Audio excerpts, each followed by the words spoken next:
Hey, what's going on? This email, and I appreciate y'all for checking out this story. It's very deep, passionate, and just seeing the evolution of Malcolm X from being a child up until the assassination is very interesting, very intriguing, a lot of gems.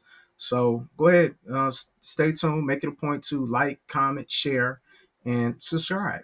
And we are going to have a lot more books on tape if you want. E-Million Stories for Democracy. A One World book, published by the Random House Publishing Group. Copyright 1964 by Alex Haley and Malcolm X. Copyright 1965 by Alex Haley and El-Shabazz. Introduction. Copyright 1965 by M.S. Handler. All rights reserved. Published in the United States by One World Books, an imprint of the Random House Publishing Group, a division of Random House, Inc., New York, and simultaneously in Canada by Random House, Inc., New York, and simultaneously in Canada by Random House of Canada Limited, Toronto. This edition published by arrangement with Grove Press, Inc. On Malcolm X by Ossie Davis is previously appeared in Group Magazine and is reprinted by permission. One World is a registered trademark, and the One World colophon is a trademark of Random House, Inc. Library of Congress, First Balance. This book I dedicate to my beloved wife Betty and to our children whose understanding and whose sacrifices made it possible for me to do my work. Cover title page, copyright dedication. Introduction. 1 Nightmare. 2 Mascot. 3 Homeboy. 4 Laura. 5 Harlemite. 6 Detroit Red. 7 Hustler. 8 Trapped. 9 Caught. 10 Satan. 11 Saved. 12 Savior.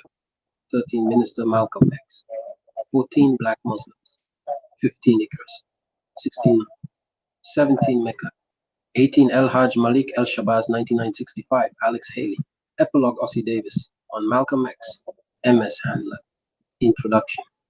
The Sunday before he was to officially announce his rupture with Elijah Muhammad, Malcolm X came to my home to discuss his plans and give me some necessary documentation.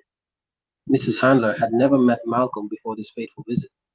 She served us coffee and cakes while Malcolm spoke in the courteous, gentle manner that was his in private. It was obvious to me that Mrs. Handler was impressed by Malcolm. His personality filled our living room. Malcolm's attitude was that of a man who had reached a crossroads in his life and was making a choice under an inner compulsion. A wistful smile illuminated his countenance from time to time, a smile that said many things. I felt uneasy because Malcolm was evidently trying to say something which his pride and dignity prevented him from expressing. I sensed that Malcolm was not confident he would succeed in escaping from the shadowy world which had held him in thrall. Mrs. Handler was quiet and thoughtful after Malcolm's departure. Looking up suddenly, she said, "You know, it was like having tea with a Black Panther." The description startled me. The Black Panther is an aristocrat in the animal kingdom. He is beautiful. He is dangerous. As a man, Malcolm X had the physical bearing and the inner self-confidence of a born aristocrat, and he was potentially dangerous.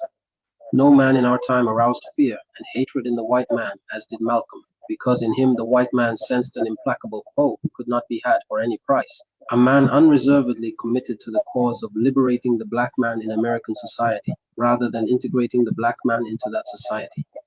My first meeting with Malcolm X took place in March 1963 in the Muslim restaurant of Temple No. 7 on Lenox Avenue.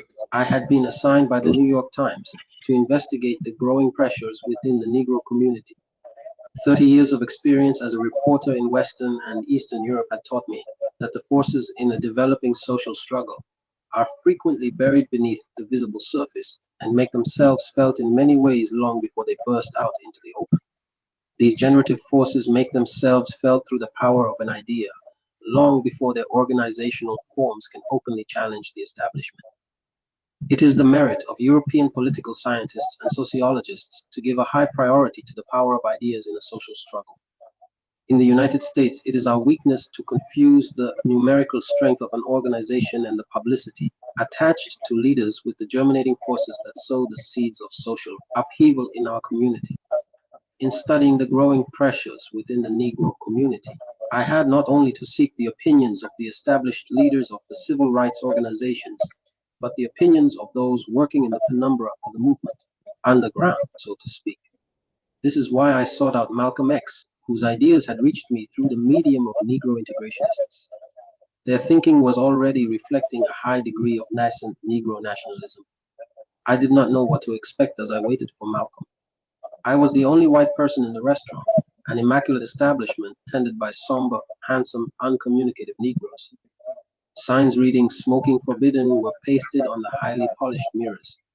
I was served coffee, but became uneasy in this aseptic, silent atmosphere as time passed. Malcolm finally arrived. He was very tall, handsome, of impressive bearing. His skin had a bronze hue. I rose to greet him and extended my hand. Malcolm's hand came up slowly. I had the impression it was difficult for him to take my hand, but noblesse oblige he did. Malcolm then did a curious thing which he always repeated whenever we met in public in a restaurant in New York or Washington. He asked whether I would mind if he took a seat facing the door. I had had similar requests put to me in Eastern European capitals. Malcolm was on the alert. He wished to see every person who entered the restaurant. I quickly realized that Malcolm constantly walked in danger. We spoke for more than 3 hours at this first encounter. His views about the white man were devastating, but at no time did he transgress against my own personality and make me feel that I, as an individual, shared in the guilt. He attributed the degradation of the Negro people to the white man. He denounced integration as a fraud. He contended that if the leaders of the established civil rights organizations persisted, the social struggle would end in bloodshed because he was certain the white man would never concede full integration. He argued the Muslim case for separation as the only solution in which the Negro could achieve his own identity, develop his own culture, and lay the foundations for a self-respecting, productive community. He was vague about where the Negro state could be established. Malcolm refused to see the impossibility of the white man conceding secession from the United States. At this stage in his career, he contended it was the only solution. He defended Islam as a religion that did not recognize color bars. He denounced Christianity as a religion designed for slaves and the Negro clergy as the curse of the black man, exploiting him for their own purposes instead of seeking to liberate him, and acting as handmaidens of the white community in its determination to keep the Negroes in a subservient position. During this first encounter, Malcolm also sought to enlighten me about the Negro mentality. He repeatedly cautioned me to beware of Negro affirmations of goodwill toward the white man. He said that the Negro had been trained to dissemble and conceal his real thoughts as a matter of survival. He argued that the Negro only tells the white man what he believes the white man wishes to hear, and that the art of dissembling reached a point where even Negroes cannot truthfully say they understand what their fellow Negroes believe. The art of deception practiced by the Negro was based on a thorough understanding of the white man's mores, he said. At the same time, the Negro has remained a closed book to the white man, who has never displayed any interest in understanding the Negro. Malcolm's exposition of his social ideas was clear and thoughtful, if somewhat shocking to the white initiate, but most disconcerting in our talk was Malcolm's belief in Elijah Muhammad's history of the origins of man, and in a genetic theory devised to prove the superiority of black over white, a theory stunning to me in its sheer absurdity.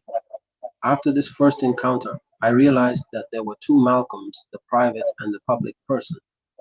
His public performances on television and at meeting halls produced an almost terrifying effect.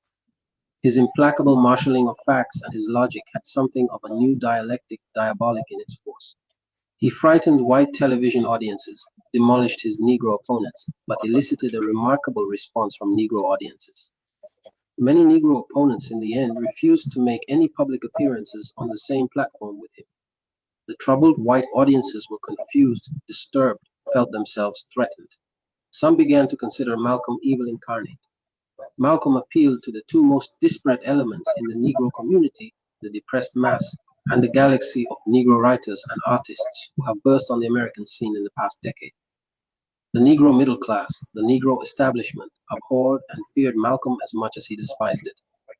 The impoverished Negroes respected Malcolm in the way that wayward children respect the grandfather image. It was always a strange and moving experience to walk with Malcolm in Harlem. He was known to all. People glanced at him shyly. Sometimes Negro youngsters would ask for his autograph. It always seemed to me that their affection for Malcolm was inspired by the fact that although he had become a national figure, He was still a man of the people who, they felt, would never betray them. The Negroes have suffered too long from betrayals, and in Malcolm they sensed a man of mission. They knew his origins, with which they could identify. They knew his criminal and prison record, which he had never concealed. They looked upon Malcolm with a certain wonderment. Here was a man who had come from the lower depths which they still inhabited, who had triumphed over his own criminality and his own ignorance to become a forceful leader and spokesman, an uncompromising champion of his people. Although many could not share his Muslim religious beliefs, they found in Malcolm's Puritanism a standing reproach to their own lives. Malcolm had purged himself of all the ills that afflict the depressed Negro mass: drugs, alcohol, tobacco, not to speak of criminal pursuits. His personal life was impeccable, of a Puritanism unattainable for the mass. Human redemption. Malcolm had achieved it in his own lifetime, and this was known to the Negro community. In his television appearances and at public meetings, Malcolm articulated the woes and the aspirations of the depressed Negro mass in a way it was unable to do for itself. When he attacked the white man, Malcolm did for the Negroes what they couldn't do for themselves. He attacked with a violence and anger that spoke for the ages of misery.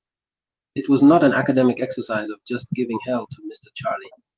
Many of the Negro writers and artists who are national figures today revered Malcolm for what they considered his ruthless honesty in stating the Negro case, his refusal to compromise, and his search for a group identity that had been destroyed by the white man when he brought the Negroes in chains from Africa. The Negro writers and artists regarded Malcolm as the great catalyst, the man who inspired self-respect and devotion in the downtrodden millions. A group of these artists gathered one Sunday in my home, and we talked about Malcolm. Their devotion to him as a man was moving. One said, "Malcolm will never betray us. We have suffered too much from betrayals in the past." Malcolm's attitude toward the white man underwent a marked change in 1964, a change that contributed to his break with Elijah Muhammad and his racist doctrines. Malcolm's meteoric eruption on the national scene brought him into wider contact with white men who were not the devils he had thought they were. He was much in demand as a speaker at student forums in Eastern universities and had appeared at many by the end of his short career as a national figure. He always spoke respectfully and with a certain surprise of the positive response of white students to his lectures. A second factor that contributed to his conversion to wider horizons was a growing doubt about the authenticity of Elijah Muhammad's version of the Muslim religion, a doubt that grew into a certainty with more knowledge and more experience. Certain secular practices at the Chicago headquarters of Elijah Muhammad had come to Malcolm's notice, and he was profoundly shocked. Finally, he embarked on a number of prolonged trips to Mecca and the newly independent African states through the good offices of the representatives of the Arab League in the United States. It was on his first trip to Mecca that he came to the conclusion that he had yet to discover Islam. Assassin's bullets ended Malcolm's career before he was able to develop this new approach, which in essence recognized the Negroes as an integral part of the American community, a far cry from Elijah Muhammad's doctrine of separation. Malcolm had reached the midpoint in redefining his attitude to this country and the white-black relationship. He no longer inveighed against the United States, but against a segment of the United States represented by overt white supremacists in the South and covert white supremacists in the North. It was Malcolm's intention to raise Negro militancy to a new high point with the main thrust aimed at both the Southern and Northern white supremacists. The Negro problem, which he had always said should be renamed the white man's problem, was beginning to assume new dimensions for him in the last months of his life. To the very end, Malcolm sought to refashion the broken strands between the American Negroes and African culture. He saw in this the road to a new sense of group identity, a self-conscious role in history, and above all a sense of man's own worth, which he claimed the white man had destroyed in the Negro. American autobiographical literature is filled with numerous accounts of remarkable men who pulled themselves to the summit by their bootstraps. Few are as poignant as Malcolm's memoirs.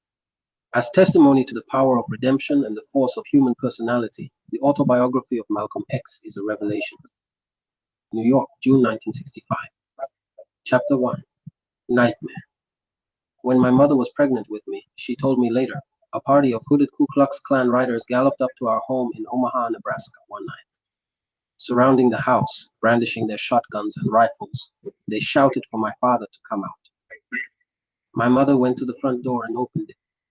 Standing where they could see her pregnant condition, she told them that she was alone with her three small children and that my father was away preaching in Milwaukee. The Klansmen shouted threats and warnings at her that we had better get out of town because the good Christian white people were not going to stand for my father spreading trouble among the good Negroes of Omaha with the Back to Africa preachings of Marcus Garvey. My father, the Reverend Earl Little, was a Baptist minister, a dedicated organizer for Marcus Aurelius Garvey's UNIA. With the help of such disciples as my father, Garvey, from his headquarters in New York City's Harlem, was raising the banner of black race purity and exhorting the Negro masses to return to their ancestral African homeland, a cause which had made Garvey the most controversial black man on earth. Still shouting threats, the Klansmen finally spurred their horses and galloped around the house, shattering every window pane with their gun butts. Then they rode off into the night, their torches flaring as suddenly as they had come. My father was enraged when he returned. He decided to wait until I was born, which would be soon, and then the family would move. I am not sure why he made this decision, for he was not a frightened Negro, as most then were, and many still are today. My father was a big 6'4", very black man. He had only one eye. How he had lost the other one I have never known.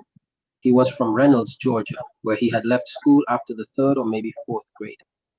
He believed, as did Marcus Garvey, that freedom, independence, and self-respect could never be achieved by the Negro in America, and that therefore the Negro should leave America to the white man and return to his African land of origin. Among the reasons my father had decided to risk and dedicate his life to help disseminate this philosophy among his people was that he had seen 4 of his 6 brothers die by violence, 3 of them killed by white men, including one by lynching. What my father could not know then was that of the remaining 3, including himself, only one, my Uncle Jim, would die in bed of natural causes. Northern white police were later to shoot my Uncle Oscar, and my father was finally himself to die by the white man's hands. It has always been my belief that I too will die by violence. I have done all that I can to be prepared. I was my father's 7th child. He had 3 children by a previous marriage, Ella, Earl, and Mary, who lived in Boston. He had met and married my mother in Philadelphia, where their first child, my oldest full brother Wilfred, was born. They moved from Philadelphia to Omaha, where Hilda and then Philbert were born. I was next in line. My mother was 28 when I was born on May 19, 1925, in an Omaha hospital. Then we moved to Milwaukee, where Reginald was born. From infancy, he had some kind of hernia condition which was to handicap him physically for the rest of his life. Louise Little, my mother, who was born in Grenada in the British West Indies, looked like a white woman. Her father was white. She had straight black hair and her accent did not sound like a Negro's. Of this white father of hers, I know nothing except her shame about it. I remember hearing her say she was glad that she had never seen him. It was, of course, because of him that I got my reddish-brown, marrony color of skin and my hair of the same color. I was the lightest child in our family. Our family stayed only briefly in Milwaukee, for my father wanted to find a place where he could raise our own food and perhaps build a business. The teaching of Marcus Garvey stressed becoming independent of the white man. We went next, for some reason, to Lansing, Michigan. My father bought a house, and soon as had been his pattern, he was doing freelance Christian preaching in local Negro Baptist churches. And during the week, he was roaming about spreading word of Marcus Garvey. He had begun to lay away savings for the store he had always wanted to own when, as always, some stupid local Uncle Tom Negroes began to funnel stories about his revolutionary beliefs to the local white people. This time, the get-out-of-town threats came from a local hate society called the Black Legion. They wore black robes instead of white. Soon, nearly everywhere my father went, Black Legionnaires were reviling him as an uppity nigger for wanting to own a store, for living outside the Lansing Negro district, for spreading unrest and dissension among the good niggers. As in Omaha, my mother was pregnant again, this time with my youngest sister. Shortly after Yvonne was born came the nightmare night in 1929, my earliest vivid memory.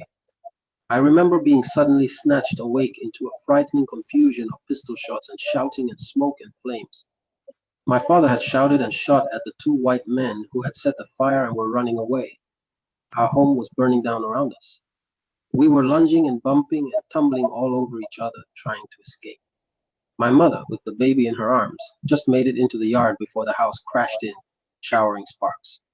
I remember we were outside in the night in our underwear, crying and yelling our heads off.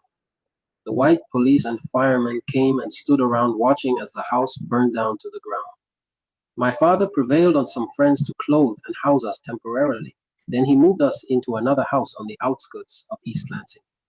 In those days, Negroes weren't allowed after dark in East Lansing proper. There's where Michigan State University is located. I related all of this to an audience of students when I spoke there in January 1963.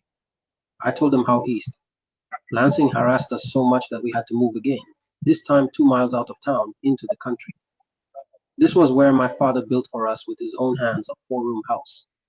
This is where I really begin to remember things, this home where I started to grow up. After the fire, I remember that my father was called in and questioned about a permit for the pistol with which he had shot at the white men who set the fire. I remember that the police were always dropping by our house, shoving things around, just checking or looking for a gun. The pistol they were looking for, which they never found, and for which they wouldn't issue a permit, was sewed up inside a pillow. My father's 22 rifle and his shotgun, though, were right out in the open. Everyone had them for hunting birds and rabbits and other game. After that, my memories are of the friction between my father and mother. They seem to be nearly always at odds. Sometimes my father would beat her. It might have had something to do with the fact that my mother had a pretty good education. Where she got it, I don't know. But an educated woman, I suppose, can't resist the temptation to correct an uneducated man. Every now and then, when she put those smooth words on him, he would grab her. My father was also belligerent toward all of the children except me.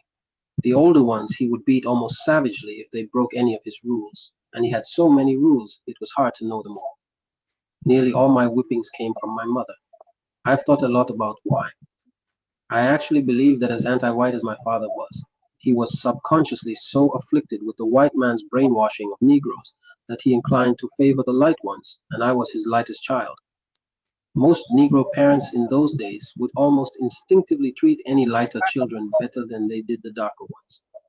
It came directly from the slavery tradition that the mulatto, because he was visibly nearer to white, was therefore better. My two other images of my father are both outside the home. One was his role as a Baptist preacher. He never pastored in any regular church of his own. He was always a visiting preacher. I remember especially his favorite sermon: "That little black train is a-comin', and you better get all your business right." I guess this also fit his association with the Back to Africa movement, with Marcus Garvey's Black Train Homeward. My brother Filbert, the one just older than me, loved church, but it confused and amazed me. I would sit goggle-eyed at my father jumping and shouting as he preached, with the congregation jumping and shouting behind him, their souls and bodies devoted to singing and praying. Even at that young age, I just couldn't believe in the Christian concept of Jesus as someone divine. And no religious person, until I was a man in my 20s and then in prison, could tell me anything. I had very little respect for most people who represented religion. It was in his role as a preacher that my father had most contact with the Negroes of Lansing. Believe me when I tell you that those Negroes were in bad shape then. They are still in bad shape, though in a different way. By that I mean that I don't know a town with a higher percentage of complacent and misguided so-called middle-class Negroes, the typical status symbol-oriented, integration-seeking type of Negroes. Just recently, I was standing in a lobby at the United Nations talking with an African ambassador and his wife, when a Negro came up to me and said, "You know me." I was a little embarrassed because I thought he was someone I should remember. It turned out that he was one of those bragging, self-satisfied, middle-class Lansing Negroes. I wasn't ingratiated. He was the type who would never have been associated with Africa until the fad of having African friends became a status symbol for middle-class Negroes. Back when I was growing up, the successful Lansing Negroes were such as waiters and bootblacks. To be a janitor at some downtown store was to be highly respected. The real elite, the big shots, the voices of the race were the waiters at the Lansing Country Club and the shoeshine boys at the state capitol. The only Negroes who really had any money were the ones in the numbers racket, or who ran the gambling houses, or who in some other way lived parasitically off the poorest ones, who were the masses. No Negroes were hired then by Lansing's big Oldsmobile plant or the Rio plant. Do you remember the Rio? It was manufactured in Lansing, and R.E. Olds, the man after whom it was named, also lived in Lansing. When the war came along, they hired some Negro janitors. The bulk of the Negroes were either on welfare or WPA, or they starved. The day was to come when our family was so poor that we would eat the whole out of a donut. But at that time, we were much better off than most town Negroes. The reason was that we raised much of our own food out there in the country where we were. We were much better off than the town Negroes who would shout, as my father preached, for the pie in the sky and their heaven in the hereafter, while the white man had his here on earth. I knew that the collections my father got for his preaching were mainly what fed and clothed us, and he also did other odd jobs. But still, the image of him that made me proudest was his crusading and militant campaigning with the words of Marcus Garvey. As young as I was then, I knew from what I overheard that my father was saying something that made him a tough man. I remember an old lady grinning and saying to my father, "You're scaring these white folks to death." One of the reasons I've always felt that my father favored me was that, to the best of my remembrance, it was only me that he sometimes took with him to the Garvey UNIA meetings, which he held quietly in different people's homes. There were never more than a few people at any one time, 20 at most. But that was a lot, packed into someone's living room. I noticed how differently they all acted, although sometimes they were the same people who jumped and shouted in church. But in these meetings, both they and my father were more intense, Hey, more what's going on? intelligent, and down to earth. It made me feel the same way. I can remember hearing of Adam driven out of the garden into the caves of Europe, Africa for the Africans, Ethiopians awake, and my father would talk about how it would not be much longer before Africa would be completely run by Negroes, by black men, was the phrase he always used. No one Hey, knows call when my the other hour of phone. Africa's It's redemption comes. low at It is battery. in the wind, it is coming. One day, like a storm, it will be here. I remember seeing the big shiny photographs of Marcus Garvey that were passed from hand to hand. My father had a big envelope of them that he always took to these meetings. The pictures showed what seemed to Yeah. me millions of Negroes thronged in parade behind Garvey, riding in a fine car. A big Hello? black man dressed in a dazzling uniform with gold braid on it, and he was wearing a thrilling hat with tall plumes. I remember hearing that he had black followers not only in the United States but all around the world. And I remember how the meetings always closed with my father saying several times, and the people chanting after him, "Up, you mighty race, you can accomplish what you will." I have never understood why, after hearing as much as I did of these kinds of things, I somehow never thought then of the black people in Africa. My image of Africa at that time was of naked savages, cannibals, monkeys, and tigers, and steaming jungles. My father would drive in his old black touring car, sometimes taking me to meeting places all around the Lansing area. I remember one daytime meeting in the town of Owusu, 40 miles from Lansing, which the Negroes called White City. As in East Lansing, no Negroes were allowed on the streets there after dark, hence the daytime meeting. In point of fact, in those days, lots of Michigan towns were like that. Every town had a few home Negroes who lived there. Sometimes it would be just one family, as in the nearby county seat, Mason, which had a single Negro family named Lyons. Mr. Lyons had been a famous football star at Mason High School, was highly thought of in Mason, and consequently he now worked around that town in menial jobs. My mother at this time seemed to be always working, cooking, washing, ironing, cleaning, and fussing over us 8 children. And she was usually either arguing with or not speaking to my father. One cause of friction was that she had strong ideas about what she wouldn't eat and didn't want us to eat, including pork and rabbit, both of which my father loved dearly. He was a real Georgia Negro, and he believed in eating plenty of what we in Harlem today call soul food. I've said that my mother was the one who whipped me. At least she did, whenever she wasn't ashamed to let the neighbors think she was killing me. For if she even acted as though she was about to raise her hand to me, I would open my mouth and let the world know about it. If anybody was passing by out on the road, she would either change her mind or just give me a few licks. Thinking about it now, I feel definitely that just as my father favored me for being lighter than the other children, my mother gave me more help for the same reason. She was very light herself, but she favored the ones who were darker. Wilfred, I know, was particularly her angel. I remember that she would tell me to get out of the house, let the sun shine on you so you can get some color. She went out of her way never to let me become afflicted with a sense of color superiority. I am sure that she treated me this way partly because of how she came to be light herself. I learned early that crying out in protest could accomplish things. My older brothers and sister had started to school when sometimes they would come in and ask for a buttered biscuit or something, and my mother impatiently would tell them no. But I would cry out and make a fuss until I got what I wanted. I remember well how my mother asked me why I couldn't be a nice boy like Wilfred, but I would think to myself that Wilfred, for being so nice and quiet, often stayed hungry.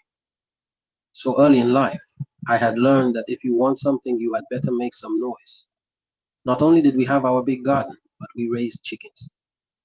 My father would buy some baby chicks, and my mother would raise them. We all loved chicken.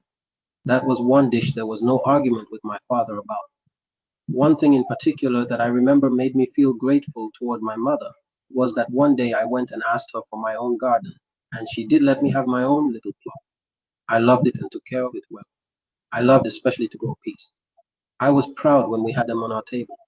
I would pull out the grass in my garden by hand when the first little blades came up. I would patrol the rows on my hands and knees for any worms and bugs, and I would kill and bury them. And sometimes, when I had everything straight and clean for my things to grow, I would lie down on my back between two rows, and I would gaze up in the blue sky at the clouds moving and think all kinds of things. At 5, I too began to go to school, leaving home in the morning along with Wilfred, Hilda, and Filbert. It was the Pleasant Grove School that went from kindergarten through the 8th grade. It was 2 miles outside the city limits, and I guess there was no problem about our attending because we were the only Negroes in the area. In those days, white people in the North usually would adopt just a few Negroes. They didn't see them as any threat. The white kids didn't make any great thing about us either. They called us nigger and darky and rastas so much that we thought those were our natural names. But they didn't think of it as an insult. It was just the way they thought about us. One afternoon in 1931, when Wilfred, Hilda, Filbert, and I came home, my mother and father were having one of their arguments. There had lately been a lot of tension around the house because of Black Legion threats.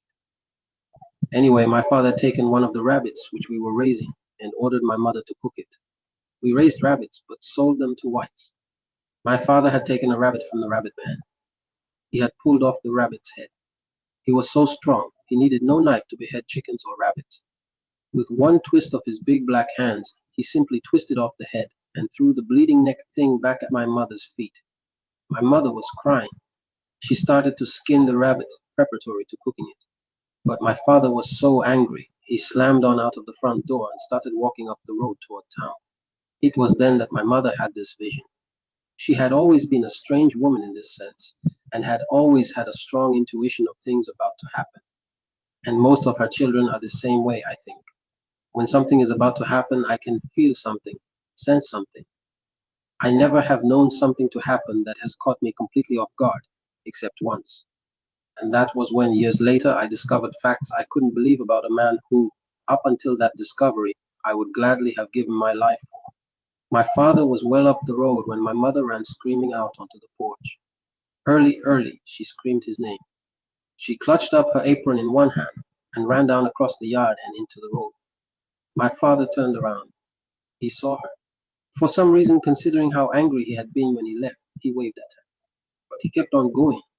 She told me later, my mother did, that she had a vision of my father's end. All the rest of the afternoon, she was not herself, crying and nervous and upset. She finished cooking the rabbit and put the whole thing in the warmer part of the black stove. When my father was not back home by our bedtime, my mother hugged and clutched us, and we felt strange, not knowing what to do, because she had never acted like that. I remember waking up to the sound of my mother screaming again. When I scrambled out, I saw the police in the living room. They were trying to calm her down. She had snatched on her clothes to go with them. And all of us children who were staring knew without anyone having to say it that something terrible had happened to our father. My mother was taken by the police to the hospital and to a room where a sheet was over my father in a bed, and she wouldn't look. She was afraid to look. Probably it was wise that she didn't.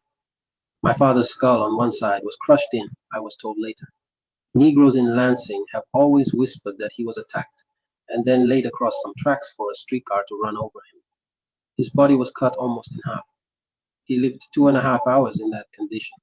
Negroes then were stronger than they are now, especially Georgia Negroes. Negroes born in Georgia had to be strong simply to survive. It was morning when we children at home got the word that he was dead. I was 6. I can remember a vague commotion, the house filled up with people crying, saying bitterly that the White-Black Legion had finally gotten him. My mother was hysterical. In the bedroom, women were holding smelling salts under her nose. She was still hysterical at the funeral.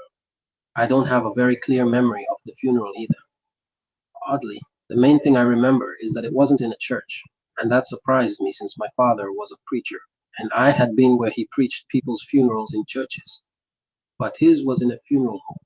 And I remember that during the service, a big black fly came down and landed on my father's face, and Wilfred sprang up from his chair and he shooed the fly away, and he came groping back to his chair. There were folding chairs for us to sit on, and the tears were streaming down his face. When we went by the casket, I remember that I thought that it looked as if my father's strong black face had been dusted with flour, and I wished they hadn't put on such a lot of it. Back in the big 4-room house, there were many visitors for another week or so.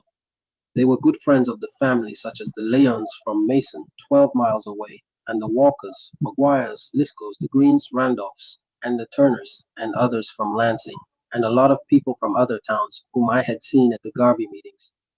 We children adjusted more easily than our mother did. We couldn't see as clearly as she did the trials that lay ahead. As the visitors tapered off, she became very concerned about collecting the 2 insurance policies that my father had always been proud he carried. He had always said that families should be protected in case of death. One policy apparently paid off without any problem, the smaller one. I don't know the amount of it. I would imagine it was not more than $1,000, and maybe half of that. But after that money came, and my mother had paid out a lot of it for the funeral and expenses, she began going into town and returning very upset. The company that had issued the bigger policy was balking at paying off. They were claiming that my father had committed suicide. Visitors came again, and there was bitter talk about white people. How could my father bash himself in the head, then get down across the streetcar tracks to be run over? So there we were. My mother was 34 years old now, with no husband, no provider or protector to take care of her 8 children. But some kind of a family routine got going again. And for as long as the first insurance money lasted, we did all right. Wilfred, who was a pretty stable fellow, began to act older than his age. I think he had the sense to see, when the rest of us didn't, what was in the wind for us. He quietly quit school and went to town in search of work. He took any kind of job he could find, and he would come home, dog-tired, in the evenings and give whatever he had made to my mother. Hilda, who always had been quiet too, attended to the babies. Filbert and I didn't contribute anything. We just fought all the time, each other at home, and then at school we would team up and fight white kids. Sometimes the fights would be racial in nature, but they might be about anything. Reginald came under my wing. Since he had grown out of the toddling stage, he and I had become very close. I suppose I enjoyed the fact that he was the little one under me who looked up to me. My mother began to buy on credit. My father had always been very strongly against credit. Credit is the first step into debt and back into slavery, he had always said. And then she went to work herself. She would go into Lansing and find different jobs in housework or sewing for white people. They didn't realize usually that she was a Negro. A lot of white people around there didn't want Negroes in their houses. She would do fine until in some way or other it got to people who she was, whose widow she was. And then she would be let go. I remember how she used to come home crying, but trying to hide it because she had lost a job that she needed so much. Once when one of us, I cannot remember which, had to go for something to where she was working, and the people saw us and realized she was actually a Negro. She was fired on the pot, and she came home crying, this time not hiding it. When the state welfare people began coming to our house, we would come from school sometimes and find them talking with our mother, asking 1,000 questions. They acted and looked at her, and at us, and around in our house, in a way that had about it the feeling, at least for me, that we were not people. In their eyesight, we were just things, that was all. My mother began to receive 2 checks, a welfare check, and I believe widow's pension. The checks helped, but they weren't enough, as many of us as there were. When they came about the first of the month, one always was already owed in full, if not more, to the man at the grocery store. And after that, the other one didn't last long. We began to go swiftly downhill. The physical downhill wasn't as quick as the psychological. My mother was, above everything else, a proud woman, and it took its toll on her that she was accepting charity. And her feelings were communicated to us.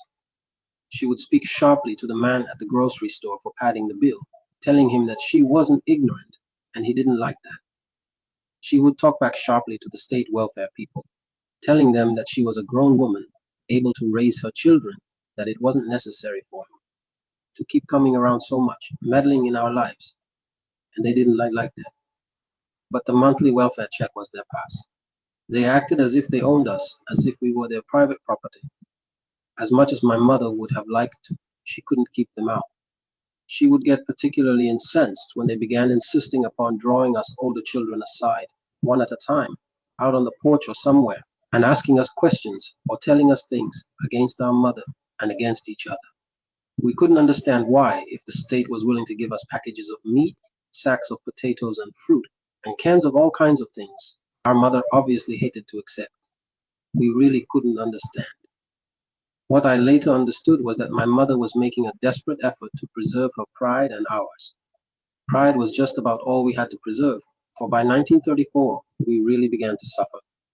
This was about the worst depression year, and no one we knew had enough to eat or live on. Some old family friends visited us now and then.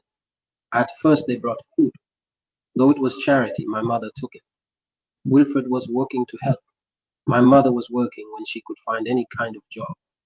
In Lansing, there was a bakery where, for a nickel, a couple of us children would buy a tall flour sack of day-old bread and cookies, and then walk the 2 miles back out into the country to our house.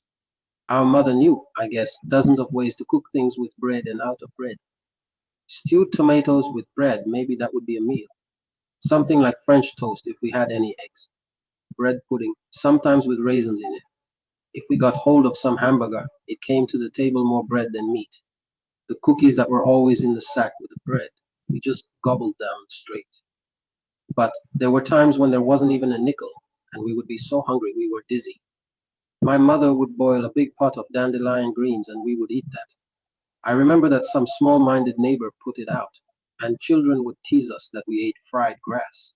Sometimes, if we were lucky, we would have oatmeal or cornmeal mush 3 times a day, or mush in the morning and cornbread at night. Filbert and I were grown up enough to quit fighting long enough to take the .22 caliber rifle that had been our father's and shoot rabbits that some white neighbors up or down the road would buy. I know now that they just did it to help us because they, like everyone, shot their own rabbits. Sometimes, I remember, Filbert and I would take little Reginald along with us. He wasn't very strong, but he was always so proud to be along. We would trap muskrats out in the little creek in back of our house, and we would lie quiet until unsuspecting bullfrogs appeared, and we would spear them, cut off their legs, and sell them for a nickel a pair to people who lived up and down the road. The whites seemed less restricted in their dietary tastes. Then, about in late 1934, I would guess, something began to happen. Some kind of psychological deterioration hit our family circle and began to eat away our pride. Perhaps it was the constant tangible evidence that we were destitute. We had known other families who had gone on relief. We had known without anyone in our home ever expressing it that we had felt prouder not to be at the depot where the free food was passed out. And now the on-relief finger suddenly was pointed at us too, and sometimes it was said aloud. It seemed that everything to eat in our house was stamped not to be sold. All welfare food bore this stamp to keep the recipients from selling it. It's a wonder we didn't come to think of not to be sold as a brand name. Sometimes, instead of going home from school, I walked the 2 miles up the road into Lansing. I began drifting from store to store, hanging around outside where things like apples were displayed in boxes and barrels and baskets, and I would watch my chance and steal me a treat. You know what a treat was to me. Anything. Or I began to drop in about dinner time at the home of some family that we knew. I knew that they knew exactly why I was there, but they never embarrassed me by letting on. They would invite me to stay for supper, and I would stuff myself. Especially, I liked to drop in and visit at the Bohannes' home. They were nice older people and great churchgoers. I had watched them lead the jumping and shouting when my father preached. They had, living with them, they were raising him, a nephew whom everyone called Big Boy, and he and I got along fine.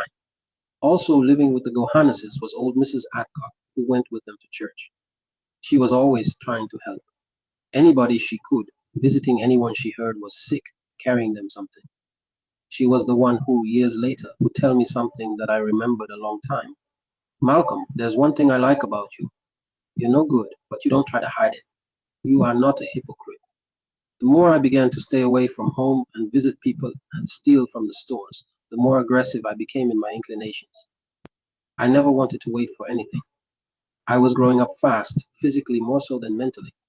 As I began to be recognized more around the town, I started to become aware of the peculiar attitude of white people toward me. I sensed that it had to do with my father. It was an adult version of what several white children had said at school in hints or sometimes in the open, which really expressed what their parents had said, that the Black Legion or the Klan had killed my father, and the insurance company had pulled a fast one in refusing to pay my mother the policy money.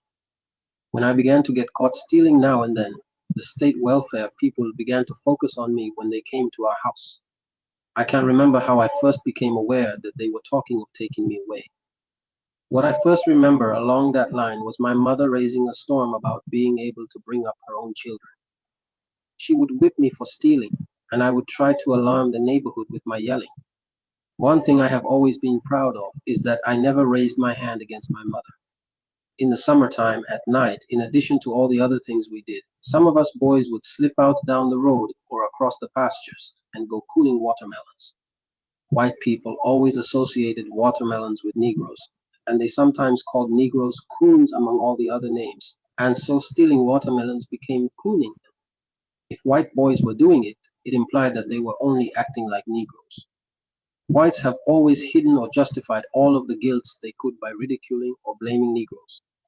One Halloween night, I remember that a bunch of us were out tipping over those old country outhouses, and one old farmer, I guess he had tipped over enough in his day, had set a trap for us. Always, you sneak up from behind the outhouse, then you gang together and push it to tip it over. This farmer had taken his outhouse off the hole and set it just in front of the hole. Well, we came sneaking up in single file in the darkness, and the two white boys in the lead fell down into the outhouse hole neck deep. They smelled so bad it was all we could stand to get them out, and that finished us all for that Halloween. I had just missed falling in myself. The whites were so used to taking the lead. This time it had really gotten them in the hole. Thus, in various ways, I learned various things. I picked strawberries, and though I can't recall what I got per crate for picking, I remember that after working hard all one day, I wound up with about $1, which was a whole lot of money in those times. I was so hungry I didn't know what to do. I was walking away toward town with visions of buying something good to eat, and this older white boy I knew, Richard Dixon, came up and asked me if I wanted to match nickels. He had plenty of change for my $1. In about a half hour, he had all the change back, including my $1, and instead of going to town to buy something, I went home with nothing, and I was bitter. But that was nothing compared to what I felt when I found out later that he had cheated. There is a way that you can catch and hold the nickel and make it come up the way you want. This was my first lesson about gambling. If you see somebody winning all the time, he isn't gambling, he's cheating. Later on in life, if I were continuously losing in any gambling situation, I would watch very closely. It's like the Negro in America seeing the white man win all the time. He's a professional gambler. He has all the cards and the odds stacked on his side, and he has always dealt to our people from the bottom of the deck. About this time, my mother began to be visited by some Seventh-day Adventists who had moved into a house not too far down the road from us. They would talk to her for hours at a time and leave booklets and leaflets and magazines for her to read. She read them, and Wilfred, who had started back to school after we had begun to get the relief food supplies, also read a lot. His head was forever in some book. Before long, my mother spent much time with the Adventists. It's my belief that what mostly influenced her was that they had even more diet restrictions than she always had taught and practiced with us. Like us, they were against eating rabbit and pork. They followed the Mosaic dietary laws. They ate nothing of the flesh without a split hoof, or that didn't chew a cud. We began to go with my mother to the Adventist meetings that were held further out in the country. For us children, this I know that the major attraction was the good food they served, but we listened to. There were a handful of Negroes from towns in the area, but I would say that it was 99% white people. The Adventists felt that we were living at the end of time, that the world soon was coming to an end, but they were the friendliest white people I had ever seen. In some ways, though, we children noticed, and when we were back at home, discussed that they were different from us, such as the lack of enough seasoning in their food and the different way that white people smell. Meanwhile, the state welfare people kept after my mother. By now, she didn't make it any secret that she hated them and didn't want them in her house. But they exerted their right to come, and I have many, many times reflected upon how, talking to us children, they began to plant the seeds of division in our minds. They would ask such things as who was smarter than the other, and they would ask me why I was so different. I think they felt that getting children into foster homes was a legitimate part of their function, and the result would be less troublesome, however they went about it. And when my mother fought them, they went after her first through me. I was the first target. I stole. That implied that I wasn't being taken care of by my mother. All of us were mischievous at some time or another, I more so than any of the rest. Filbert and I kept the battle going. And this was just one of a dozen things that kept building up the pressure on my mother. I'm not sure just how or when the idea was first dropped by the welfare workers that our mother was losing her mind, but I can distinctly remember hearing crazy applied to her by them when they learned that the Negro farmer who was in the next house down the road from us had offered to give us some butchered pork, a whole pig, maybe even two of them, and she had refused. We all heard them call my mother crazy to a face for refusing good meat. It meant nothing to them even when she explained that we had never eaten pork, that it was against her religion as a Seventh-day Adventist. They were as vicious as vultures. They had no feelings, understanding, compassion, or respect for my mother. They told us she's crazy for refusing food. Right then was when our home, our unity, began to disintegrate. We were having a hard time and I wasn't helping. But we could have made it. We could have stayed together. As bad as I was, as much trouble and worry as I caused my mother, I loved her. The state people, we found out, had interviewed the Gohanas family, and the Gohanases had said that they would take me into their home. My mother threw a fit, though, when she heard that, and the home wreckers took cover for a while. It was about this time that the large, dark man from Lansing began visiting. I don't remember how or where he and my mother met. It may have been through some mutual friends. I don't remember what the man's profession was. In 1935, in Lansing, Negroes didn't have anything you could call a profession. But the man, big and black, looked something like my father. I can remember his name, but there's no need to mention it. He was a single man, and my mother was a widow only 36 years old. The man was independent. Naturally, she admired that. She was having a hard time disciplining us, and a big man's presence alone would help. And if she had a man to provide, it would send the state people away forever. We all understood without ever saying much about it, or at least we had no objection. We took it in stride, even with some amusement among us, that when the man came, our mother would be all dressed up in the best that she had. She still was a good-looking woman, and she would act differently, light-hearted and laughing, as we hadn't seen her act in years. It went on for about a year, I guess. And then about 1936 or 1937, the man from Lansing jilted my mother suddenly. He just stopped coming to see her. From what I later understood, he finally backed away from taking on the responsibility of those 8 mouths to feed. He was afraid of so many of us. To this day, I can see the trap that mother was in, saddled with all of us. And I can also understand why he would shun taking on such a tremendous responsibility. But it was a terrible shock to her. It was the beginning of the end of reality for my mother. When she began to sit around and walk around talking to herself, almost as though she was unaware that we were there, it became increasingly terrifying. The state people saw her weakening. That was when they began the definite steps to take me away from home. They began to tell me how nice it was going to be at the Gohanas' home, where the Gohanases and Big Boy and Mrs. Adcock had all said how much they liked me and would like to have me live with them. I liked all of them too, but I didn't want to leave Wilfred. I looked up to and admired my big brother. I didn't want to leave Hilda, who was like my second mother, or Filbert. Even in our fighting, there was a feeling of brotherly union, or Reginald especially, who was weak with his hernia condition, and who looked up to me as his big brother who looked out for him, as I looked up to Wilfred. And I had nothing either against the babies, Yvonne, Wesley, and Robert. As my mother talked to herself more and more, she gradually became less responsive to us, and less responsible. The house became less tidy. We began to be more unkempt. And usually now, Hilda cooked. We children watched our anchor giving way. It was something terrible that you couldn't get your hands on, yet you couldn't get away from. It was a sensing that something bad was going to happen. We younger ones leaned more and more heavily on the relative strength of Wilfred and Hilda, who were the oldest. When finally I was sent to the Gohanas' home, at least in a surface way, I was glad. I remember that when I left home with the state man, my mother said one thing: don't let them feed him any pig. It was better in a lot of ways at the Gohanas. Big Boy and I shared his room together, and we hit it off nicely. He just wasn't the same as my blood brothers. The Gohanases were very religious people. Big Boy and I attended church with them. They were sanctified holy rollers now. The preachers and congregations jumped even higher and shouted even louder than the Baptists I had known. They sang at the top of their lungs, and swayed back and forth and cried and moaned and beat on tambourines and chanted.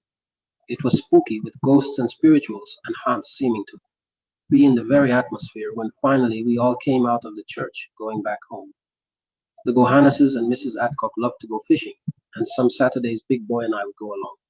I had changed schools now to Lansing's West Junior High School.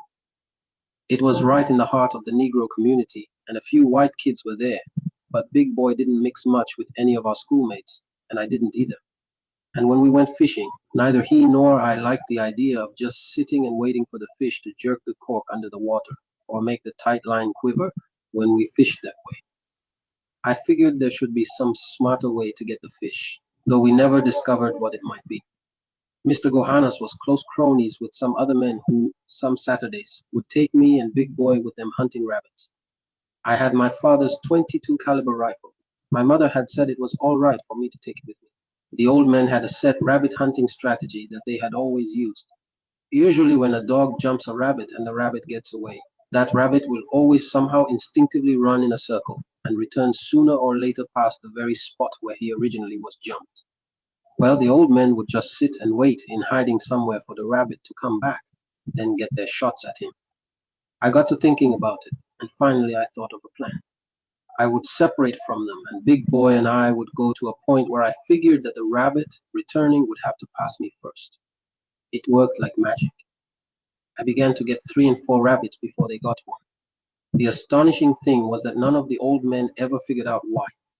They outdid themselves, exclaiming what a sure shot I was. I was about 12 then. All I had done was to improve on their strategy, and it was the beginning of a very important lesson in life, that anytime you find someone more successful than you are, especially when you're both engaged in the same business, you know they're doing something that you aren't. I would return home to visit fairly often. Sometimes Big Boy and one or another, or both of the Gohanases would go with me, sometimes not. I would be glad when some of them did go, because it made the ordeal easier. Soon the state people were making plans to take over all of my mother's children.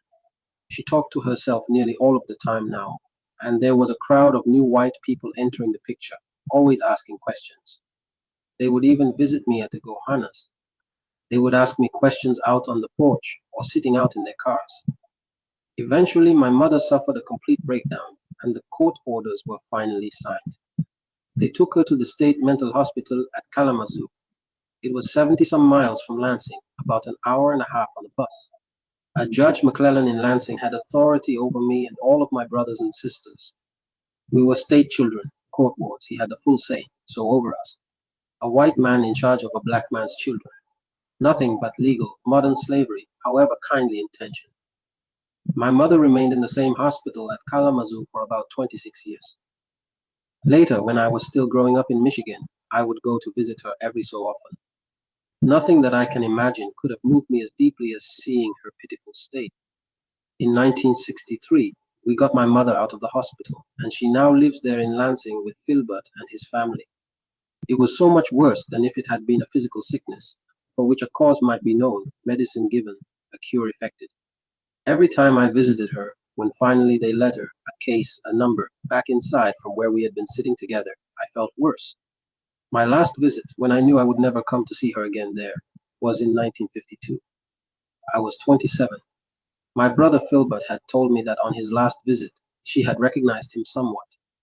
In spots, he said, but she didn't recognize me at all. She stared at me. She didn't know who I was. Her mind, when I tried to talk to reach her, was somewhere else. I asked, Mama, do you know what day it is? She said, staring, all the people have gone. I can't describe how I felt. The woman who had brought me into the world and nursed me and advised me and chastised me and loved me didn't know me. It was as if I was trying to walk up the side of a hill of feathers. I looked at her. I listened to her talk, but there was nothing I could do. I truly believe that if ever a state social agency destroyed a family, it destroyed ours. We wanted and tried to stay together. Our home didn't have to be destroyed. But the welfare, the courts, and their doctor gave us the 1, 2, 3 punch. And ours was not the only case of this kind. I knew I wouldn't be back to see my mother again, because it could make me a very vicious and dangerous person, knowing how they had looked at us as numbers and as a case in their book, not as human beings. And knowing that my mother in there was a statistic that didn't have to be, that existed because of a society's failure, hypocrisy, greed, and lack of mercy and compassion. Hence, I have no mercy or compassion in me for a society that will crush people and then penalize them for not being able to stand up under the weight. I have rarely talked to anyone about my mother, for I believe that I am capable of killing a person without hesitation who happened to make the wrong kind of remark about my mother. So I purposely don't make any opening for some fool to step into. Back then, when our family was destroyed in 1937, Wilfred and Hilda were old enough so that the state let them stay on their own in the big 4-room house that my father had built. Filbert was placed with another family in Lansing, a Mrs. Hackett, while Reginald and Wesley went to live with a family called Williams, who were friends of my mother's. And Yvonne and Robert went to live with a West Indian family named McGuire. Separated though we were, all of us maintained fairly close touch around Lansing, in school and out, whenever we could get together. Despite the artificially created separation and distance between us, we still remained very close in our feelings toward each other. Chapter 2. Mascot. On June 27th of that year, 1937, Joe Louis knocked out James J. Braddock to become the heavyweight champion of the world. And all the Negroes in Lansing, like Negroes everywhere, went wildly happy with the greatest celebration of race pride our generation had ever known. Every Negro boy old enough to walk wanted to be the next Brown Bomber. My brother Filbert, who had already become a pretty good boxer in school, was no exception. In the fall of that year, Filbert entered the amateur bouts that were held in Lansing's Prudent Auditorium. He did well, surviving the increasingly tough eliminations. I would go down to the gym and watch him train. It was very exciting. Perhaps without realizing it, I became secretly envious. For one thing, I know I could not help seeing some of my younger brother Reginald's lifelong admiration for me getting siphoned off to Filbert. People praised Filbert as a natural boxer. I figured that since we belonged to the same family, maybe I would become one too. So I put myself in the ring. I think I was 13 when I signed up for my first bout, but my height and raw-boned frame let me get away with claiming that I was 16, the minimum age, and my weight of about 128 pounds got me classified as a bantamweight. They matched me with a white boy, a novice like myself, named Bill Peterson. I'll never forget him. When our turn in the next amateur bouts came up, all of my brothers and sisters were there watching, along with just about everyone else I knew in town. They were there not so much because of me, but because of Filbert, who had begun to build up a pretty good following, and they wanted to see how his brother would do. I walked down the aisle between the people thronging the rows of seats and climbed in the ring. Bill Peterson and I were introduced, and then the referee called us together and mumbled all of that stuff about fighting fair and breaking clean. Then the bell rang and we came out of our corners. I knew I was scared, but I didn't know, as Bill Peterson told me later on, that he was scared of me too. He was so scared I was going to hurt him that he knocked me down 50 times if he did once. He did such a job on my reputation in the Negro neighborhood that I practically went into hiding. A Negro just can't be whipped by somebody white and return with his head up to the neighborhood, especially in those days when sports and, to a lesser extent, show business were the only fields open to Negroes, and when the ring was the only place a Negro could whip a white man and not be lynched. When I did show my face again, the Negroes I knew rode me so badly, I knew I had to do something. But the worst of my humiliations was my younger brother Reginald's attitude. He simply never mentioned the fight. It was the way he looked at me and avoided looking at me. So I went back to the gym and I tried. I beat bags and skipped rope and grunted and sweated all over the place. And finally I signed up to fight Bill Peterson again. This time the bouts were held in his hometown of Alma, Michigan. The only thing better about the rematch was that hardly anyone I knew was there to see it. I was particularly grateful for Reginald's absence. The moment the bell rang, I saw a fist, then the canvas coming up, and 10 seconds later the referee was saying 10 over me. It was probably the shortest fight in history. I lay there listening to the full count, but I couldn't move. To tell the truth, I'm not sure I wanted to move. That white boy was the beginning and the end of my fight career. A lot of times in these later years since I became a Muslim, I've thought back to that fight and reflected that it was Allah's work to stop me. I might have wound up punchy. Not long after this, I came into a classroom with my hat on. I did it deliberately. The teacher, who was white, ordered me to keep the hat on and to walk around and around the room until he told me to stop. That way, he said, everyone can see you. Meanwhile, we'll go on with class for those who are here to learn something. I was still walking around when he got up from his desk and turned to the blackboard to write something on it. Everyone in the classroom was looking when, at this moment, I passed behind his desk, snatched up a thumbtack, and deposited it in his chair. When he turned to sit back down, I was far from the scene of the crime, circling around the rear of the room. Then he hit the tack, and I heard him holler and caught a glimpse of him spraddling up as I disappeared through the door. With my deportment record, I wasn't really shocked when the decision came that I had been expelled.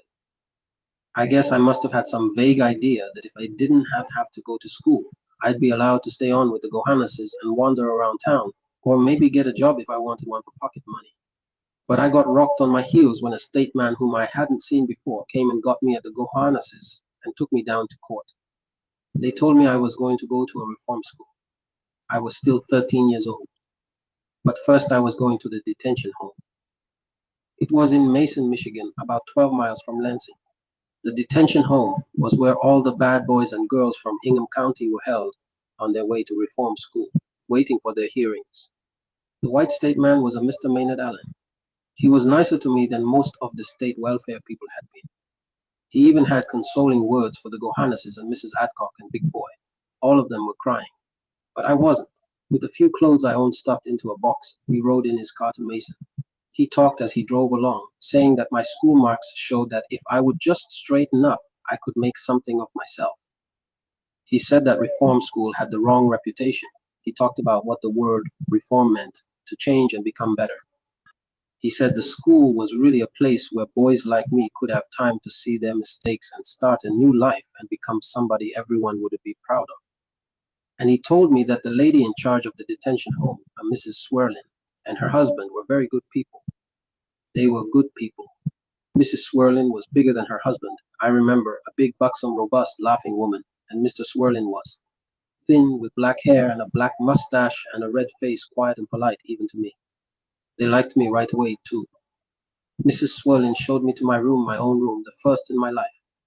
It was in one of those huge dormitory-like buildings where kids in detention were kept in those days, and still are in most places. I discovered next, with surprise, that I was allowed to eat with the Swirlins. It was the first time I'd eaten with white people, at least with grown white people, since the Seventh-day Adventist country meetings. It wasn't my own exclusive privilege, of course, except for the very troublesome boys and girls at the detention home, who were kept locked up, those who had run away and been caught and brought back, or something like that. All of us ate with the Swirlins sitting at the head of the long tables. They had a white cook helper I recall, Lucille Lathrop. Lucille treated me well, too. Her husband's name was Dwayne Lathrop. He worked somewhere else, but he stayed there at the detention home on the weekends with Lucille. I noticed again how white people smelled different from us, and how their food tasted different, not seasoned like Negro cooking. I began to sweep and mop and dust around in Johannes's. They all liked my attitude, and it was out of their liking for me that I soon became accepted by them as a mascot I know now. They would talk about anything and everything with me, standing right there hearing them, the same way people would talk freely in front of a pet canary.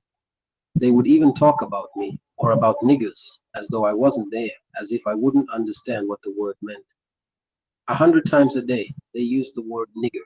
I suppose that in their own minds they meant no harm. In fact, they probably meant well. It was the same with the cook, Lucille, and her husband, Dwayne. I remember one day when Mr. Swerlin, as nice as he was, came in from Lansing, where he had been through the Negro section, and said to Mrs. Swerlin right in front of me, "I just can't see how those niggers can be so happy and be so poor." He talked about how they lived in shacks, but had those big shining cars out front. And Mrs. Swerlin said, me standing right there, "Niggers are just that way." That scene always stayed with me. It was the same with the other white people, most of them local politicians, when they would come visiting the Swerlins. One of their favorite parlor topics was niggers. One of them was the judge who was in charge of me in Lansing. He was a close friend of the Swerlins. He would ask about me when he came, and they would call me in, and he would look me up and down, his expression approving, like he was examining a fine colt or a pedigreed pup. I knew they must have told him how I acted and how I worked. What I am trying to say is that it just never dawned upon them that I could understand, that I wasn't a pet, but a human being. They didn't give me credit for having the same sensitivity, intellect, and understanding that they would have been ready and willing to recognize in a white boy in my position. But it has historically been the case with white people in their regard for black people that even though we might be with them, we weren't considered of them. Even though they appeared to have opened the door, it was still closed. Thus, they never did really see me. This is the sort of kindly condescension which I try to clarify today to these integration-hungry Negroes about their liberal white friends, these so-called good white people, most of them anyway. I don't care how nice one is to you. The thing you must always remember is that almost never does he really see you as he sees himself, as he sees his own kind. He may stand with you through thin, but not thick. When the chips are down, you'll find that as fixed in him as his bone structure is his sometimes subconscious conviction that he's better than anybody black. But I was no more than vaguely aware of anything like that in my detention home years. I did my little chores around the house, and everything was fine. And each weekend they didn't mind my catching a ride over to Lansing for the afternoon or evening. If I wasn't old enough, I sure was big enough by then, and nobody ever questioned my hanging out even at night in the streets of the Negro section. I was growing up to be even bigger than Wilfred and Filbert, who had begun to meet girls at the school dances and other places, and introduced me to a few. But the ones who seemed to like me, I didn't go for, and vice versa.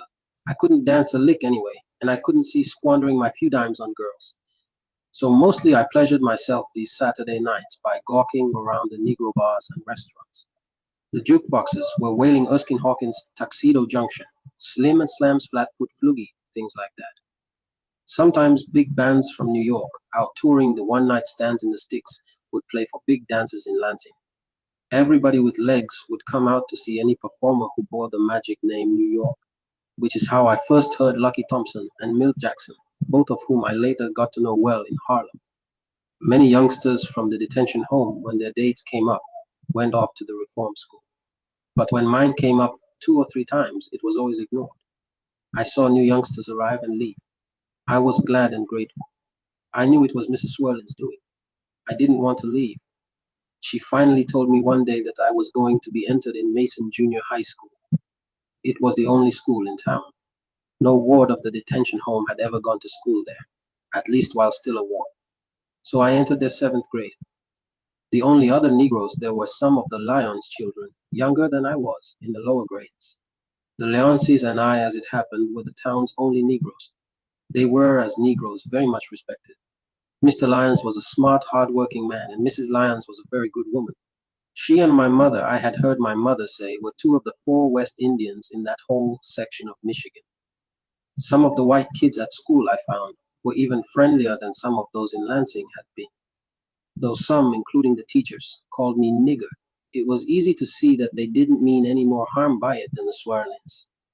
As the nigger of my class, I was in fact extremely popular, I suppose partly because I was kind of a novelty. I was in demand, I had top priority. But I also benefited from the special prestige of having the seal of approval from that very important woman about the town of Mason, Mrs. Swirling. Nobody in Mason would have dreamed of getting on the wrong side of her. It became hard for me to get through a school day without someone after me to join this or head up the debating society, the junior high basketball team, or some other extracurricular activity. I never turned them down. And I hadn't been in the school long when Mrs. Swearlin, knowing I could use spending money of my own, got me a job after school washing the dishes in a local restaurant. My boss there was the father of a white classmate whom I spent a lot of time with. His family lived over the restaurant. It was fine working there. Every Friday night when I got paid, I'd feel at least 10 feet tall. I forget how much I made, but it seemed like a lot. It was the first time I'd ever had any money to speak of, all my own in my whole life. And at school I'd buy treats for the others in my class, at least as much as any of them did for me. English and history were the subjects I liked most. My English teacher, I recall, a Mr. Ostrowski, was always giving advice about how to become something in life. The one thing I didn't like about history class was that the teacher, Mr. Williams, was a great one for nigger jokes. One day during my first week at school, I walked into the room and he started singing to the class as a joke. Way down yonder in the cotton field, some folks say that a nigger won't steal. Very funny.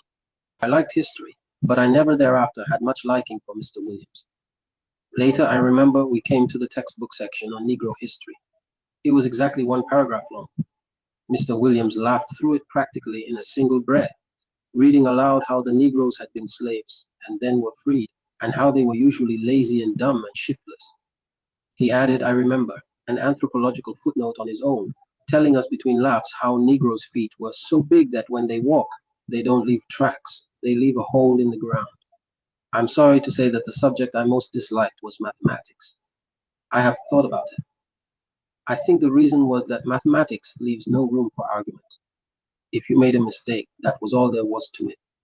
Basketball was a big thing in my life, though. I was on the team. We traveled to neighboring towns such as Howell and Charlotte, and wherever I showed my face, the audiences in the gymnasiums niggered and cooled me to death, or called me Rastus. It didn't bother my teammates or my coach at all, and to tell the truth, it bothered me only, vaguely. Mine was the same psychology that makes Negroes even today, though it bothers them down inside, keep letting the white man tell them how much progress they are making. They've heard it so much they've almost gotten brainwashed into believing it, or at least accepting it. After the basketball games, there would usually be a school dance. Whenever our team walked into another school's gym for the dance, with me among them, I could feel the freeze. It would start to ease as they saw that I didn't try to mix, but stuck close to someone on our team or kept to myself. I think I developed ways to do it without making it obvious. Even at our own school, I could sense it almost as a physical barrier, that despite all the beaming and smiling, the mascot wasn't supposed to dance with any of the white girls. It was some kind of psychic message, not just from them, but also from within myself. I am proud to be able to say that much for myself, at least. I would just stand around and smile and talk and drink punch and eat sandwiches, and then I would make some excuse and get away early. They were typical small-town school dances. Sometimes a little white band from Lansing would be brought in to play. But most often, the music was a phonograph set up on a table, with the volume turned up high, and the record scratchy, blaring things like Glenn Miller's Moonlight Serenade. His band was riding high then, or the Ink Spots, who were also very popular, singing If I Didn't Care. I used to spend a lot of time thinking about a peculiar thing. Many of these Mason white boys, like the ones at the Lansing school, especially if they knew me well, and if we hung out a lot together, would get me off in a corner somewhere and push me to proposition certain white girls, sometimes their own sisters. They would tell me that they'd already had the girls themselves, including their sisters, or that they were trying to and couldn't. Later on, I came to understand what was going on. If they could get the girls into the position of having broken the terrible taboo by slipping off with me somewhere, they would have that hammer over the girls' heads to make them give in to them. It seemed that the white boys felt that I, being a Negro, just naturally knew more about romance or sex than they did, that I instinctively knew more about what to do and say with their own girls. I never did tell anybody that I really went for some of the white girls, and some of them went for me too. They let me know in many ways. But any time we found ourselves in any close conversations or potentially intimate situations, always there would come up between us some kind of a wall. The girls I really wanted to have were a couple of Negro girls whom Wilfred or Filbert had introduced me to in Lansing. But with these girls, somehow, I lacked the nerve. From what I heard and saw on the Saturday nights I spent hanging around in the Negro district, I knew that race mixing went on in Lansing. But strangely enough, this didn't have any kind of effect on me.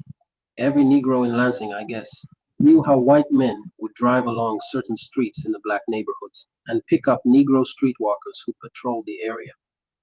And on the other hand, there was a bridge that separated the Negro and Polish neighborhoods, where white women would drive or walk across and pick up Negro men who would hang around in certain places close to the bridge, waiting for them. Lansing's white women, even in those days, were famous for chasing Negro men. I didn't yet appreciate how most whites accord to the Negro this reputation for prodigious sexual prowess. There in Lansing, I never heard of any trouble about this mixing from either side. I imagine that everyone simply took it for granted, as I did. Anyway, from my experience as a little boy at the Lansing school, I had become fairly adept at avoiding the white girl issue, at least for a couple of years yet. Then, in the second semester of the seventh grade, I was elected class president. It surprised me even more than other people, but I can see now why the class might have done it. My grades were among the highest in the school. I was unique in my class, like a pink poodle, and I was proud. I'm not going to say I wasn't.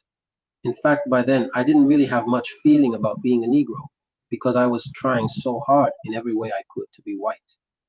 Which is why I am spending much of my life today telling the American black man that he's wasting his time straining to integrate. I know from personal experience. I tried hard enough. Malcolm, we're just so proud of you, Mrs. Swirlin exclaimed when she heard about my election. It was all over the restaurant where I worked. Even the state man, Maynard Allen, who still dropped by to see me once in a while, had a word of praise. He said he never saw anybody prove better exactly what reform meant. I really liked him, except for one thing. He now and then would drop something that hinted my mother had let us down somehow. Fairly often, I would go and visit the Leonces, and they acted as happy as though I was one of their children. And it was the same warm feeling when I went into Lansing to visit my brothers and sisters, and the Gohanneses. I remember one thing that marred this time for me, the movie Gone with the Wind. When it played in Mason, I was the only Negro in the theater, and when Butterfly McQueen went into her act, I felt like crawling under the rug. Every Saturday, just about, I would go into Lansing. I was going on 14 now. Wilfred and Hilda still lived out by themselves at the old family home. Hilda kept the house very clean. It was easier than my mother's plight, with 8 of us always underfoot or running around. Wilfred worked wherever he could, and he still read every book he could get his hands on. Filbert was getting a reputation as one of the better amateur fighters in this part of the state. Everyone really expected that he was going to become a professional. Reginald and I, after my fighting fiasco, had finally gotten back on good terms. It made me feel great to visit him and Wesley over at Mrs. Williams. I'd offhandedly give them each a couple of dollars to just stick in their pockets to have something to spend. And little Yvonne and Robert were doing okay too, over at the home of the West Indian lady, Mrs. McGuire. I'd give them about a quarter apiece. It made me feel good to see how they were coming along. None of us talked much about our mother, and we never mentioned our father. I guess none of us knew what to say. We didn't want anybody else to mention our mother either, I think. From time to time, though, we would all go over to Kalamazoo to visit her. Most often, we older ones went singly, for it was something you didn't want to have to experience with anyone else present, even your brother or sister. During this period, the visit to my mother that I most remember was toward the end of that 7th grade year, when our father's grown daughter by his first marriage, Ella, came from Boston to visit us. Wilfred and Hilda had exchanged some letters with Ella, and I, at Hilda's suggestion, had written to her from the Swillens.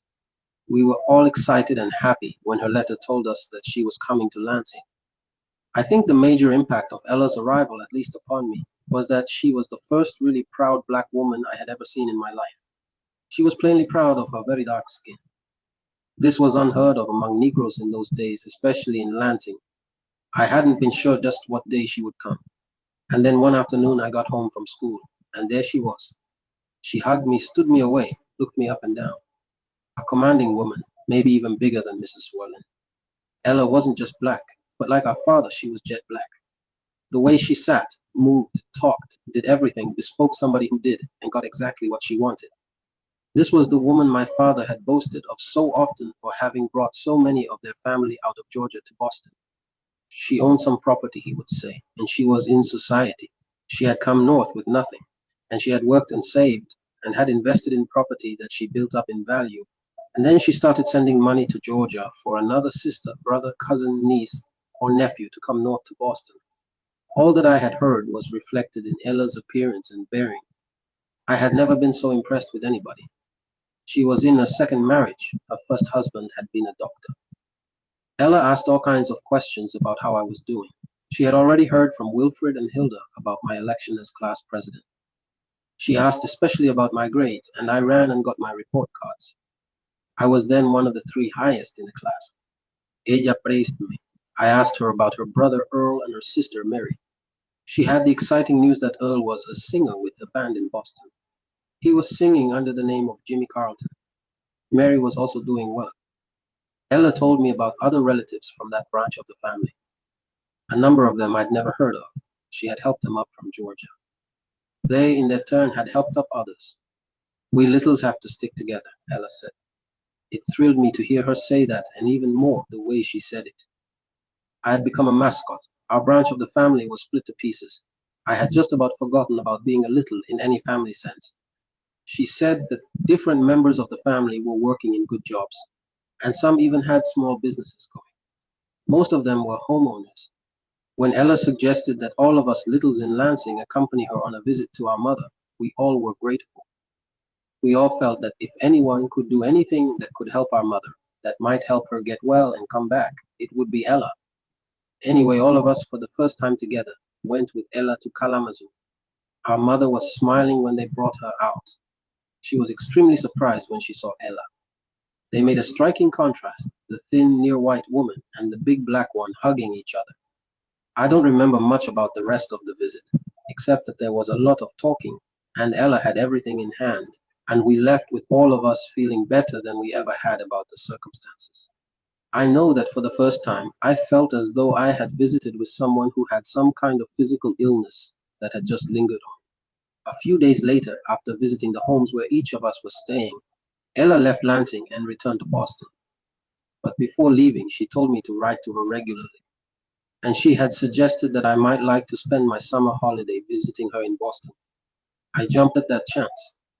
That summer of 1940 in Lansing, I caught the Greyhound bus for Boston with my cardboard suitcase and wearing my green suit. If someone had hung a sign, "Hick," around my neck, I couldn't have looked much more obvious. They didn't have the turnpikes then. The bus stopped at what seemed every corner and cowpatch. From my seat in, you guessed it, the back of the bus, I gawked out of the window at white man's America rolling past for what seemed a month, but must have been only a day and a half. When we finally arrived, Ella met me at the terminal and took me home. The house was on Wambeck Street in the Sugar Hill section of Roxbury, the Harlem of Boston. I met Ella's second husband, Frank, who was now a soldier, and her brother Earl, the singer, who called himself Jimmy Carlton, and Mary, who was very different from her older sister. It's funny how I seem to think of Mary as Ella's sister instead of her being, just as Ella is, my own half-sister. It's probably because Ella and I always were much closer as basic types. We're dominant people, and Mary has always been mild and quiet, almost shy. Ella was busily involved in dozens of things. She belonged to I don't know how many different clubs. She was a leading light of local so-called black society. I saw and met 100 black people there whose big city talk and ways left my mouth hanging open. I couldn't have feigned indifference if I had tried to. People talked casually about Chicago, Detroit, New York. I didn't know the world contained as many Negroes as I saw thronging downtown Roxbury at night, especially on Saturdays. Neon lights, nightclubs, pool halls, bars, the cars they drove. Restaurants made the streets smell rich, greasy, down-home black cooking. Jukeboxes blared Erskine Hawkins, Duke Ellington, Cootie Williams, dozens of others. If somebody had told me then that someday I'd know them all personally, I'd have found it hard to believe. The biggest bands like these played at the Roseland State Ballroom on Boston's Massachusetts Avenue, one night for Negroes, the next night for whites. I saw for the first time occasional black-white couples strolling around arm in arm. And on Sundays, when Ella, Mary, or somebody took me to church, I saw churches for black people such as I had never seen. They were many times finer than the white church I had attended back in Mason, Michigan. There, the white people just sat and worshipped with words, but the Boston Negroes, like all other Negroes I had ever seen at church, threw their souls and bodies wholly into worship. 2 or 3 times, I wrote letters to Wilfred intended for everybody back in Lansing. I said I'd try to describe it when I got back, but I found I couldn't. My restlessness with Mason, and for the first time in my life, a restlessness with being around white people, began as soon as I got back home and entered 8th grade. I continued to think constantly about all that I had seen in Boston and about the way I had felt there. I know now that it was the sense of being a real part of a mass of my own kind for the first time. The white people, classmates, the swirlings, the people at the restaurant where I worked noticed the change. They said, "You're acting so strange. You don't seem like yourself, Malcolm. What's the matter?" I kept close to the top of the class, though. The topmost scholastic standing, I remember, kept shifting between me, a girl named Audrey Slough, and a boy named Jimmy Cotter. It went on that way as I became increasingly restless and disturbed through the first semester. And then one day, just about when those of us who had passed were about to move up to 8A, from which we would enter high school the next year, something happened which was to become the first major turning point of my life. Somehow I happened to be alone in the classroom with Mr. Ostrowski, my English teacher. He was a tall, rather reddish white man, and he had a thick mustache. I had gotten some of my best marks under him, and he had always made me feel that he liked me. He was, as I have mentioned, a natural-born advisor about what you ought to read, to do, or think about any and everything. We used to make unkind jokes about him. Why was he teaching in Mason instead of somewhere else, getting for himself some of the success in life that he kept telling us how to get? I know that he probably meant well in what he happened to advise me that day. I doubt that he meant any harm. It was just in his nature as an American white man. I was one of his top students, one of the school's top students, but all he could see for me was the kind of future, in your place, that almost all white people see for black people. He told me, "Malcolm, you ought to be thinking about a career. Have you been giving it thought?" The truth is I hadn't. I never have figured out why I told him. "Well, yes, sir, I've been thinking I'd like to be a lawyer." Lansing certainly had no Negro lawyers or doctors either, in those days, to hold up an image I might have aspired to.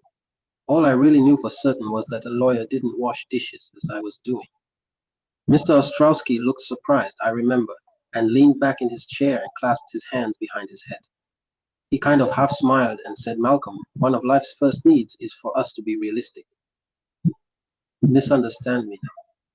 We all here like you know that. But you've got to be realistic about being a nigger. A lawyer, that's no realistic goal for a nigger. You need to think about something you can be. You're good with your hands, making things. Everybody admires your carpentry shop work.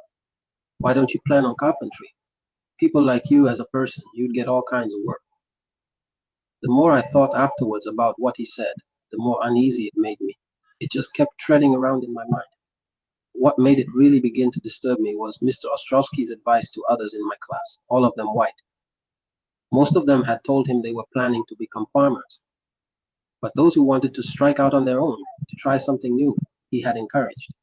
Some, mostly girls, wanted to be teachers. A few wanted other professions, such as one boy who wanted to become a county agent, another a veterinarian, and one girl wanted to be a nurse. They all reported that Mr. Ostrowski had encouraged what they had wanted, yet nearly none of them had earned marks equal to mine. It was a surprising thing that I had never thought of it that way before, but I realized that whatever I wasn't, I was smarter than nearly all of those white kids. But apparently I was still not intelligent enough in their eyes to become whatever I wanted to be. It was then that I began to change inside. I drew away from white people. I came to class and I answered when called upon. It became a physical strain simply to sit in Mr. Ostrowski's class. Where nigger had slipped off my back before, wherever I heard it now, I stopped and looked at whoever said it, and they looked surprised that I did. I quit hearing so much nigger and "what's wrong," which was the way I wanted it. Nobody, including the teachers, could decide what had come over me. I knew I was being discussed. In a few more weeks, it was that way too, at the restaurant where I worked washing dishes, and at the Swirlings. One day soon after, Mrs. Swirling called me into the living room, and there was the state man, Maynard Allen. I knew from their faces that something was about to happen. She told me that none of them could understand why, after I had done so well in school and on my job and living with them, and after everyone in Mason had come to like me, I had lately begun to make them all feel that I wasn't happy there anymore. She said she felt there was no need for me to stay at the detention home any longer, and that arrangements had been made for me to go and live with the Lyons family, who liked me so much. She stood up and put out her hand. I guess I've asked you 100 times, Malcolm. Do you want to tell me what's wrong? I shook her hand and said, Nothing, Mrs. Swirling. Then I went and got my things and came back down. At the living room door, I saw her wiping her eyes. I felt very bad. I thanked her and went out in front to Mr. Allen, who took me over to the Lyons. Mr. and Mrs. Lyons and their children, during the 2 months I lived with them, while finishing 8th grade, also tried to get me to tell them what was wrong. But somehow I couldn't tell them either. I went every Saturday to see my brothers and sisters in Lansing, and almost every other day I wrote to Ella in Boston. Not saying why, I told Ella that I wanted to come there and live. I don't know how she did it, but she arranged for official custody of me to be transferred from Michigan to Massachusetts. And the very week I finished the 8th grade, I again boarded the Greyhound bus for Boston. I've thought about that time a lot since then. No physical move in my life has been more pivotal or profound in its repercussions. If I had stayed on in Michigan, I would probably have married one of those Negro girls I knew and liked in Lansing.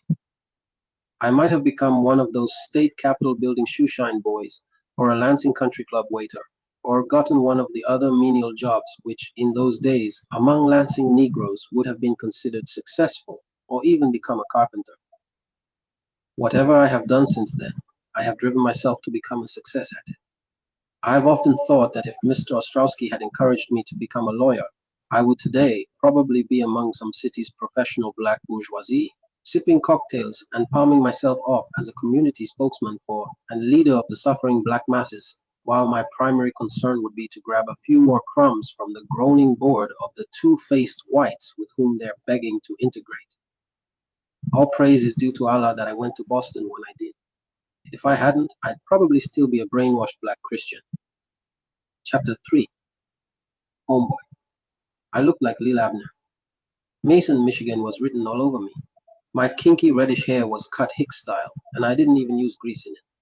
My green suit's coat sleeves stopped above my wrists. The pants legs showed 3 inches of socks. Just a shade lighter green than the suit was my narrow-collared, 3/4 length Lansing department store topcoat. My appearance was too much for even Ella, but she told me later she had seen countrified members of the little family come up from Georgia in even worse shape than I was. Ella had fixed up a nice little upstairs room for me, and she was truly a Georgia Negro woman when she got into the kitchen with her pots and pans.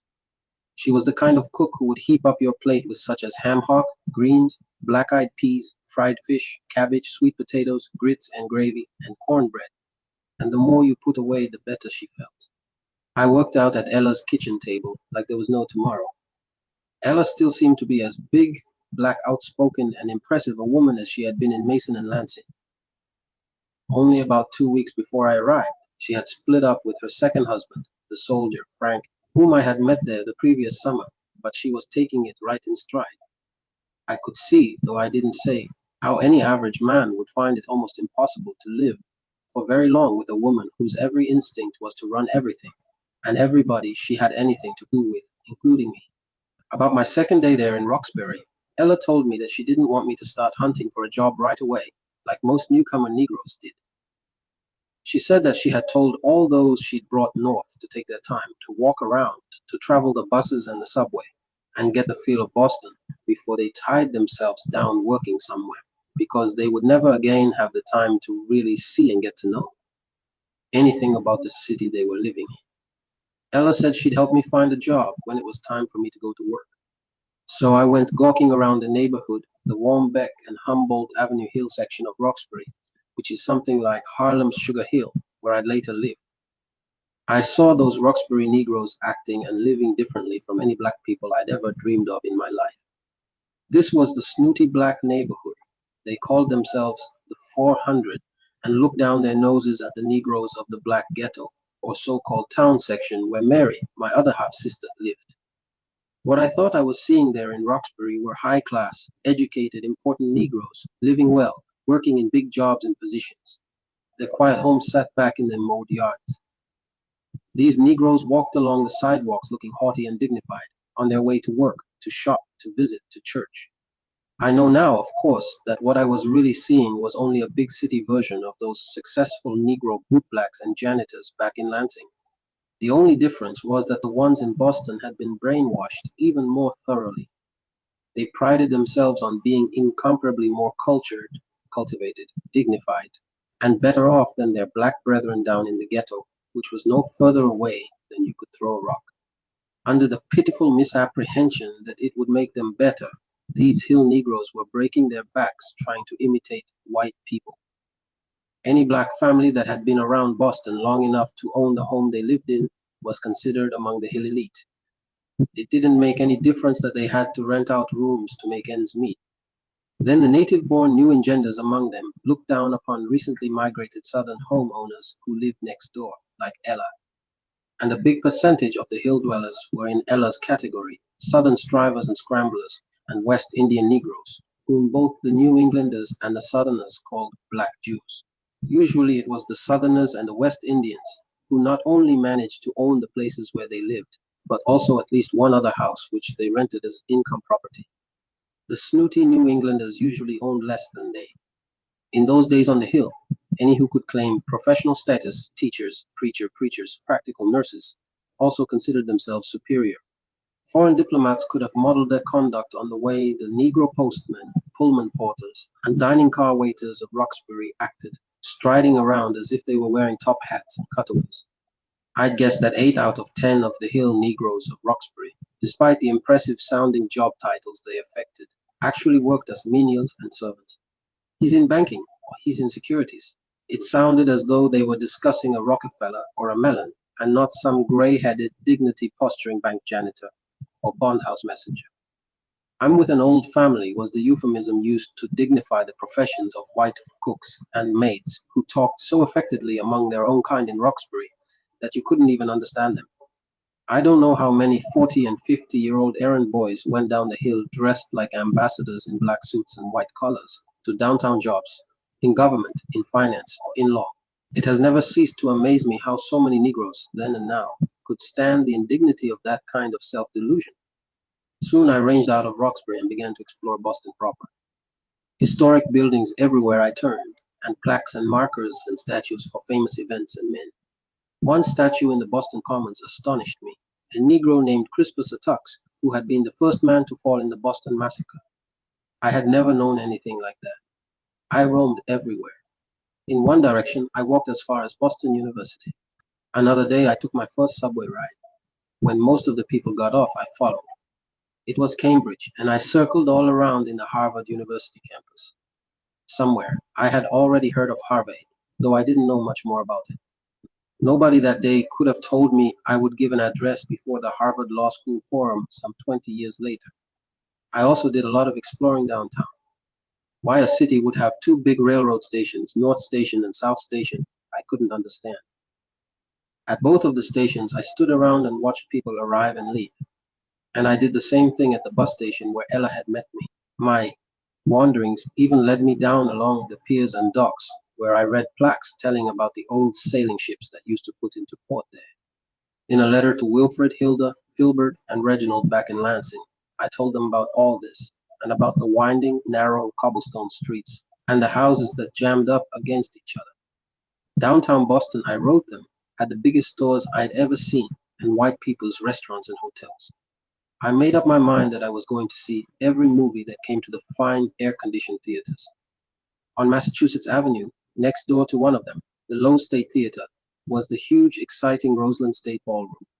Big posters out in front advertised the nationally famous bands, White and Negro, that had played there. Coming next week, when I went by that first time, was Glenn Miller. I remember thinking how nearly the whole evening's music at Mason High School dances had been Glenn Miller's records. What wouldn't that crowd have given, I wondered, to be standing where Glenn Miller's band was actually going to play? I didn't know how familiar with Roseland I was going to become. Ella began to grow concerned, because even when I had finally had enough sightseeing, I didn't stick around very much on the hill. She kept dropping hints that I ought to mingle with the nice young people my age, who were to be seen in the Townsend drugstore 2 blocks from her house, and a couple of other places. But even before I came to Boston, I had always felt and acted toward anyone my age as if they were in the kid class, like my younger brother Reginald. They had always looked up to me as if I were considerably older. On weekends back in Lansing, where I'd go to get away from the white people in Mason, I'd hung around in the Negro part of town with Wilfred's and Filbert's set. Though all of them were several years older than me, I was bigger, and I actually looked older than most of them. I didn't want to disappoint or upset Ella, but despite her advice, I began going down into the town ghetto section. That world of grocery stores, walk-up flats, cheap restaurants, pool rooms, bars, storefront churches, and pawn shops seemed to hold a natural lure for me. Not only was this part of Roxbury much more exciting, but I felt more relaxed among Negroes who were being their natural selves and not putting on airs.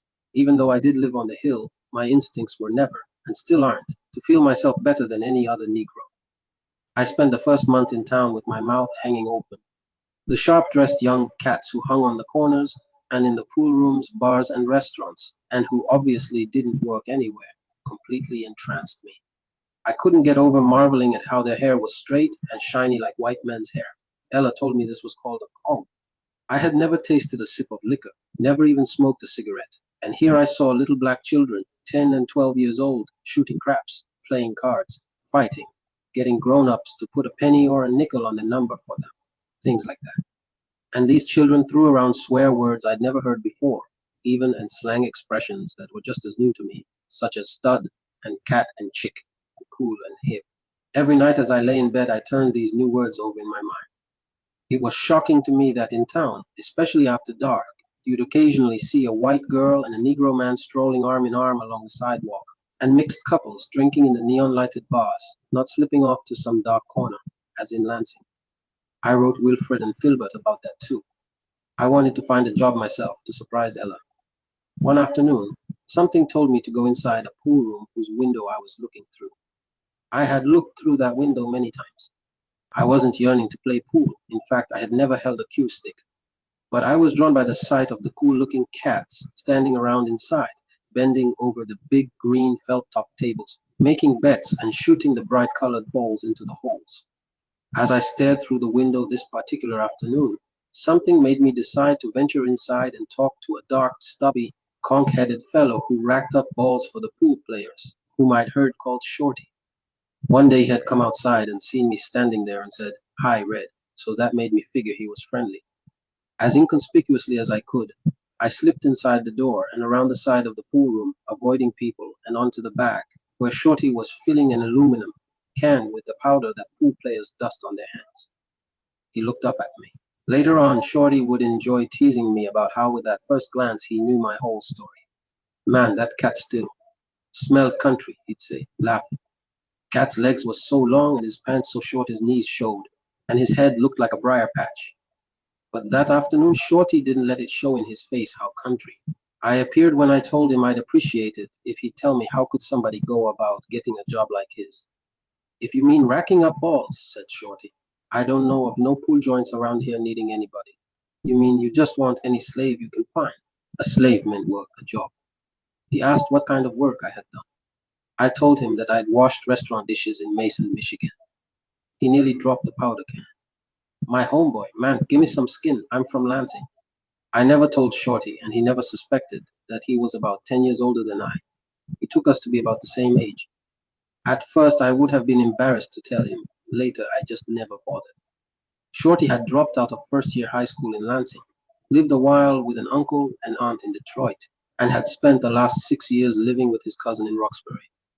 But when I mentioned the names of Lansing people and places, he remembered many, and pretty soon we sounded as if we had been raised in the same block. I could sense Shorty's genuine gladness, and I don't have to say how lucky I felt to find a friend as hip as he obviously was. "Man, this is a swinging town if you dig it," Shorty said. "You're my homeboy. I'm going to school you to the happenings." I stood there and grinned like a fool. "You got to go anywhere now? Well, stick around until I get off." One thing I liked immediately about Shorty was his frankness. When I told him where I lived, he said what I already knew, that nobody in town could stand the hill Negroes. But he thought a sister who gave me a pad, not charging me rent, not even running me out to find some slave, couldn't be all bad. Shorty's slave in the pool room, he said, was just to keep ends together while he learned his horn. A couple of years before, he'd hit the numbers and bought a saxophone. Got it right in there in the closet now for my lesson tonight. Shorty was taking lessons with some other studs, and he intended one day to organize his own small band. There's a lot of bread to be made gigging right around here in Roxbury, Shorty explained to me. I don't dig joining some big band, one-nighting all over, just to say I played with Count or Duke or somebody. I thought that was smart. I wished I had studied a horn, but I never had been exposed to one. All afternoon, between trips up front to racballs, Shorty talked to me out of the corner of his mouth, which hustlers standing around or playing at this or that table sold reefers, or had just come out of prison, or were second-story men. Shorty told me that he played at least $1 a day on the numbers. He said as soon as he hit a number, he would use the winnings to organize his band. I was ashamed to have to admit that I had never played the numbers. Well, you ain't never had nothing to play with, he said, excusing me. But you start when you get a slave, and if you hit, you got a stake for something. He pointed out some gamblers and some pimps. Some of them had white whores, he whispered. I ain't going to lie, I dig them $2 white chicks, Shorty said. There's a lot of that action around here nights. You'll see it. I said I already had seen some. You ever had one? He asked. My embarrassment at my inexperience showed. Hell, man, he said, don't be ashamed. I had a few before I left Lansing, them Polak chicks that used to come over the bridge. Here they're mostly Italians and Irish. But it don't matter what kind, there's something else. Ain't no different nowhere. There's nothing they love better than a black stud. Through the afternoon, Shorty introduced me to players and loungers. My homeboy, he'd say, he's looking for a slave if you hear anything. They all said they'd look out. At 7 o'clock, when the night ball racker came on, Shorty told me he had to hurry to his saxophone lesson. But before he left, he held out to me the $6 or $7 he had collected that day in nickel and dime tips. You got enough bread, homeboy. I was okay, I told him I had $2. But Shorty made me take 3 more. Little fattening for your pocket, he said. Before we went out, he opened his saxophone case and showed me the horn. It was gleaming brass against the green velvet, an alto sax. He said, keep cool, homeboy, and come back tomorrow. Some of the cats will turn you up a slave. When I got home, Ella said there had been a telephone call from somebody named Shorty. He had left a message that over at the Roseland State Ballroom, the shoeshine boy was quitting that night, and Shorty had told him to hold the job for me. Malcolm, you haven't had any experience shining shoes, Ella said. Her expression and tone of voice told me she wasn't happy about my taking that job. I didn't particularly care, because I was already speechless thinking about being somewhere close to the greatest bands in the world. I didn't even wait to eat any dinner. The ballroom was all lighted when I got there. A man at the front door was letting in members of Benny Goodman's band. I told him I wanted to see the shoeshine boy, Freddie. You're going to be the new one? He asked. I said I thought I was, and he laughed. Well, maybe you'll hit the numbers and get a Cadillac too. He told me that I'd find Freddie upstairs in the men's room on the second floor. But downstairs before I went up, I stepped over and snatched a glimpse inside the ballroom. I just couldn't believe the size of that waxed floor. At the far end, under the soft rose-colored lights, was the bandstand with the Benny Goodman musicians moving around, laughing and talking, arranging their horns and stands. A wiry, brown-skinned, conked fellow upstairs in the men's room greeted me. You Shorty's homeboy? I said I was, and he said he was Freddie. Good old boy, he said. He called me. He just heard I hit the big number, and he figured right I'd be quitting. I told Freddie what the man at the front door had said about a Cadillac. He laughed and said, burns them white cats up when you get yourself something. Yeah, I told him I was going to get me one, just to bug them. Freddie then said for me to pay close attention, that he was going to be busy, and for me to watch but not get in the way, and he'd try to get me ready to take over at the next dance, a couple of nights later. As Freddie busied himself setting up the shoeshine stand, he told me, get here early. Your shoeshine rags and brushes by this footstand. Your polished bottles, paste wax, suede brushes over here. Everything in place. You get rushed. You never need to waste motion.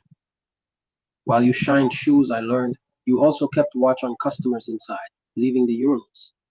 You darted over and offered a small white hand towel. A lot of cats who ain't planning to wash their hands.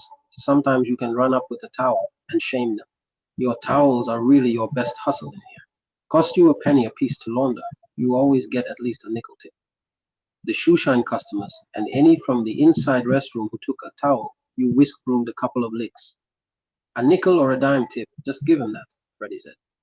But for 2 bits, Uncle Tom a little. White cats especially like that.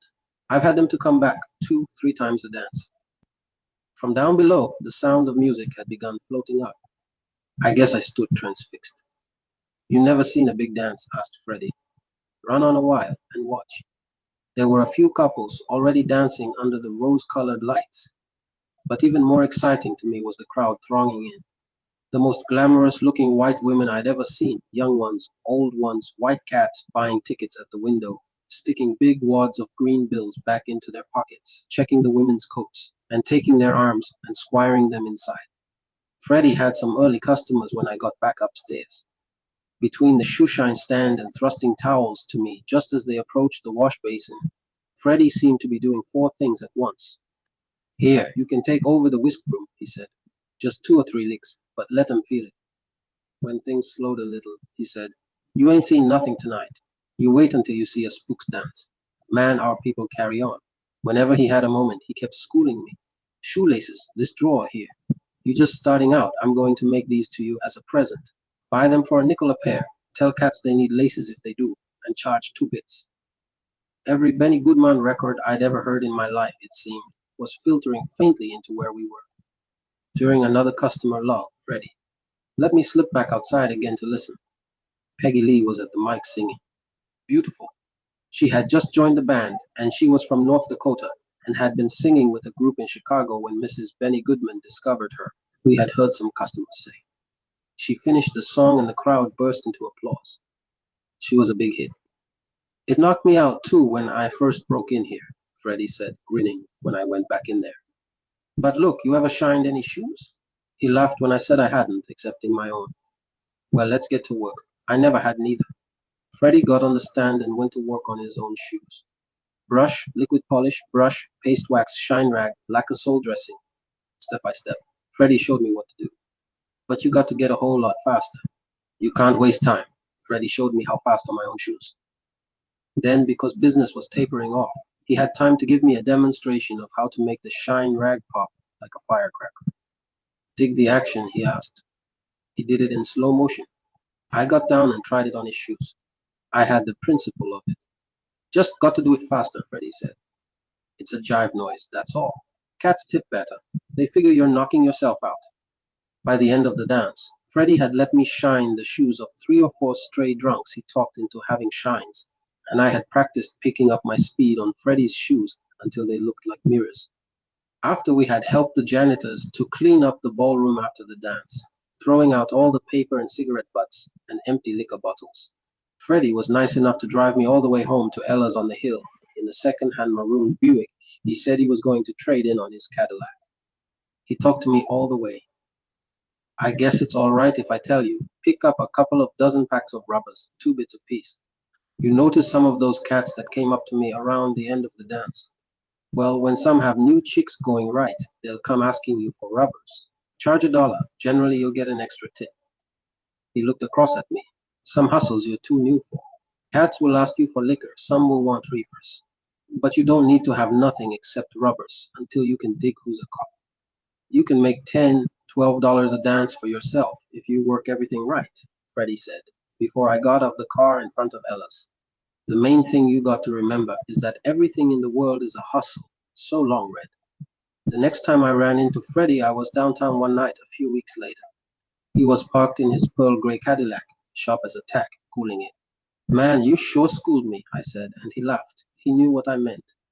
It hadn't taken me long on the job to find out that Freddie had done less shoe shining and towel hustling than selling liquor and reefers, and putting white johns in touch with Negro whores.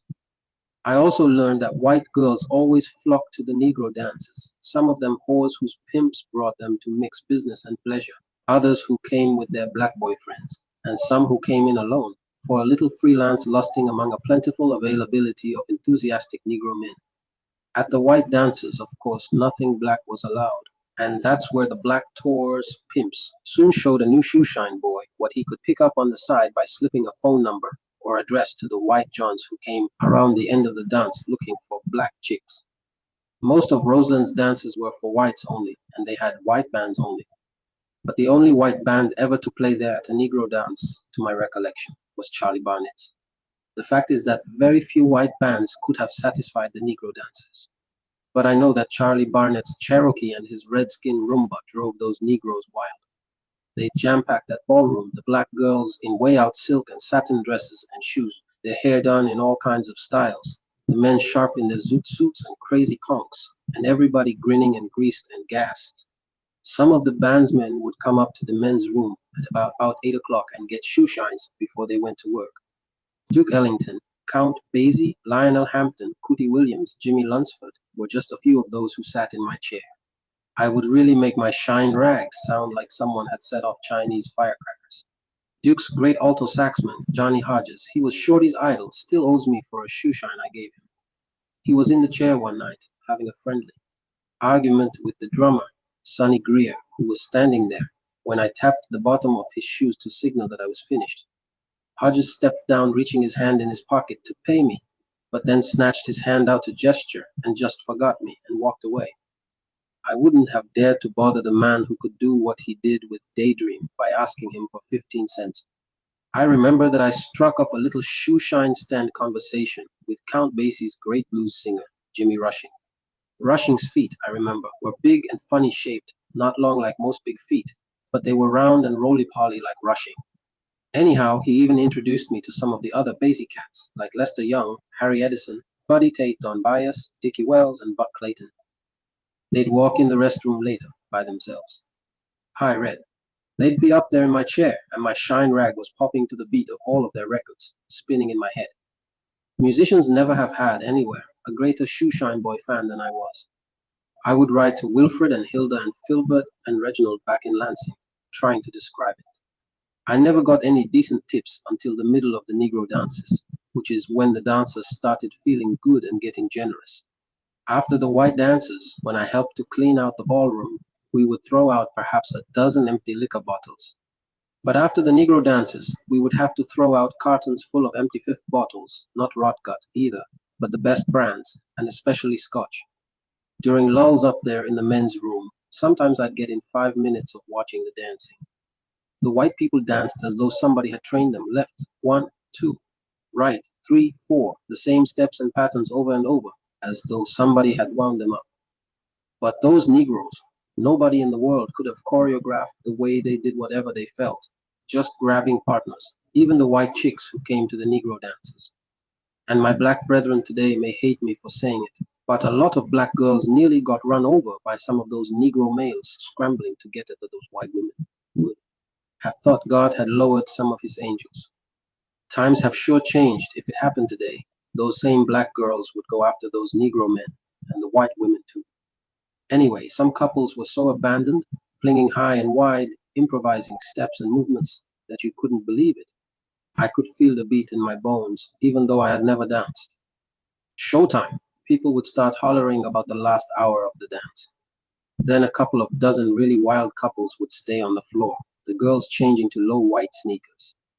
The band now would really be blasting, and all the other dancers would form a clapping, shouting circle to watch that wild competition as it began, covering only a quarter or so of the ballroom floor.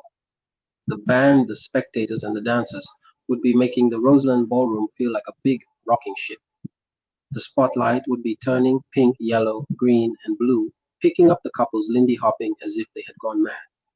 Wail, man, wail! People would be shouting at the band, and it would be wailing, until first one, and then another couple just ran out of strength and stumbled off toward the crowd, exhausted and soaked with sweat. Sometimes I would be down there standing inside the door, jumping up and down in my gray jacket with the whisk broom in the pocket, and the manager would have to come and shout at me that I had customers upstairs. The first liquor I drank, my first cigarettes, even my first reefers, I can't specifically remember. But I know they were all mixed together with my first shooting craps, playing cards, and betting my dollar a day on the numbers as I started hanging out at night with Shorty and his friends. Shorty's jokes about how country I had been made us all laugh. I still was country, I know now, but it all felt so great because I was accepted. All of us would be in somebody's place, usually one of the girls, and we'd be turning on, the reefers making everybody's head light, or the whiskey aglow in our middles. Everybody understood that my head had to stay kinky a while longer to grow long enough for Shorty to conk it for me. One of these nights, I remarked that I had saved about half enough to get a zoot. Save. Shorty couldn't believe it. Homeboy, you never heard of credit? He told me he'd call a neighborhood clothing store the first thing in the morning, and that I should be there early. A salesman, a young Jew, met me when I came in. You're Shorty's friend? I said I was. It amazed me, all of Shorty's contacts. The salesman wrote my name on a form, and the Roseland as where I worked, and Ella's address as where I lived. Shorty's name was put down as recommending me. The salesman said Shorty's one of our best customers. I was measured, and the young salesman picked off a rack a zoot suit that was just wild. Sky blue pants 30 inches in the knee, an angle narrowed down to 12 inches at the bottom, and a long coat that pinched my waist and flared out below my knees. As a gift, the salesman said the store would give me a narrow leather belt with my initial L on it. Then he said I ought to also buy a hat, and I did blue with a feather in the 4-inch brim. Then the store gave me another present, a long, thick-linked, gold-plated chain that swung down lower than my coat hem. I was sold forever on credit. When I modeled the zoot for Ella, she took a long look and said, well, I guess it had to happen. I took 3 of those 25-cent sepia toned, while you wait pictures of myself, posed the way hipsters wearing their zoots would cool it, hat dangled, knees drawn close together, feet wide apart, both index fingers jabbed toward the floor. The long coat and swinging chain and the Punjab pants were much more dramatic if you stood that way. One picture I autographed and airmailed to my brothers and sisters in Lansing to let them see how well I was doing. I gave another one to Ella, and the third to Shorty, who was really moved. I could tell by the way he said, thanks, homeboy. It was part of our hip code not to show that kind of affection. Shorty soon decided that my hair was finally long enough to be combed. He had promised to school me in how to beat the barbershop's $3 and $4 price by making up Congolese and then conking ourselves. I took the little list of ingredients he had printed out for me and went to a grocery store where I got a can of Red Devil Lye, 2 eggs, and 2 medium-sized white potatoes.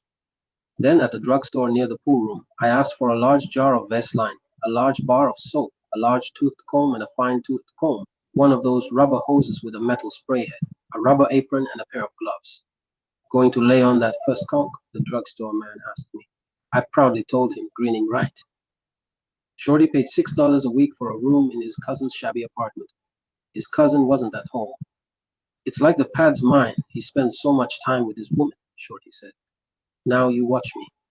He peeled the potatoes and thin sliced them into a quart-sized mason fruit jar, then started stirring them with a wooden spoon as he gradually poured in a little over half the can of lye. Never use a metal spoon, the lye will turn it black, he told me. A jelly-like starchy-looking glop resulted from the lye and potatoes, and Shorty broke in the 2 eggs, stirring real fast, his own conk and dark face bent down close. The Congolese turned pale yellowish. Feel the jar, Shorty said. I cupped my hand against the outside and snatched it away. Damn right, it's hot, that's the lye, he said. So you know it's going to burn when I comb it in, it burns bad. But the longer you can stand it, the straighter the hair. He made me sit down, and he tied the string of the new rubber apron tightly around my neck and combed up my bush of hair. Then, from the big Vaseline jar, he took a handful and massaged it hard all through my hair and into the scalp. He also thickly Vaselined my neck, ears, and forehead. When I get to washing out your head, be sure to tell me anywhere you feel any little stinging, Shorty warned me, washing his hands, then pulling on the rubber gloves and tying on his own rubber apron. You always got to remember that any Congolese left in burns a sore into your head. The Congolese just felt warm when Shorty started combing it in. But then my head caught fire. I gritted my teeth and tried to pull the sides of the kitchen table together. The comb felt as if it was raking my skin off. My eyes watered, my nose was running. I couldn't stand it any longer. I bolted to the wash basin. I was cursing Shorty with every name I could think of when he got the spray going and started soap lathering my head. He lathered and spray rinsed, maybe 10 or 12 times, each time gradually closing the hot water faucet until the rinse was cold, and that helped some. You feel any stinging spots? No, I managed to say. My knees were trembling. Sit back down then. I think we got it all out okay.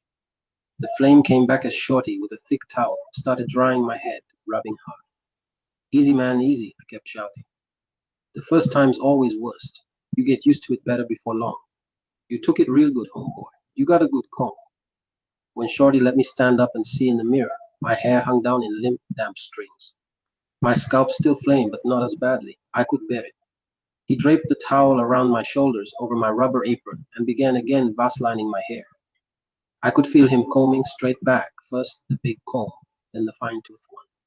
Then he was using a razor very delicately on the back of my neck, then finally shaping the sideburns. My first view in the mirror blotted out the hurting. I'd seen some pretty conks, but when it's the first time on your own head, the transformation after the lifetime of kinks is staggering. The mirror reflected Shorty behind me. We both were grinning and sweating. And on top of my head was this thick, smooth sheen of shining red hair, real red, as straight as any white man's. How ridiculous I was. Stupid enough to stand there, simply lost in admiration of my hair now looking white, reflected in the mirror in Shorty's room. I vowed that I'd never again be without a comb, and I never was for many years. This was my first really big step towards self-degradation. When I endured all of that pain, literally burning my flesh to have it look like a white man's hair. I had joined that multitude of Negro men and women in America who are brainwashed into believing that the black people are inferior and white people superior, that they will even violate and mutilate their God-created bodies to try to look pretty by white standards. Look around today in every small town and big city, from two-bit catfish and soda pop joints into the integrated lobby of the Waldorf Astoria, and you'll see conks on black men. And you'll see black women wearing these. Green and pink and purple and red and platinum blonde wigs. They're all more ridiculous than a slapstick comedy. It makes you wonder if the Negro has completely lost his sense of identity, lost touch with himself. You'll see the conch worn by many, many so-called upper-class Negroes, and as much as I hate to say it about them, on all too many Negro entertainers. One of the reasons that I've especially admired some of them, like Lionel Hampton and Sidney Poitier, among others, is that they have kept their natural hair and fought to the top. I admire any Negro man who has never had himself combed, or who has had the sense to get rid of it, as I finally did. I don't know which kind of self-defacing conch is the greatest shame, the one you'll see on the heads of the black so-called middle class and upper class, who ought to know better, or the one you'll see on the heads of the poorest, most downtrodden, ignorant black men. I mean the legal minimum wage, ghetto-dwelling kind of Negro, as I was when I got my first one. It's generally among these poor fools that you'll see a black kerchief over the man's head, like Aunt Jemima. He's trying to make his conch last longer between trips to the barber shop. Only for special occasions is this kerchief-protected conch exposed, to show off how sharp and hip its owner is. The ironic thing is that I have never heard any woman, white or black, express any admiration for a conch. Of course, any white woman with a black man isn't thinking about his hair.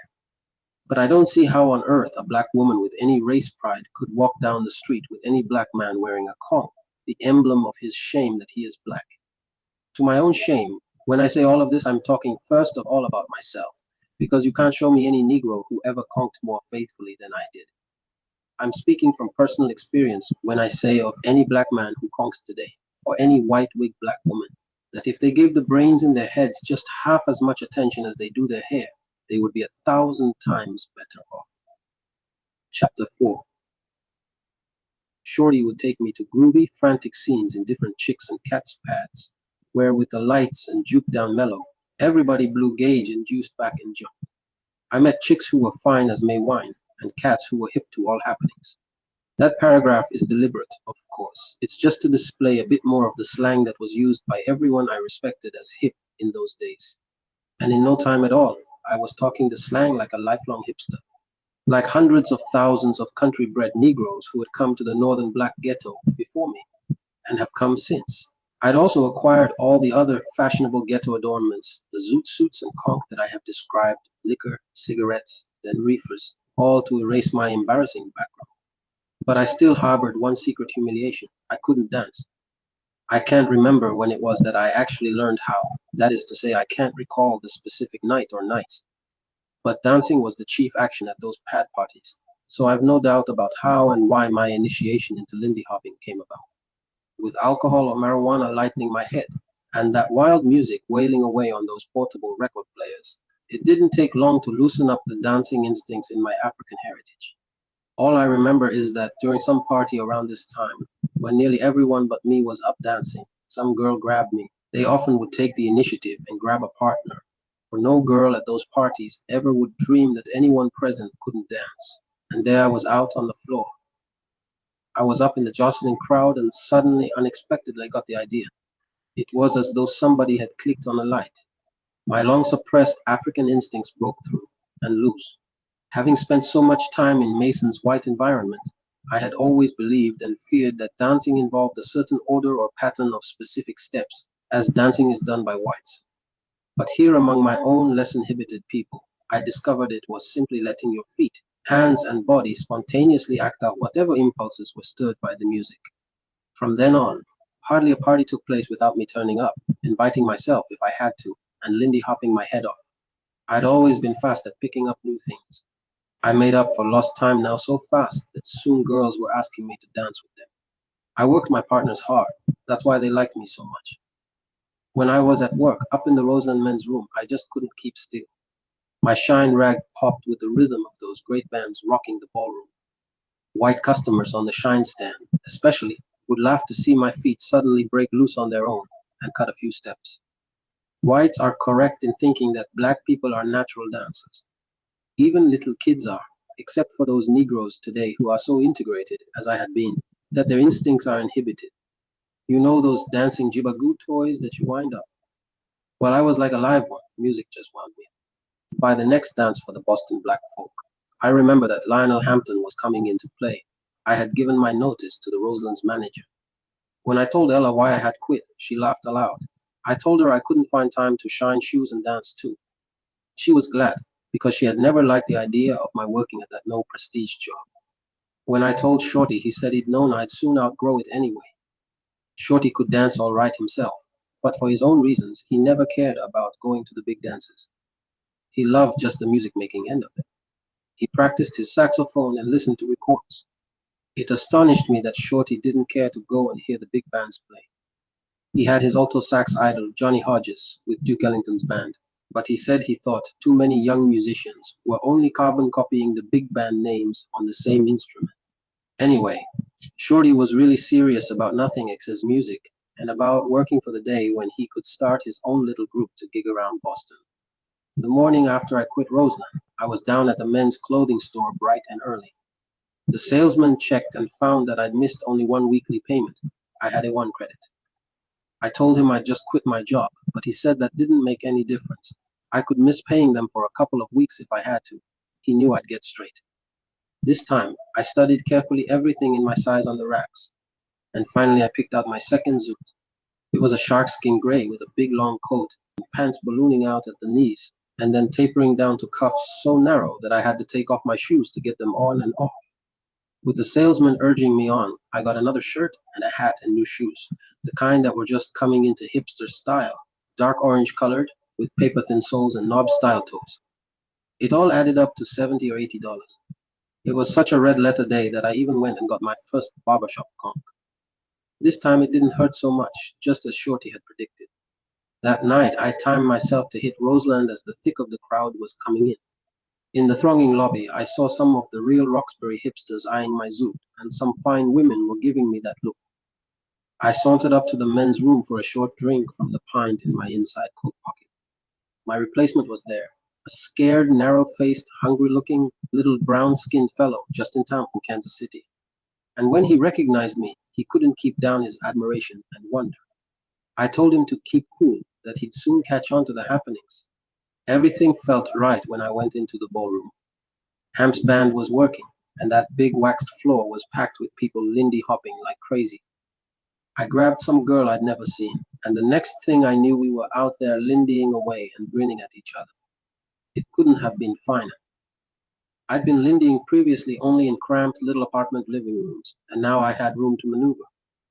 Once I really got myself warmed and loosened up, I was snatching partners from among the hundreds of unattached freelancing girls along the sidelines. Almost every one of them could really dance, and I just about went wild. Hamps band wailing. I was whirling girls so fast their skirts were snapping. Black girls, brown skins, high yellows, even a couple of the white girls there, boosting them over my hips, my shoulders, into the air. Though I wasn't quite 16 then, I was tall and raw-boned and looked like 21. I was also pretty strong for my age. Circling tap dancing, I was underneath them when they landed, doing the flapping eagle, the kangaroo, and the split. After that, I never missed a Roseland Lindy Hop as long as I stayed in Boston. The greatest Lindy dancing partner I had, everything considered, was a girl named Laura. I met her at my next job. When I quit shoe shining, Ella was so happy that she went around asking about a job for me, one she would approve.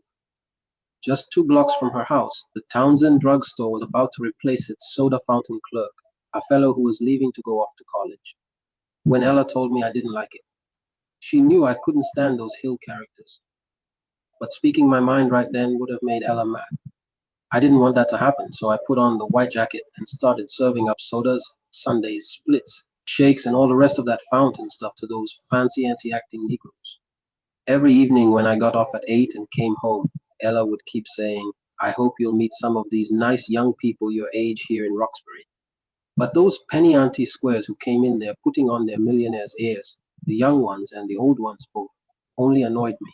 People like the sleep-in maid for Beacon Hill white folks who used to come in with her, who, my dear, manners and order corn plasters in the Jews drugstore for black folks. Or the hospital cafeteria line serving woman sitting there on her day off with a cat fur around her neck, telling the proprietor she was a dietitian, both of them knowing she was lying. Even the young ones, my age, whom Ella was always talking about. The soda fountain was one of their hangouts. They soon had me ready to quit, with their accents so phonied up that if you just heard them and didn't see them, you wouldn't even know they were Negroes. I couldn't wait for 8 o'clock to get home to eat out of those soul food pots of Ella's, then get dressed in my zoot and head for some of my friends' places in town to Lindy Hop and get high or something for relief from those Hill clowns. Before long, I didn't see how I was going to be able to stick it out there 8 hours a day, and I nearly didn't. I remember one night, I nearly quit because I had hit the numbers for 10 cents, the first time I had ever hit, on one of the sideline bets that I'd made in the drugstore. I won $60, and Shorty and I had a ball with it. I wished I had hit for the daily dollar that I played with my town man, paying him by the week. I would surely have quit the drugstore. I could have bought a car. Anyway, Laura lived in a house that was cat a corner across the street from the drugstore. After a while, as soon as I saw her coming in, I'd start making up a banana split. She was a real bug for them, and she came in late every afternoon after school. I imagine I'd been shoving that ice cream dish under her nose for 5 or 6 weeks before somehow it began to sink in that she wasn't like the rest. She was certainly the only Hill girl that came in there and acted in any way friendly and natural. She always had some book with her, and poring over it, she would make a 30-minute job of that daily dish of banana split. I began to notice the books she read. They were pretty heavy school stuff, Latin, algebra, things like that. Watching her made me reflect that I hadn't read even a newspaper since leaving Mason. Laura. I heard her name called by a few of the others who came in when she was there. But I could see they didn't know her too well. They said hello. That was about the extent of it. She kept to herself, and she never said more than thank you to me. Nice voice. Soft, quiet, never another word. But no airs like the others, no black Bostonese. She was just herself. I liked that. Before too long, I struck up a conversation. Just what subject I got off on, I don't remember, but she readily opened up and began talking, and she was very friendly. I found out that she was a high school junior, an honor student. Her parents had split up when she was a baby, and she had been raised by her grandmother, an old lady on a pension, who was very strict and old-fashioned and religious. Laura had just one close friend, a girl who lived over in Cambridge, whom she had gone to school with. They talked on the telephone every day. Her grandmother scarcely ever let her go to the movies, let alone on dates. But Laura really liked school. She said she wanted to go on to college. She was keen for algebra, and she planned to major in science. Laura never would have dreamed that she was a year older than I was. I gauged that indirectly. She looked up to me as though she felt I had a world of experience more than she did, which really was the truth. But sometimes, when she had gone, I felt let down, thinking how I had turned away from the books I used to like when I was back in Michigan. I got to the point where I looked forward to her coming in every day after school. I stopped letting her pay and gave her extra ice cream, and she wasn't hiding the fact that she liked me. It wasn't long before she had stopped reading her books when she came in and would just sit and eat and talk with me. And soon she began trying to get me to talk about myself. I was immediately sorry when I dropped that I had once thought about becoming a lawyer. She didn't want to let me rest about that. Malcolm, there's no reason you can't pick up right where you are and become a lawyer. She had the idea that my sister Ella would help me as much as she could. And if Ella had ever thought that she could help any member of the little family put up any kind of professional shingle as a teacher, a foot doctor, anything, why, you would have had to tie her down to keep her from taking in washing. I never mentioned Laura to Shorty. I just knew she never would have understood him or that crowd, and they wouldn't have understood her. She had never been touched. I'm certain she hadn't, or even had a drink, and she wouldn't even have known what a reefer was. It was a surprise to me when one afternoon Laura happened to let drop that she just loved Lindy hopping. I asked her how had she been able to go out dancing. She said she'd been introduced to Lindy hopping at a party given by the parents of some Negro friend just accepted by Harvard. It was just about time to start closing down the soda fountain, and I said that Count Basie was playing the Roseland that weekend, and would she like to go? Laura's eyes got wide. I thought I'd have to catch her, she was so excited. She said she'd never been there. She'd heard so much about it. She'd imagined what it was like. She'd just give anything, but her grandma would have a fit. So I said maybe some other time. But the afternoon before the dance, Laura came in full of excitement. She whispered that she'd never lied to her grandma before, but she had told her she had to attend some school function that evening.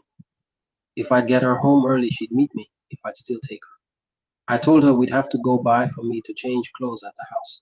She hesitated, but said okay. Before we left, I telephoned Ella to say I'd be bringing a girl by on the way to the dance. Though I'd never before done anything like it, Ella covered up her surprise. I laughed to myself a long time afterward about how Ella's mouth flew open when we showed up at the front door, me and a well-bred hill girl. Laura, when I introduced her, was warm and sincere. And Ella, you would have thought she was closing in on her third husband. While they sat and talked downstairs, I dressed upstairs in my room. I remember changing my mind about the wild sharkskin gray zoot I had planned to wear, and deciding instead to put on the first one I'd gotten, the blue zoot. I knew I should wear the most conservative thing I had. They were like old friends when I came back down. Ella had even made tea. Ella's Hawkeye just about raked my zoot right off my back, but I'm sure she was grateful that I'd at least put on the blue one. Knowing Ella, I knew that she had already extracted Laura's entire life story, and all but had the wedding bells around my neck. I grinned all the way to the Roseland in the taxi, because I had showed Ella I could hang out with hill girls if I wanted to. Laura's eyes were so big. She said almost none of her acquaintances knew her grandmother, who never went anywhere but to church, so there wasn't much danger of it getting back to her. The only person she had told was her girlfriend, who had shared her excitement. Then suddenly we were in the Roseland's jostling lobby, and I was getting waves and smiles and greetings. They shouted, "My man!" "Hey, Red," and I answered, "Daddy-o." She and I never before had danced together, but that certainly was no problem. Any two people who can lindy at all can lindy together. We just started out there on the floor among a lot of other couples. It was maybe halfway in the number before I became aware of how she danced. If you've ever lindy hopped, you'll know what I'm talking about. With most girls, you kind of work opposite them, circling, sidestepping, leading. Whichever arm you lead with is half bent out there. Your hands are giving that little pull, that little push, touching her waist, her shoulders, her arms. She's in, out, turning, whirling wherever you guide her. With poor partners, you feel their weight. They're slow and heavy. But with really good partners, all you need is just the push-pull suggestion. They guide nearly effortlessly, even off the floor and into the air, and your little solo maneuver is done on the floor before they land, when they join you, whirling right in step. I danced with plenty of good partners, but what I became suddenly aware of with Laura was that I'd never before felt so little weight. I'd nearly just think a maneuver and she'd respond. Anyway, as she danced up, down under my arm, flinging out, while I felt her out and examined her style, I glimpsed her footwork. I can close my eyes right now and see it, like some blurring ballet. Beautiful. And her lightness, like a shadow. My perfect partner, if somebody had asked me, would have been one who handled as lightly as Laura, and who would have had the strength to last through a long, tough showtime. But I knew that Laura wouldn't begin to be that strong. In Harlem, years later, a friend of mine called Sammy the Pimp taught me something I wish I had known then to look for in Laura's face. It was what Sammy declared was his infallible clue for determining the unconscious true personality of women. Considering all the women he had picked out of crowds and turned into prostitutes, Sammy qualified as an expert. Anyway, he swore that if a woman, any woman, gets really carried away while dancing, what she truly is, at least potentially, will surface and show on her face. I'm not suggesting that a lady of easy virtue looked dance to the surface in Laura, although life did deal her cruel blows, starting with her meeting me. All I am saying is that it may be that if I had been equipped with Sammy's ability, I might have spotted in Laura then some of the subsurface potential, destined to become real, that would have shocked her grandma. A third of the way or so through the evening, the main vocalizing and instrumental stylings would come, and then showtime, when only the greatest Lindy Hoppers would stay on the floor to try and eliminate each other. All the other dancers would form a big U with the band at the open end. The girls who intended to compete would slip over to the sidelines and change from high heels into low white sneakers. In competition, they never could survive in heels, and always among them were 4 or 5 unattached girls who would run around trying to hook up with some guy they knew could really Lindy. Now Count Basie turned on the Showtime blast, and the other dancers moved off the floor, shifting for good watching positions, and began their hollering for their favorites. All right now, Red, they shouted to me. Go get 'em, Red. And then a freelancing Lindy girl I'd danced with before, Mamie Bevels, a waitress, and a wild dancer ran up to me, with Laura standing right there. I wasn't sure what to do, but Laura started backing away toward the crowd, still looking at me. The Count's band was wailing. I grabbed Mamie and we started to work. She was a big, rough, strong gal, and she lindied like a bucking horse. I remember the very night that she became known as one of the Showtime favorites there at the Roseland. A band was screaming when she kicked off her shoes and got barefooted, and shouted and shook herself as if she were in some African jungle frenzy. And then she let loose with some dancing, shouting with every step, until the guy that was out there with her nearly had to fight to control her. The crowd loved any way out Lindying style that made a colorful show like that. It was how Mammy had become known. Anyway, I started driving her like a horse the way she liked. When we came off the floor after the first number, we both were wringing wet with sweat, and people were shouting and pounding our backs. I remember leaving early with Laura to get her home in time. She was very quiet, and she didn't have much to say for the next week or so when she came into the drugstore. Even then, I had learned enough about women to know not to pressure them when they're thinking something out. They'll tell you when they're ready. Every time I saw Ella, even brushing my teeth in the morning, she turned on the third degree. When was I seeing Laura again? Was I going to bring her by again? What a nice girl she is. Ella had picked her out for me. But in that kind of way, I thought hardly anything about the girl. When it came to personal matters, my mind was strictly on getting sharp in my zoot as soon as I left work, and racing downtown to hang out with Shorty and the other guys, and with the girls they knew, a million miles away from the stuck-up hill. I wasn't even thinking about Laura when she came up to me in the drugstore and asked me to take her to the next Negro dance at the Roseland. Duke Ellington was going to play, and she was beside herself with excitement. I had no way to know what was going to happen. She asked me to pick her up at her house this time. I didn't want any contact with the old grandma she had described, but I went. Grandma answered the door, an old-fashioned wrinkled black woman with fuzzy gray hair. She just opened the door enough for me to get in, not even saying as much as, "Come in, dog." I've faced armed detectives and gangsters less hostile than she was. I remember the musty living room, full of those old Christ pictures, prayers woven into tapestries, statuettes of the crucifixion, other religious objects on the mantel, shelves, tabletops, walls, everywhere. Since the old lady wasn't speaking to me, I didn't speak to her either. I completely sympathize with her now, of course. What could she have thought of me in my zoot and conch and orange shoes? She'd have done us all a favor if she had run screaming for the police. If something looking as I did then ever came knocking at my door today, asking to see one of my 4 daughters, I know I would explode.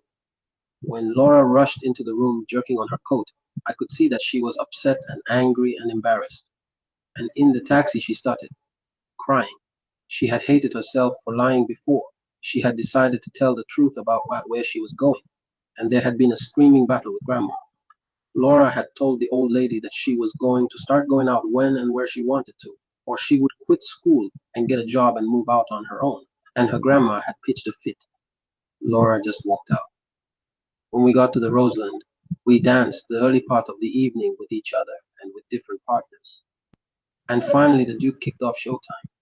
I knew, and Laura knew, that she couldn't match the veteran Showtime girls, but she told me that she wanted to compete. And the next thing I knew, she was among those girls over on the sidelines, changing into sneakers. I shook my head when a couple of the freelancing girls ran up to me. As always, the crowd clapped and shouted in time with the blasting band. Go, Red, go. Partly it was my reputation, and partly Laura's ballet style of dancing that helped to turn the spotlight and the crowd's attention to us. They never had seen the feather lightness that she gave to Lindying, a completely fresh style, and they were connoisseurs of styles. I turned up the steam. Laura's feet were flying. I had her in the air, down, sideways around, backwards, up again, down, whirling. The spotlight was working mostly just us. I caught glimpses of the 4 or 5 other couples, the girls jungle strong, animal-like, bucking and charging. But little Laura inspired me to drive to new heights. Her hair was all over her face. It was running sweat, and I couldn't believe her strength. The crowd was shouting and stomping. A new favorite was being discovered. There was a wall of noise around us. I felt a weakening. She was linding like a fighter out on her feet, and we stumbled off to the sidelines. The band was still blasting. I had to half carry her. She was gasping for air. Some of the men in the band applauded, and even Duke Ellington half raised up from his piano stool and bowed. If a Showtime crowd liked your performance, when you came off, you were mobbed, mauled, grasped, and pummeled like the team that's just taken the series. One bunch of the crowd swarmed Laura.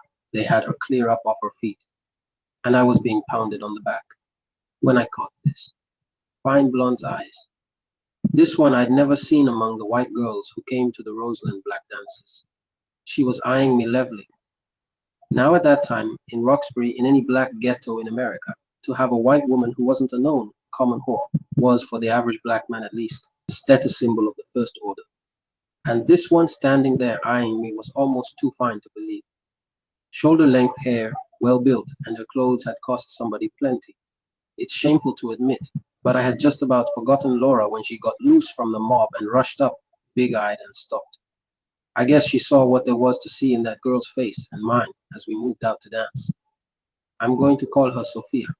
She didn't dance well, at least not by Negro standards. But who cared? I could feel the staring eyes of other couples around us. We talked. I told her she was a good dancer and asked her where she'd learned. I was trying to find out why she was there. Most white women came to the black dances for reasons I knew, but you seldom saw her kind around there. She had vague answers for everything. But in the space of that dance, we agreed that I would get Laura home early and rush back in a taxicab. And then she asked if I'd like to go for a drive later. I felt very lucky. Laura was home and I was back at the Roseland in an hour flat. Sophia was waiting outside. About 5 blocks down, she had a low convertible. She knew where she was going. Beyond Boston, she pulled off into a side road, and then off that into a deserted lane, and turned off everything but the radio. For the next several months, Sophia would pick me up downtown, and I'd take her to dances and to the bars around Roxbury. We drove all over. Sometimes it would be nearly daylight when she let me out in front of Ella's.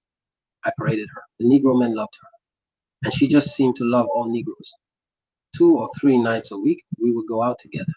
Sophia admitted that she also had dates with white fellows, just for the looks of things, she said. She swore that a white man couldn't interest her. I wondered for a long time, but I never did find out why she approached me so boldly that very first night. I always thought it was because of some earlier experience with another Negro, but I never asked, and she never said. Never ask a woman about other men. Either she'll tell you a lie, and you still won't know, or if she tells you the truth, You might not have wanted to hear it in the first place. Anyway, she seemed entranced with me. I began to see less of Shorty. When I did see him in the gang, he would guide. Man, I had to comb the burrs out of my homeboy's head. And now he's got a Beacon Hill chick. But truly because it was known that Shorty had schooled me. My having Sophia gave Shorty status. When I introduced her to him, she hugged him like a sister, and it just about finished Shorty off. His best had been white prostitutes and a few of those poor specimens that worked around in the mills and had discovered Negroes. It was when I began to be seen around town with Sophia that I really began to mature into some real status in black downtown Roxbury. Up to then, I had been just another among all of the conked and zooted youngsters. But now, with the best-looking white woman who ever walked in those bars and clubs, and with her giving me the money I spent too, even the big, important black hustlers and smart boys, the club managers, name gamblers, numbers bankers, and others were clapping me on the back, setting us up to drinks at special tables and calling me Red. Of course, I knew their reason like I knew my own name. They wanted to steal my fine white woman away from me. In the ghetto, as in suburbia, it's the same status struggle to stand out in some envied way from the rest. At 16, I didn't have the money to buy a Cadillac, but she had her own fine rubber, as we called a car in those days. And I had her, which was even better. Laura never again came to the drugstore as long as I continued to work there. The next time I saw her, she was a wreck of a woman, notorious, around Black Roxbury, in out of jail. She had finished high school, but by then she was already going the wrong way. Defying her grandmother, she had started going out late and drinking liquor. This led to dope, and that to selling herself to men. Learning to hate the men who bought her, she also became a lesbian. One of the shames I have carried for years is that I blame myself for all of this. To have treated her as I did for a white woman made the blow doubly heavy. The only excuse I can offer is that, like so many of my black brothers today, I was just deaf, dumb, and blind. In any case, it wasn't long after I met Sophia that Ella found out about it, and watching from the windows one early morning, saw me getting out of Sophia's car. Not surprisingly, Ella began treating me like a viper. About then, Shorty's cousin finally moved in with the woman he was so crazy about, and Sophia financed me to take over half of the apartment with Shorty, and I quit the drugstore and soon found a new job. I became a busboy at the Parker House in Boston. I wore a starched white jacket out in the dining room, where the waiters would put the customers' dirty plates and silver on big aluminum trays, which I would take back to the kitchen's dishwashers. A few weeks later, one Sunday morning, I ran into work expecting to get fired. I was so late. But the whole kitchen crew was too excited and upset to notice. Japanese planes had just bombed a place called Pearl Harbor. Chapter 5. Harlemite. Get your good ham and cheese sandwiches, coffee, candy, cake, ice cream. Rocking along the tracks every other day for 4 hours between Boston and New York in the coach aisles of the New York, New Haven, and Hartford's Yankee Clipper. Old man Roundtree, an elderly Pullman porter and a friend of Ella's, had recommended the railroad job for me. He had told her the war was snatching away railroad men so fast that if I could pass for 21, he could get me on. Ella wanted to get me out of Boston and away from Sophia. She would have loved nothing better than to have seen me like one of those Negroes who were already thronging Roxbury in the Army's khaki and thick shoes, home on leave from boot camp. But my age of 16 stopped that. I went along with the railroad job for my own reasons. For a long time, I'd wanted to visit New York City. Since I had been in Roxbury, I had heard a lot about the Big Apple, as it was called by the well-traveled musicians, merchant mariners, salesmen, chauffeurs for white families, and various kinds of hustlers I ran into. Even as far back as Lansing, I had been hearing about how fabulous New York was, and especially Harlem. In fact, my father had described Harlem with pride, and showed us pictures of the huge parades by the Harlem followers of Marcus Garvey. And every time Joe Louis won a fight against a white opponent, big front page pictures in the Negro newspapers such as the Chicago Defender, the Pittsburgh Courier, and the Afro-American showed a sea of Harlem Negroes cheering and waving, and the brown bomber waving back at them from the balcony of Harlem's Theresa Hotel. Everything I'd ever heard about New York City was exciting, things like Broadway's bright lights and the Savoy Ballroom, and Apollo Theater in Harlem, where great bands played and famous songs and dance steps and Negro stars originated. But you couldn't just pick up and go to visit New York from Lansing or Boston or anywhere else, not without money. so I'd never really given too much thought to getting to New York until the free way to travel there came in the form of Ella's talk with old man Roundtree, who was a member of Ella's church. What Ella didn't know, of course, was that I would continue to see Sophia. Sophia could get away only a few nights a week. She said, when I told her about the train job, that she'd get away every night I got back into Boston, and this would mean every other night if I got the run I wanted. Sophia didn't want me to leave at all, but she believed I was draft age already and thought the train job would keep me out of the army. Shorty thought it would be a great chance for me. He was worried sick himself about the draft call that he knew was soon to come. Like hundreds of the Black Ghetto's young men, he was taking some stuff that, it was said, would make your heart sound defective to the draft board's doctors. Shorty felt about the war the same way and most ghetto Negroes did. Whitey owns everything. He wants us to go and bleed for him. Let him fight. Anyway, at the railroad personnel hiring office down on Dover Street, a tired-acting old white clerk got down to the crucial point when I came to sign up. Age little. When I told him 21, he never lifted his eyes from his pencil. I knew I had the job. I was promised the first available Boston to New York fourth cook job. But for a while, I worked there in the Dover Street yard helping to load food requisitions onto the trains. Fourth cook, I knew, was just a glorified name for dishwasher, but it wouldn't be my first time, and just as long as I traveled where I wanted, it didn't make any difference to me. Temporarily, though, they put me on the Colonial that ran to Washington, D.C. The kitchen crew, headed by a West Indian chef named Duke Vaughan, worked with almost unbelievable efficiency in the cramped quarters. Against the sound of the train clacking along, the waiters were jabbering the customers' orders, the cooks operated like machines, and 500 miles of dirty pots and dishes and silverware rattled back to me. Then, on the overnight layover, I naturally went sightseeing in downtown Washington. I was astounded to find in the nation's capital, just a few blocks from Capitol Hill, thousands of Negroes living worse than any I'd ever seen in the poorest sections of Roxbury, in dirt floor shacks along unspeakably filthy lanes with names like Pig Alley and Goat Alley.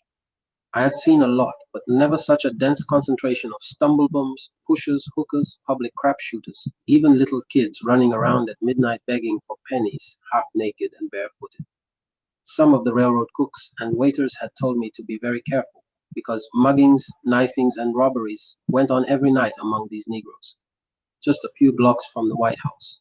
But I saw other Negroes better off. They lived in blocks of rundown red brick houses. The old colonial railroaders had told me about Washington having a lot of middle-class Negroes with Howard University degrees, who were working as laborers, janitors, porters, guards, taxi drivers, and the like. For the Negro in Washington, mail carrying was a prestige job. After a few of the Washington runs, I snatched the chance when one day personnel said I could temporarily replace a sandwich man on the Yankee Clipper to New York. I was into my suit before the first passenger got off. Cooks took me up to Harlem in a cab. White New York passed by like a movie set. Then abruptly, when we left Central Park at the upper end at 110th Street, the people's complexion began to change. Busy 7th Avenue ran along in front of a place called Small's Paradise.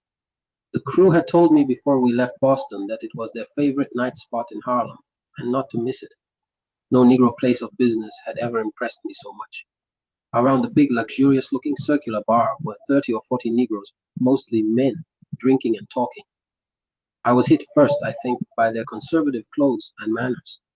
Wherever I'd seen as many as 10 Boston Negroes, let alone Lansing Negroes, drinking, there had been a big noise. But with all of these Harlemites drinking and talking, there was just a low murmur of sound. Customers came and went. The bartenders knew what most of them drank and automatically fixed it. A bottle was set on the bar before some. Every Negro I'd ever known had made a point of flashing whatever money he had. But these Harlem Negroes quietly laid a bill on the bar. They drank. They nonchalantly nodded to the bartender to pour a drink for some friend, while the bartenders, smooth as any of the customers, kept making change from the money on the bar. Their manners seemed natural. They were not putting on any airs. I was awed. Within the first 5 minutes in Smalls, I had left Boston and Roxbury forever. I didn't yet know that these weren't what you might call everyday or average Harlem Negroes. Later on, even later that night, I would find out that Harlem contained hundreds of thousands of my people who were just as loud and gaudy as Negroes anywhere else. But these were the cream of the older, more mature operators in Harlem. The day's numbers business was done. The night's gambling and other forms of hustling hadn't yet begun. The usual nightlife crowd, who worked on regular jobs all day, were at home eating their dinners.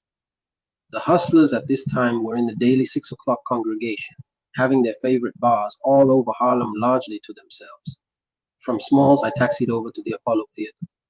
From there, on the other side of 125th Street at 7th Avenue, I saw the big, tall, gray Teresa Hotel. It was the finest in New York City, where Negroes could then stay, years before the downtown hotels would accept the black man. The Braddock Hotel was just up 126th Street, near the Apollo's backstage entrance. I knew its bar was famous as a Negro celebrity hangout. I walked in and saw along that jam-packed bar such famous stars: Dizzy Gillespie, Billy Eckstine, Billie Holiday, Ella Fitzgerald, and Dinah Washington. As Dinah Washington was leaving with some friends, I overheard someone say she was on her way to the Savoy Ballroom, where Lionel Hampton was appearing that night. She was then Hamp's vocalist. The ballroom made the Roseland in Boston look small and shabby by comparison, and the Lindy hopping there matched the size and elegance of the place. Hampton's hard-driving outfit kept a red-hot pace with his greats such as Arnett Cobb, Illinois Jacquet, Dexter Gordon, Alvin Hayes, Joe Newman, and George Jenkins. I went a couple of rounds on the floor with girls from the sidelines. Probably a third of the sideline booths were filled with white people, mostly just watching the Negroes dance, but some of them danced together, and, as in Boston, a few white women were with Negroes. The people kept shouting for Hamp's "Flying Home," and finally he did it. I had never seen such fever heat dancing. After a couple of slow numbers cooled the place off, they brought on Dinah Washington. When she did her Salty Papa Blues, those people just about tore the Savoy roof off. But this night of my first visit was Kitchen Mechanics Night at the Savoy, the traditional Thursday night off for domestics. I'd say there were twice as many women as men in there, not only kitchen workers and maids, but also war wives and defense worker women, lonely and looking. Out in the street, when I left the ballroom, I heard a prostitute cursing bitterly that the professionals couldn't do any business because of the amateurs. Up and down along and between Lenox and 7th and 8th Avenues, Harlem was like some Technicolor bazaar. Hundreds of Negro soldiers and sailors, gawking and young like me, passed by. Harlem by now was officially off limits to white servicemen. There had already been some muggings and robberies, and several white servicemen had been found murdered. The police were also trying to discourage white civilians from coming uptown, but those who wanted to still did. Every man without a woman on his arm was being worked by the prostitutes. "Baby, wanna have some fun?" The pimps would sidle up close, stage whispering, "All kinds of women, Jack, want a white woman." And the hustlers were merchandising. $100 ring, man, diamond, $90 watch too. Look at 'em. Take 'em both for 25. In another 2 years, I could have given them all lessons. But that night I was mesmerized. This world was where I belonged. On that night, I had started on my way to becoming a Harlemite. I was going to become one of the most depraved parasitical hustlers among New York's 8 million people, 4 million of whom work, and the other 4 million of whom live off them. I couldn't quite believe all that I'd heard and seen that night as I lugged my shoulder-strap sandwich box and that heavy 5-gallon aluminum coffee pot up and down the aisles of the Yankee Clipper back to Boston. I wished that Ella and I had been on better terms so that I could try to describe to her how I felt. But I did talk to Shorty, urging him to at least go to see the Big Apple Music World. Sophia listened to me too. She told me that I'd never be satisfied anywhere but New York. She was so right. In one night, New York Harlem had just about narcotized me. That sandwich man I'd replaced had little chance of getting his job back. I went bellowing up and down those train aisles. I sold sandwiches, coffee, candy, cake, and ice cream as fast as the railroad's commissary department could supply them. It didn't take me a week to learn that all you had to do was give white people a show, and they'd buy anything you offered them. It was like popping your shoe shine rack. The dining car waiters and Pullman porters knew it too, and they faked their Uncle Tommy to get bigger tips. We were in that world of Negroes who are both servants and psychologists, aware that white people are so obsessed with their own importance that they will pay liberally, even dearly, for the impression of being catered to and entertained. Every layover night in Harlem, I ran explored new places. I first got a room at the Harlem YMCA, because it was less than a block from Small's Paradise. Then I got a cheaper room at Mrs. Fisher's rooming house, which was close to the YMCA. Most of the railroad men stayed at Mrs. Fisher's. I combed not only the bright light areas, but Harlem's residential areas from best to worst, from Sugar Hill up near the Polo Grounds, where many famous celebrities live, down to the slum blocks of old rat trap apartment houses, just crawling with everything you could mention that was illegal and immoral. Dirt garbage cans overflowing or kicked over, drunks, dope addicts, beggars. Sleazy bars, storefront churches with gospels being shouted inside, bargain stores, hawk shops, undertaking parlors. Greasy home cooking restaurants, beauty shops smoky inside from Negro women's hair getting fried, barber shops advertising conch experts. Cadillacs second-hand and new, conspicuous among the cars on the street. All of it was Lansing's West Side or Roxbury's South End magnified 1,000 times. Little basement dance halls with for rent signs on them. People offering you little cards advertising rent-raising parties. I went to one of these 30 or 40 Negroes sweating, eating, drinking, dancing, and gambling in a jam beat-up apartment, the record player going full blast, the fried chicken or chitlins with potato salad and collard greens for $1 a plate, and cans of beer or shots of liquor for 50 cents. Negro and white canvassers sidled up alongside you, talking fast as they tried to get you to buy a copy of the Daily Worker. This paper's trying to keep your rent controlled. Make that greedy landlord kill them rats in your apartment. This paper represents the only political party that ever ran a black man for the vice presidency of the United States. Just want you to read. Won't take but a little of your time. Who do you think fought the hardest to help free those Scottsboro boys? Things I overheard among Negroes when the salesmen were around let me know that the paper somehow was tied in with the Russians. But to my sterile mind in those early days, it didn't mean much. The radio broadcasts and the newspapers were then full of our ally Russia, a strong, muscular people, peasants, with their backs to the wall helping America to fight Hitler and Mussolini. But New York was heaven to me, and Harlem was seventh heaven. I hung around in Smalls and the Braddock bar so much that the bartenders began to pour a shot of bourbon, my favorite brand of it, when they saw me walk in the door. And the steady customers in both places, the hustlers in Smalls and the entertainers in the Braddock, began to call me Red, a natural enough nickname in view of my bright red conch. I now had my conch done in Boston at the shop of Abbott and Fogey. It was the best conch shop on the East Coast, according to the musical greats who had recommended it to me. My friends now included musicians like Duke Ellington's great drummer, Sonny Greer, and that great personality with the violin, Ray Nance. He's the one who used to sing in that wild scat style, blip blip de blop de blam blam, and people like Cootie Williams and Eddie Cleanhead Vincent who'd kid me about his conch. He had nothing up there but skin. He was hitting the heights then with his song, Hey Pretty Mama, Chunk Me in Your Big Brass Bed. I also knew Cy Oliver. He was married to a red-complexioned girl, and they lived up on Sugar Hill. Cy did a lot of arranging for Tommy Dorsey in those days. His most famous tune, I believe, was Yes Indeed. The regular Yankee Clipper sandwich man, when he came back, was put on another train. He complained about seniority, but my sales record made them placate him some other way. The waiters and cooks had begun to call me Sandwich Red. By that time, they had a laughing bet going that I wasn't going to last sales or not, because I had so rapidly become such an uncouth, wild young Negro. Profanity had become my language. I'd even curse customers, especially servicemen. I couldn't stand them. I remember that once, when some passenger complaints had gotten me a warning and I wanted to be careful, I was working down the aisle and a big, beefy, red-faced cracker soldier got up in front of me, so drunk he was weaving, and announced loud enough that everybody in the car heard him, I'm going to fight you, nigga.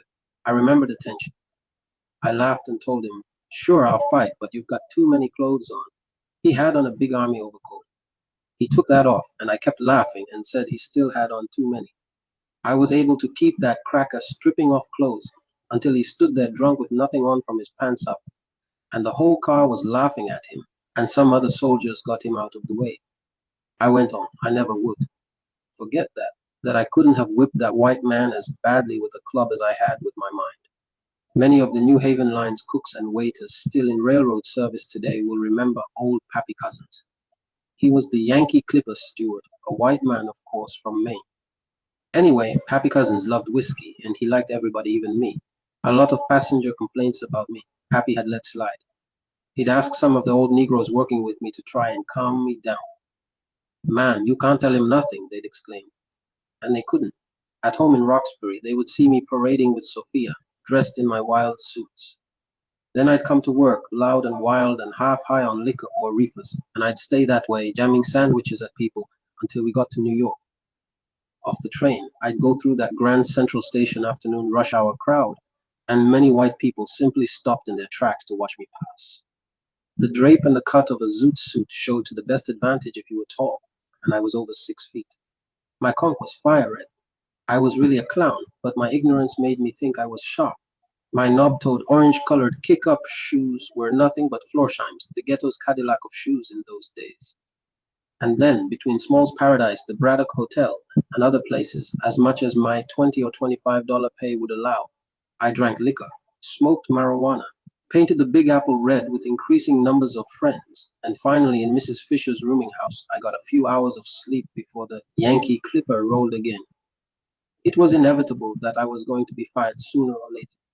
What finally finished me was an angry letter from a passenger. The conductors added their bit, telling how many verbal complaints they'd had, and how many warnings I'd been given.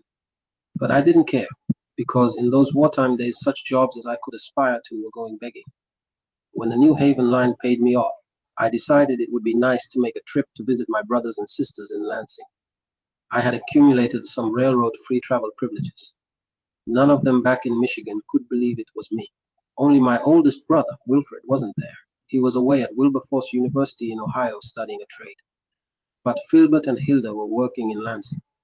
Reginald, the one who had always looked up to me, had gotten big enough to fake his age, and he was planning soon to enter the Merchant Marine.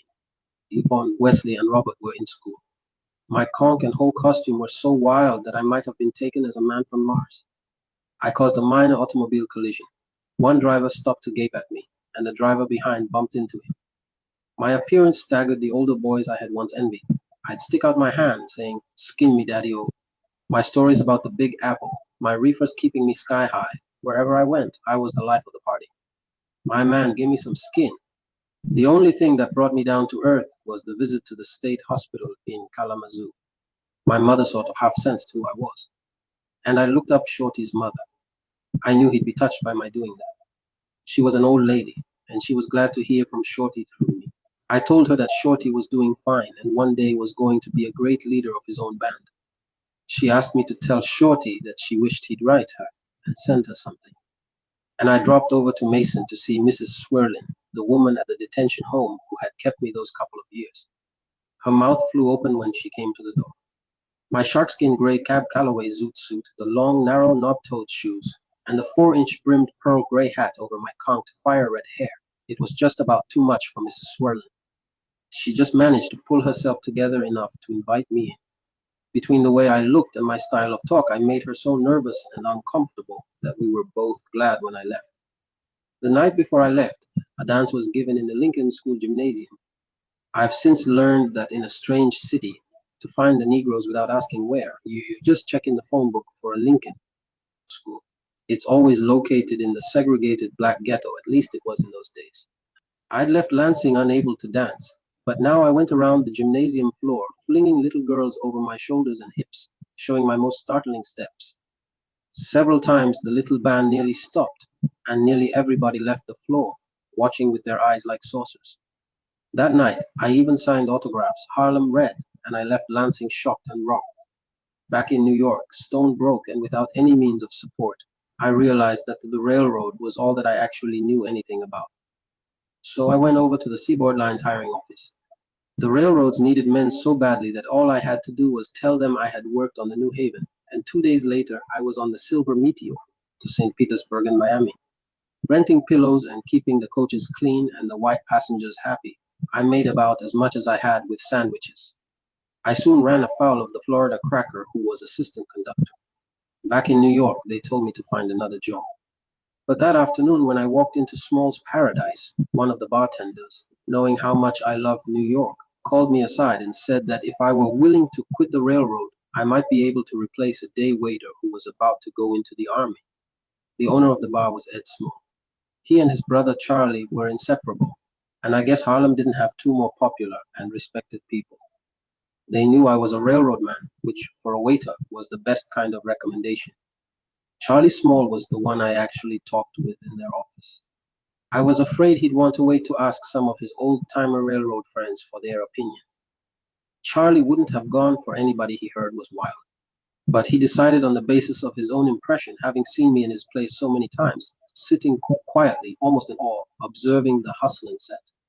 I told him when he asked that I'd never been in trouble with the police, and up to then, that was the truth. Charlie told me their rules for employees: no lateness, no laziness, no stealing, no kind of hustling off any customers, especially men in uniform. And I was hired. This was in 1942. I had just turned 17, with Smalls practically in the center of everything. Waiting tables, there was seventh heaven 7 times over. Charlie Small had no need to caution me against being late. I was so anxious to be there. I'd arrive an hour early. I relieved the morning waiter. As far as he was concerned, mine was the slowest, most no-tips time of day, and sometimes he'd stick around most of that hour teaching me things, for he didn't want to see me fired. Thanks to him, I learned very quickly dozens of little things that could really ingratiate a new waiter with the cooks and bartenders. Both of these, depending on how they liked the waiter, could make his job miserable or pleasant, and I meant to become indispensable. Inside of a week, I had succeeded with both, and the customers who had seen me among them around the bar, recognizing me now in the waiter's jacket, were pleased and surprised, and they couldn't have been more friendly, and I couldn't have been more solicitous. Another drink? Right away, sir. Would you like dinner? It's very good. Could I get you a menu, sir? Well, maybe a sandwich. Not only the bartenders and cooks, who knew everything about everything, it seemed to me, but even the customers also began to school me in little conversations by the bar when I wasn't busy. Sometimes a customer would talk to me as he ate. Sometimes I'd have long talks, absorbing everything, with the real old-timers who had been around Harlem since Negroes first came there. That, in fact, was one of my biggest surprises, that Harlem hadn't always been a community of Negroes. It first had been a Dutch settlement, I learned. Then began the massive waves of poor and half-starved and ragged immigrants from Europe, arriving with everything they owned in the world in bags and sacks on their backs. The Germans came first. The Dutch edged away from them, and Harlem became all German. Then came the Irish, running from the potato famine. The Germans ran, looking down their noses at the Irish, who took over Harlem. Next, the Italians. Same thing, the Irish ran from them. The Italians had Harlem when the Jews came down the gangplanks, and then the Italians left. Today, all these same immigrants' descendants are running as hard as they can to escape the descendants of the Negroes who helped to unload the immigrant ships. I was staggered when old-timer Harlemites told me that while this immigrant musical chairs game had been going on, Negroes had been in New York City since 1683, before any of them came, and had been ghettoed all over the city. They had first been in the Wall Street area. Then they were pushed into Greenwich Village. The next shove was up to the Pennsylvania Station area. And then the last stop before Harlem, the Black Ghetto, was concentrated around 52nd Street, which is how 52nd Street got the Swing Street name and reputation that lasted long after the Negroes were gone. Then in 1910, a Negro real estate man somehow got 2 or 3 Negro families into one Jewish Harlem apartment house. The Jews flew from that house, then from that block, and more Negroes came in to fill their apartments. Then whole blocks of Jews ran, and still more Negroes came uptown, until in a short time, Harlem was like it still is today, virtually all black. Then early in the 1920s, music and entertainment sprang up as an industry in Harlem, supported by downtown whites who poured uptown every night. It all started about the time a tough young New Orleans cornet man named Louis Satchmo Armstrong climbed off a train in New York wearing clodhopper policeman's shoes and started playing with Fletcher Henderson. In 1925, Small's Paradise had opened with crowds all across 7th Avenue. In 1926, the Great Cotton Club, where Duke Ellington's band would play for 5 years. Also in 1926, the Savoy Ballroom opened, a whole block front on Lenox Avenue, with a 200-foot dance floor under spotlights before 2 bandstands and a disappearing rear stage. Harlem's famous image spread until it swarmed nightly with white people from all over the world. The tourist buses came there. The Cotton Club catered to whites only, and hundreds of other clubs ranging on down to cellar speakeasies catered to white people's money. Some of the best known were Connie's Inn, the Lenox Club, Barron's, the Nest Club, Jimmy's Chicken Shack, and Minton's. The Savoy, the Golden Gate, and the Renaissance ballrooms battled for the crowds. The Savoy introduced such attractions as Thursday kitchen mechanics nights, bathing beauty, contests, and a new car given away each Saturday night. They had bands from all across the country in the ballrooms and the Apollo and Lafayette theaters.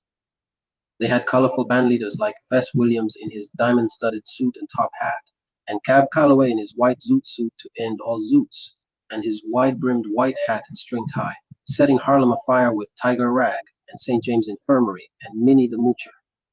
Blacktown crawled with white people, with pimps, prostitutes, bootleggers, with hustlers of all kinds, with colorful characters, and with police and prohibition agents. Negroes danced like they never have anywhere before or since. I guess I must have heard 25 of the old-timers in small swear to me that they had been the first to dance in the Savoy de Lindy Hop, which was born there in 1927, named for Lindbergh, who had just made his flight to Paris. Even the little cellar places with only piano space had fabulous keyboard artists such as James P. Johnson and Jelly Roll Morton, and singers such as Ethel Waters.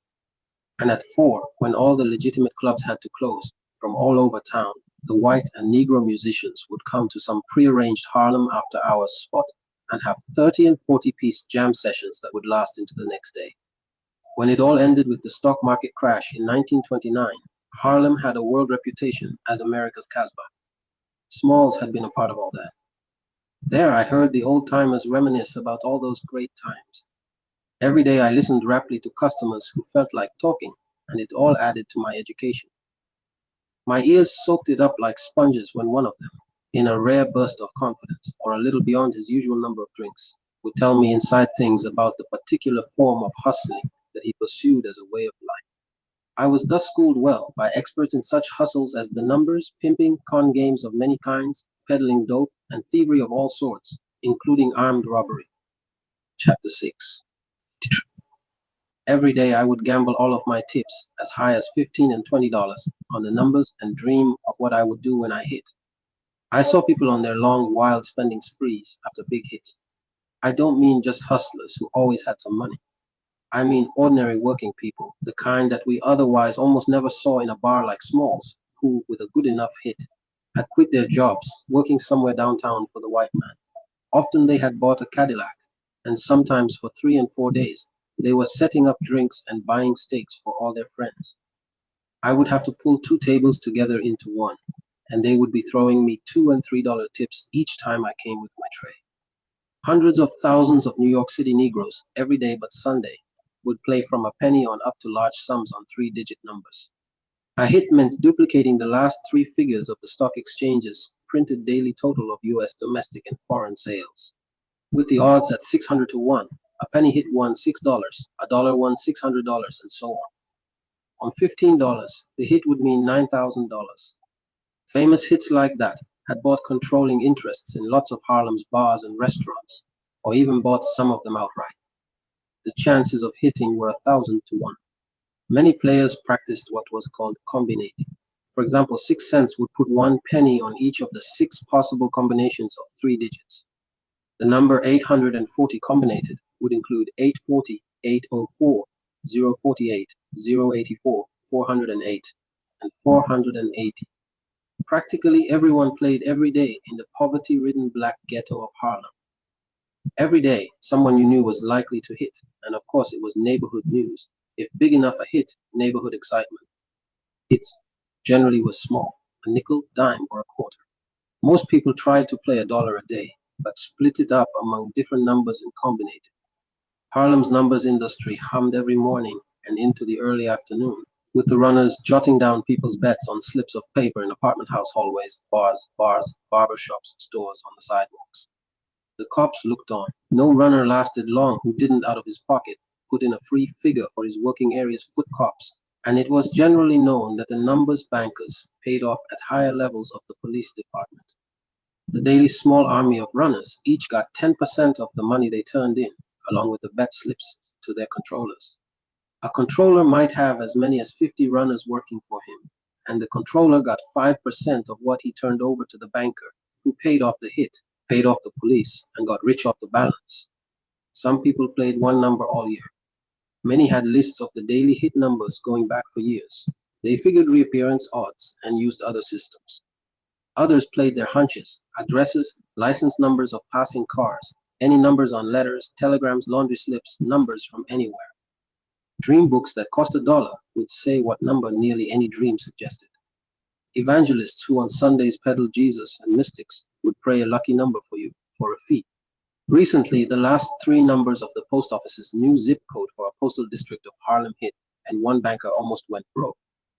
Let this very book circulate widely in the black ghettos of the country, and although I'm no longer a gambling person, I'd lay a small wager for your favorite charity that millions of dollars would be bet by my poor, foolish black brothers and sisters upon, say, whatever happens to be the number of this page, or whatever is the total of the whole book's pages. Every day in Small's Paradise Bar was fascinating to me, and from a Harlem point of view, I couldn't have been in a more educational situation. Some of the ablest of New York's black hustlers took a liking to me, and knowing that I still was green by their terms, soon began in a paternal way to straighten Red out. Their methods would be indirect. A dark businessman looking West Indian often would sit at one of my tables. One day when I brought his beer, he said, "Red, hold still a minute." He went over me with one of those yellow tape measures and jotted figures in his notebook. When I came to work the next afternoon, one of the bartenders handed me a package. In it was an expensive dark blue suit conservatively cut. The gift was thoughtful and the message clear. The bartenders let me know that this customer was one of the top executives of the fabulous 40 Thieves gang. That was the gang of organized boosters who would deliver to order in one day COD any kind of garment you desire. You would pay about 1/3 of the store's price. I heard how they made mass halls. A well-dressed member of the gang who wouldn't arouse suspicion by his manner would go into a selected store about closing time, hide somewhere, and get locked inside when the store closed. The police patrols would have been timed beforehand. After dark, he'd pack suits in bags, then turn off the burglar alarm and use the telephone to call a waiting truck and crew. When the truck came, timed with the police patrols, it would be loaded and gone within a few minutes. I later got to know several members of the 40 Thieves. Plainclothes detectives soon were quietly identified to me by a nod, a wink. Knowing the law people in the area was elementary for the hustlers, and like them, in time I would learn to sense the presence of any police types. In late 1942, each of the military services had their civilian dress eyes and ears picking up anything of interest to them, such as hustles being used to avoid the draft, or who hadn't registered, or hustles that were being worked on servicemen. Longshoremen or fences for them would come into the bars selling guns, cameras, perfumes, watches, and the like, stolen from the shipping docks. These Negroes got what white longshoremen thievery left over. Merchant marine sailors often brought in foreign items bargains, and the best marijuana cigarettes to be had were made of the gunja and kiska that merchant sailors smuggled in from Africa and Persia. In the daytime, whites were given a guarded treatment. Whites who came at night got a better reception. The several Harlem nightclubs they patronized were geared to entertain and jive the night white crowd to get their money. And with so many law agencies guarding the morals of servicemen, any of them that came in, and a lot did, were given what they asked for, and were spoken to if they spoke, and that was all, unless someone knew them as natives of Harlem. What I was learning was the hustling society's first rule, that you never trusted anyone outside of your own close-mouthed circle, and that you selected with time and care before you made any intimates, even among these. The bartenders would let me know which among the regular customers were mostly fronts, and which really had something going, which were really in the underworld, with downtown police or political connections, which really handled some money, and which were making it from day to day, which were the real gamblers, and which had just hit a little luck, and which ones never to run afoul of in any way. The latter were extremely well known about Harlem, and they were feared and respected. It was known that if upset, they would break open your head and think nothing of it. These were old-timers, not to be confused with the various hot-headed, wild, young hustlers out trying to make a name for themselves for being crazy with a pistol trigger or a knife. The old heads that I'm talking about were such as Black Sammy, Bob Hewlett, King Padmore, and West Indian Archie. Most of these tough ones had worked as strong-arm men for Dutch Schultz back when he muscled into the Harlem numbers industry after white gangsters had awakened to the fortunes being made in what they had previously considered nigger pennies, and the numbers game was referred to by the white racketeers as nigger pool.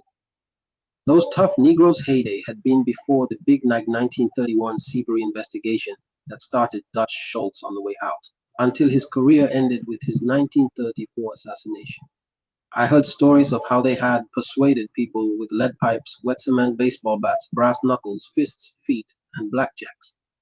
Nearly every one of them had done some time and had come back on the scene, and since had worked as top runners for the biggest bankers who specialized in large bettors. There seemed to be an understanding that these Negroes and the tough black cops never clashed. I guess both knew that someone would die. Had some bad cops in Harlem too. The four horsemen that worked Sugar Hill, I remember the worst one had freckles. There was a tough quartet. The biggest, blackest, worst cop of them all in Harlem was the West Indian Brisbane. Negroes crossed the street to avoid him when he walked his 125th Street and 7th Avenue beat. When I was in prison, someone brought me a story that Brisbane had been shot to death by a scared, nervous young kid who hadn't been up from the South long enough to realize how bad Brisbane was. The world's mostly unlikely pimp was Cadillac Drake. He was shiny, bald-headed, built like a football. He used to call his huge belly the Chippies playground. Cadillac had a string of about a dozen of the stringiest, scrawniest black and white street prostitutes in Harlem. Afternoons around the bar, the old-timers who knew Cadillac well enough would tease him about how women who looked like his made enough to feed themselves, let alone him. He'd roar with laughter right along with us. I can hear him now. Bad-looking women work harder. Just about the complete opposite of Cadillac was the young, smooth, independent acting pimp, Sammy the Pimp. He could, as I have mentioned, pick out potential prostitutes by watching their expressions in dance halls. Sammy and I became in time each other's closest friend. Sammy, who was from Kentucky, was a cool, collected expert in his business, and his business was women. Like Cadillac, he too had both black and white women out making his living, but Sammy's women, who would come into Smalls sometimes, looking for him, to give him money, and have him buy them a drink, were about as beautiful as any prostitutes who operated anywhere, I'd imagine. One of his white women, known as Alabama Peach, a blonde, could put everybody in stitches with her drawl. Even the several Negro women numbers controllers around Smalls really liked her. What made a lot of Negroes around the bar laugh the hardest was the way she would take 3 syllables to say nigger. But what she usually was saying was, "I just love niggers." Give her 2 drinks and she would tell her life story in a minute. How in whatever little Alabama town it was she came from, the first thing she remembered being conscious of was that she was supposed to hate niggers. And then she started hearing older girls in grade school whispering the hush-hush that niggers were such sexual giants and athletes, and she started growing up secretly wanting to try one.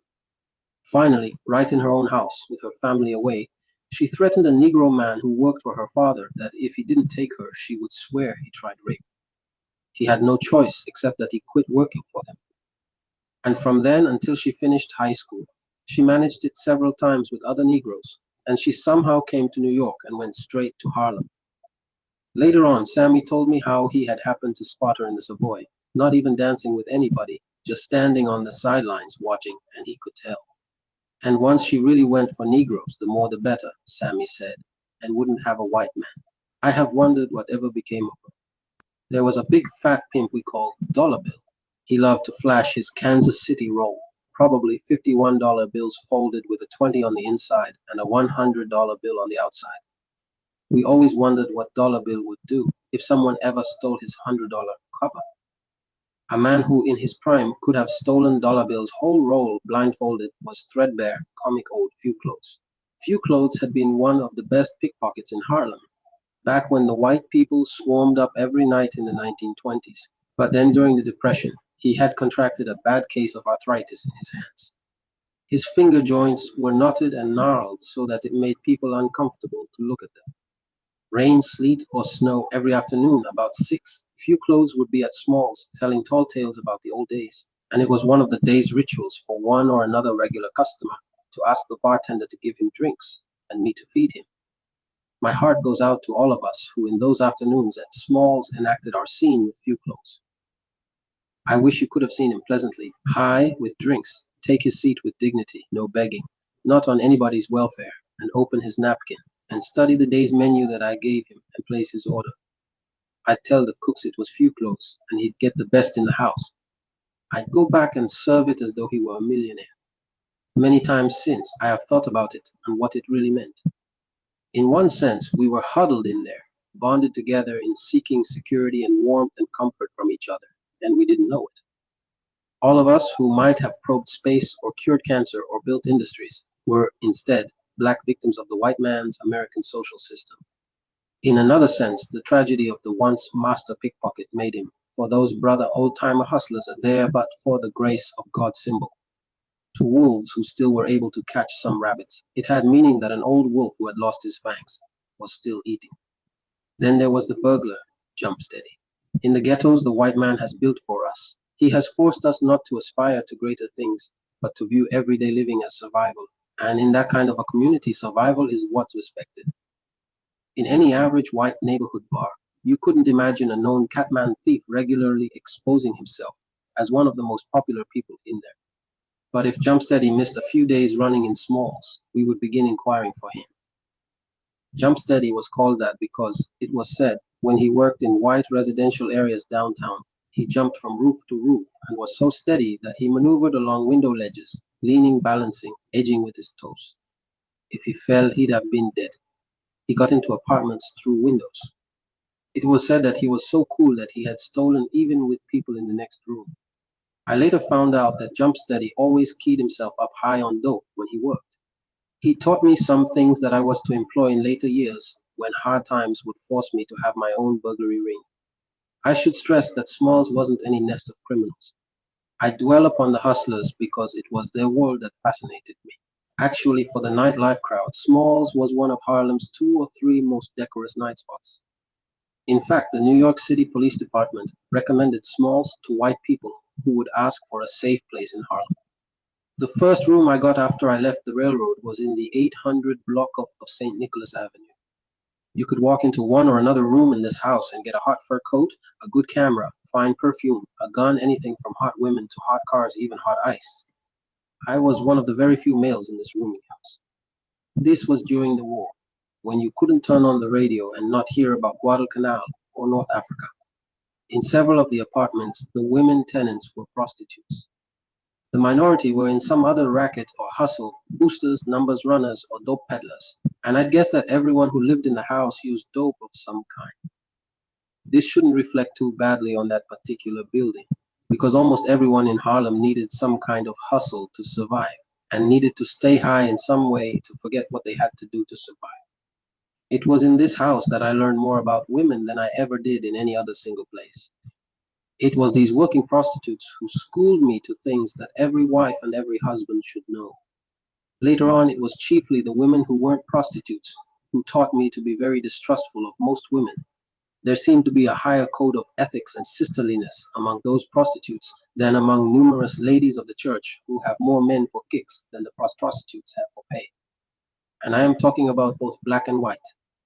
Many of the black ones in those wartime days were right in step with the white ones in having husbands fighting overseas, while they were laying up with other men, even giving them their husbands' money. And many women just faked as mothers and wives, while playing the field as hard as prostitutes, with their husbands and children right there in New York. I got my first schooling about the cesspool morals of the white man from the best possible source, from his own women. And then as I got deeper into my own life of evil, I saw the white man's morals with my own eyes. I even made my living helping to guide him to the sick things he wanted.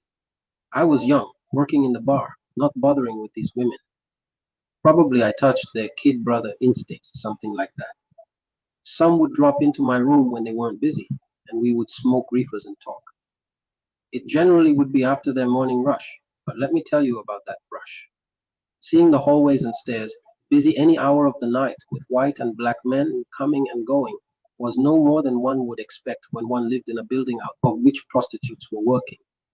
But what astonished me was the full house crowd that rushed in between, say 6 and 7:30 in the morning, then rushed away, and by about 9, I would be the only man in the house. It was husbands who had left home in time to stop by this St. Nicholas Avenue house before they went on to work. Of course, not the same ones every day, but always enough of them to make up the rush. And it included white men who had come in cabs all the way up from downtown. Domineering, complaining, demanding wives who had just about psychologically castrated their husbands were responsible for the early rush. These wives were so disagreeable and had made their men so tense that they were robbed of the satisfaction of being men.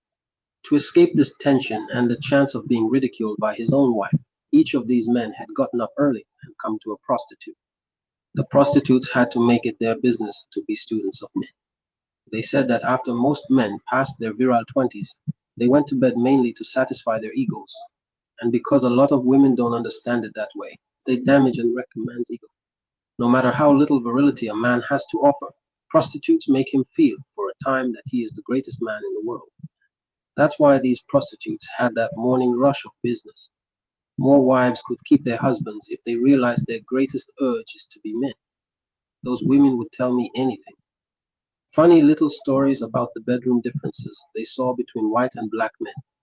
The perversities. I thought I had heard the whole range of perversities until I later became a steerer taking white men to what they wanted. Everyone in the house laughed about the little Italian fellow whom they called the $10 a minute man. He came without fail every noontime from his little basement restaurant up near the polo grounds. The joke was he never lasted more than 2 minutes, but he always left $20. Most men the prostitutes felt were too easy to push around. Every day these prostitutes heard their customers complaining that they never heard anything but griping from women who were being taken care of and given everything. The prostitutes said that most men needed to know what the pimps knew. A woman should occasionally be babied enough to show her the man had affection, but beyond that she should be treated firmly. These tough women said that it worked with them. All women, by their nature, are fragile and weak. They are attracted to the male in whom they see strength. From time to time, Sophia would come over to see me from Boston. Even among Harlem Negroes, her looks gave me status. They were just like the Negroes everywhere else. That was why the white prostitutes made so much money. It didn't make any difference if you were in Lansing, Boston, or New York. What the white racist said, and still says, was right in those days. All you had to do was put a white girl anywhere close to the average black man, and he would respond. The black woman also made the white man's eyes light up, but he was slick enough to hide it. Sophia would come in on a late afternoon train. She would come to Smalls, and I'd introduce her around until I got off from work. She was bothered about me living among the prostitutes until I introduced her to some of them, and they talked, and she thought they were great. They would tell her they were keeping me straight for her. We would go to the Braddock Hotel bar, where we would meet some of the musicians who now would greet me like an old friend. Hey, Red, who have we got here? They would make a big deal over her. I couldn't even think about buying a drink. No Negroes in the world were more white woman crazy in those days than most of those musicians. People in show business, of course, were less inhibited by social and racial taboos. The white racist won't tell you that it also works in reverse. When it got late, Sophia and I would go to some of the after-hours places and speakeasies. When the downtown nightclubs had closed, most of these Harlem places crawled with white people. These whites were just mad for Negro atmosphere, especially some of the places which had what you might call Negro soul. Sometimes Negroes would talk about how a lot of whites seemed unable to have enough of being close around us and among us in groups. Both white men and women, it seemed, would get almost mesmerized by Negroes. I remember one really peculiar case of this, a white girl who never missed a single night in the Savoy Ballroom. She fascinated my friend Sammy. He had watched her several times. Dancing only with Negroes, she seemed to go nearly into a trance. If a white man asked her to dance, she would refuse. Then, when the place was ready to close, early in the morning, she would let a Negro take her as far as the subway entrance. And that was it. She never would tell anyone her name, let alone reveal where she lived. Now I'll tell you another peculiar case that worked out differently, and which taught me something I have since learned in 1,000 other ways. This was my best early lesson in how most white men's hearts and guts will turn over inside of them. Whatever they may have you otherwise believe, whenever they see a Negro man on close terms with a white woman. A few of the white men around Harlem, younger ones whom we called hippies, acted more Negro than Negroes. This particular one talked more hip talk than we did. He would have fought anyone who suggested he felt any race difference. Musicians around the braddock could hardly move without falling over him. Every time I saw him, it was "Daddy, come on, let's get our heads tight." Sammy couldn't stand him. He was underfoot wherever you went. He even wore a wild zoot suit, used a heavy grease in his hair to make it look like a conch, and he wore the knob-toed shoes, the long, swinging chain, everything. And he not only wouldn't be seen with any woman but a black one, but in fact he lived with two of them in the same little apartment. I never was sure how they worked that one out, but I had my idea. About 3 or 4 o'clock one morning, we ran into this white boy in Creole Bill's speakeasy. He was high in that marijuana glow where the world relaxes. I introduced Sophia. I went away to say hello to someone else. When I returned, Sophia looked peculiar, but she wouldn't tell me until we left. He had asked her, "Why is a white girl like you throwing yourself away with a spade?" Creole Bill, naturally you know he was from New Orleans, became another good friend of mine. After Smalls closed, I'd bring fast-spending white people who still wanted some drinking action to Creole Bill's speakeasy. That was my earliest experience at steering. The speakeasy was only Creole Bill's apartment. I think a partition had been knocked out to make the living room larger. But the atmosphere plus the food made the place one of Harlem's soul spots. A record player maintained the right soft music. There was any kind of drink. And Bill sold plates of his spicy, delicious Creole dishes, gumbo, jambalaya. Bill's girlfriend, a beautiful black girl, served the customers. Bill called her brown sugar, and finally everyone else did. If a good number of customers were to be served at one time, Creole Bill would bring out some pots, brown sugar would bring the plates, and Bill would serve everyone big platefuls, and he'd heap a plate for himself and eat with us. It was a treat to watch him eat. He loved his food, so it was good. Bill could cook rice like the Chinese. I mean rice that stood every grain on its own, but I never knew the Chinese to do what Bill could with seafood and beans. Bill made money enough in that apartment speakeasy to open up a Creole restaurant famous in Harlem. He was a great baseball fan. All over the walls were framed, autographed photographs of major league stars, and also some political and show business celebrities who would come there to eat, bringing friends. I wonder what's become of Creole Bill. His place is sold, and I haven't heard anything of him. I must remember to ask some of the Seventh Avenue old-timers who would know. Once when I called Sophia in Boston, she said she couldn't get away until the following weekend. She had just married some well-to-do Boston white fellow. He was in the service, he had been home on leave, and he had just gone back. She didn't mean it to change a thing between us. I told her it made no difference. I had of course introduced Sophia to my friend Sammy, and we had gone out together some nights. And Sammy and I had thoroughly discussed the black man and white woman psychology. I had Sammy to thank that I was entirely prepared for Sophia's marriage. Sammy said that white women were very practical. He had heard so many of them express how they felt. They knew that the black man had all the strikes against him, that the white man kept the black man down, under his heel, unable to get anywhere, really. The white woman wanted to be comfortable. She wanted to be looked upon with favor by her own kind, but also she wanted to have her pleasure. So some of them just married a white man for convenience and security, and kept right on going with the Negro. It wasn't that they were necessarily in love with the Negro, but they were in love with lust, particularly taboo lust. A white man was not too unusual if he had a 10, 20, 30, 40, or $50,000 a year job. A Negro man who made even 5,000 in the white man's world was unusual. The white woman with a Negro man would be with him for one of two reasons, either extremely insane love or to satisfy her lust. When I had been around Harlem long enough to show signs of permanence, inevitably I got a nickname that would identify me beyond any confusion with two other red-conked and well-known Reds who were around. I had met them both, in fact. Later on, I'd worked with them both. One, St. Louis Red, was a professional armed robber. When I was sent to prison, he was serving time for trying to stick up a dining car steward on a train between New York and Philadelphia. He was finally freed. Now I hear he is in prison for a New York City jewel robbery. The other was Chicago Red.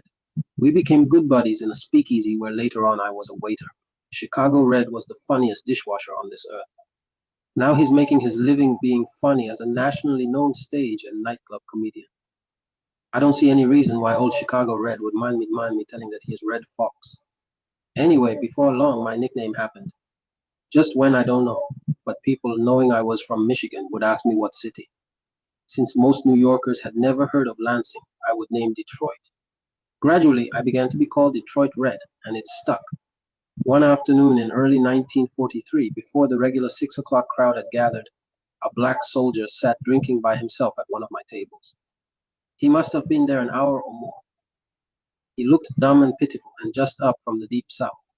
The fourth or fifth drink I served this soldier. Wiping the table, I bent over close and asked him if he wanted a woman. I knew better.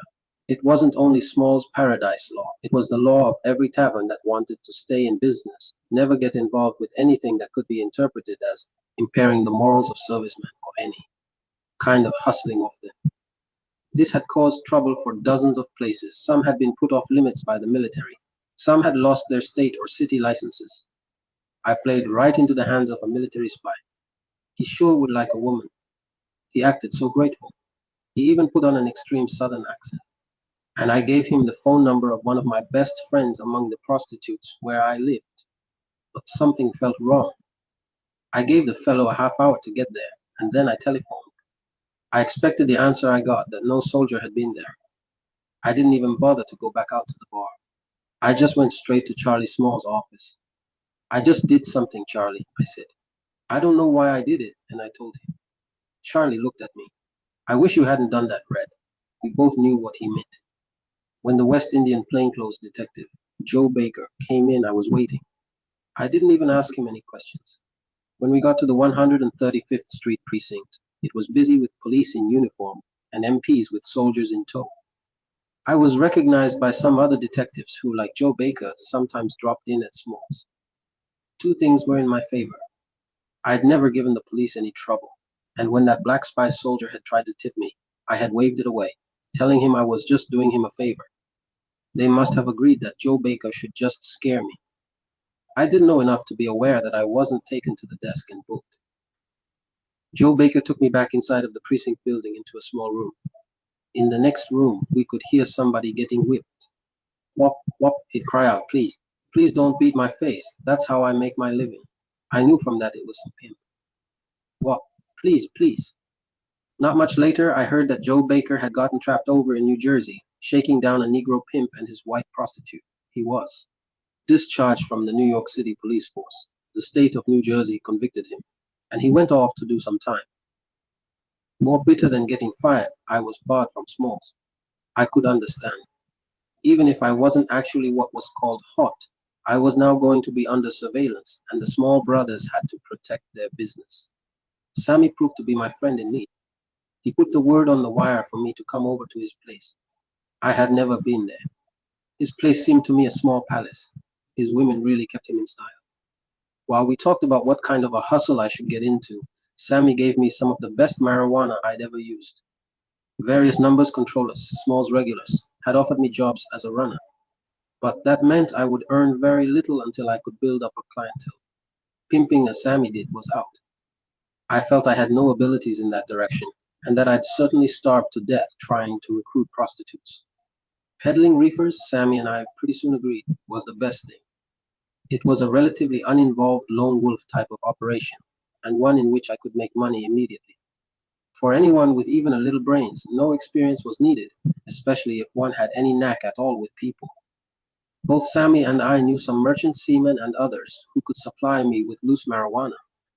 And musicians, among whom I had so many good contacts, were the heaviest consistent market for reefers. And then, musicians also used the heavier narcotics if I later wanted to graduate to them. That would be more risky, but also more money.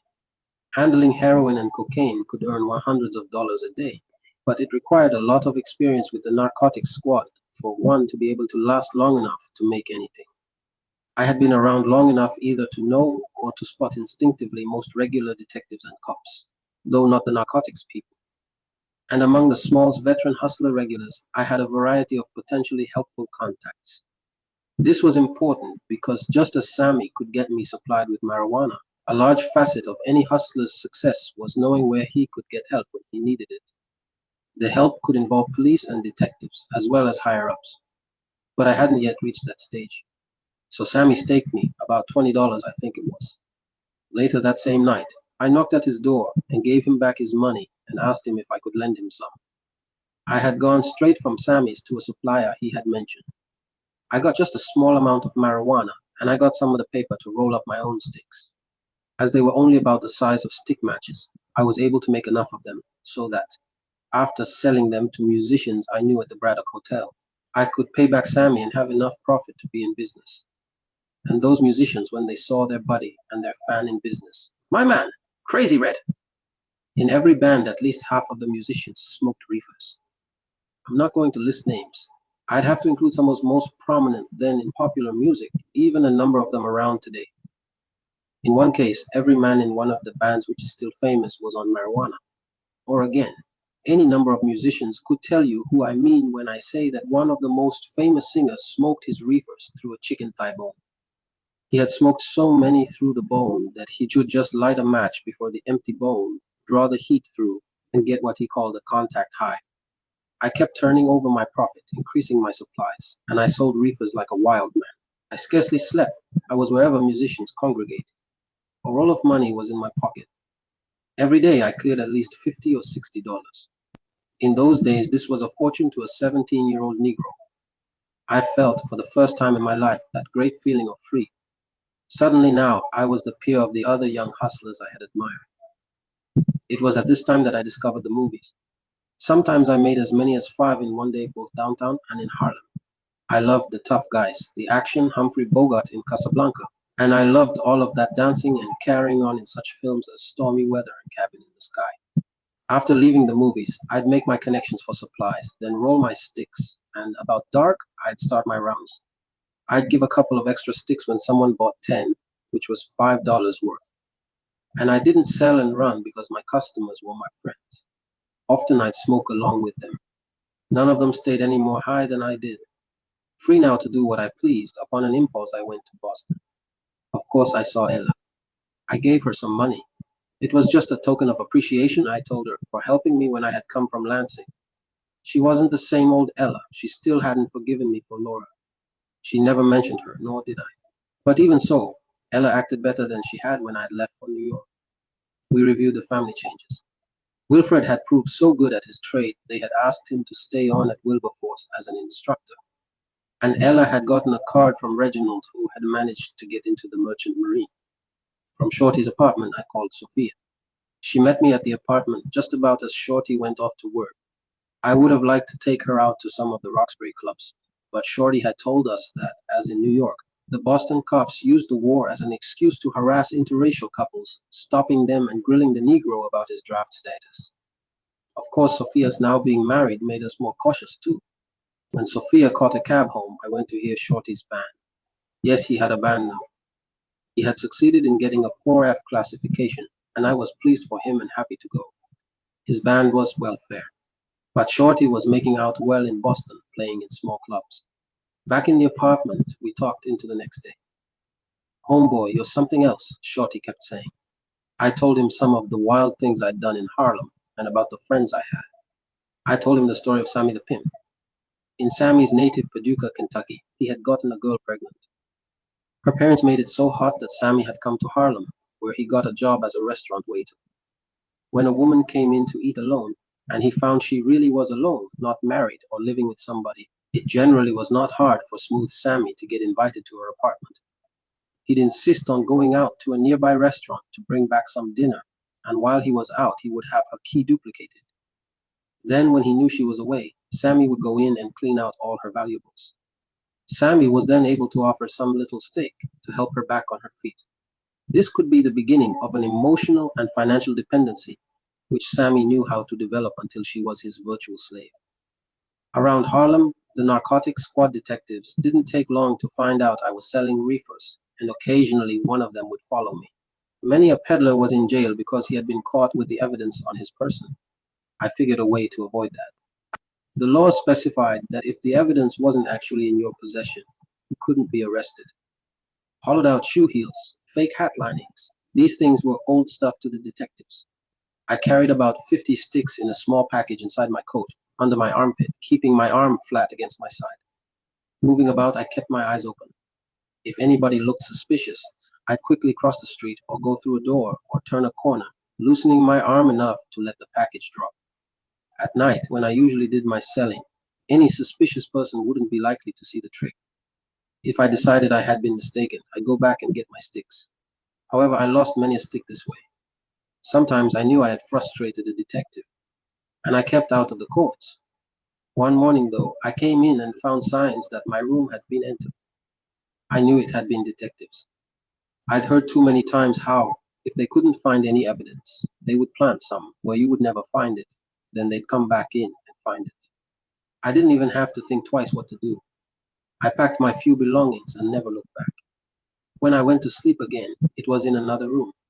It was then that I began carrying a little 25 automatic. I got it for some reefers from an addict who I knew had stolen it somewhere. I carried it pressed under my belt right down the center of my back.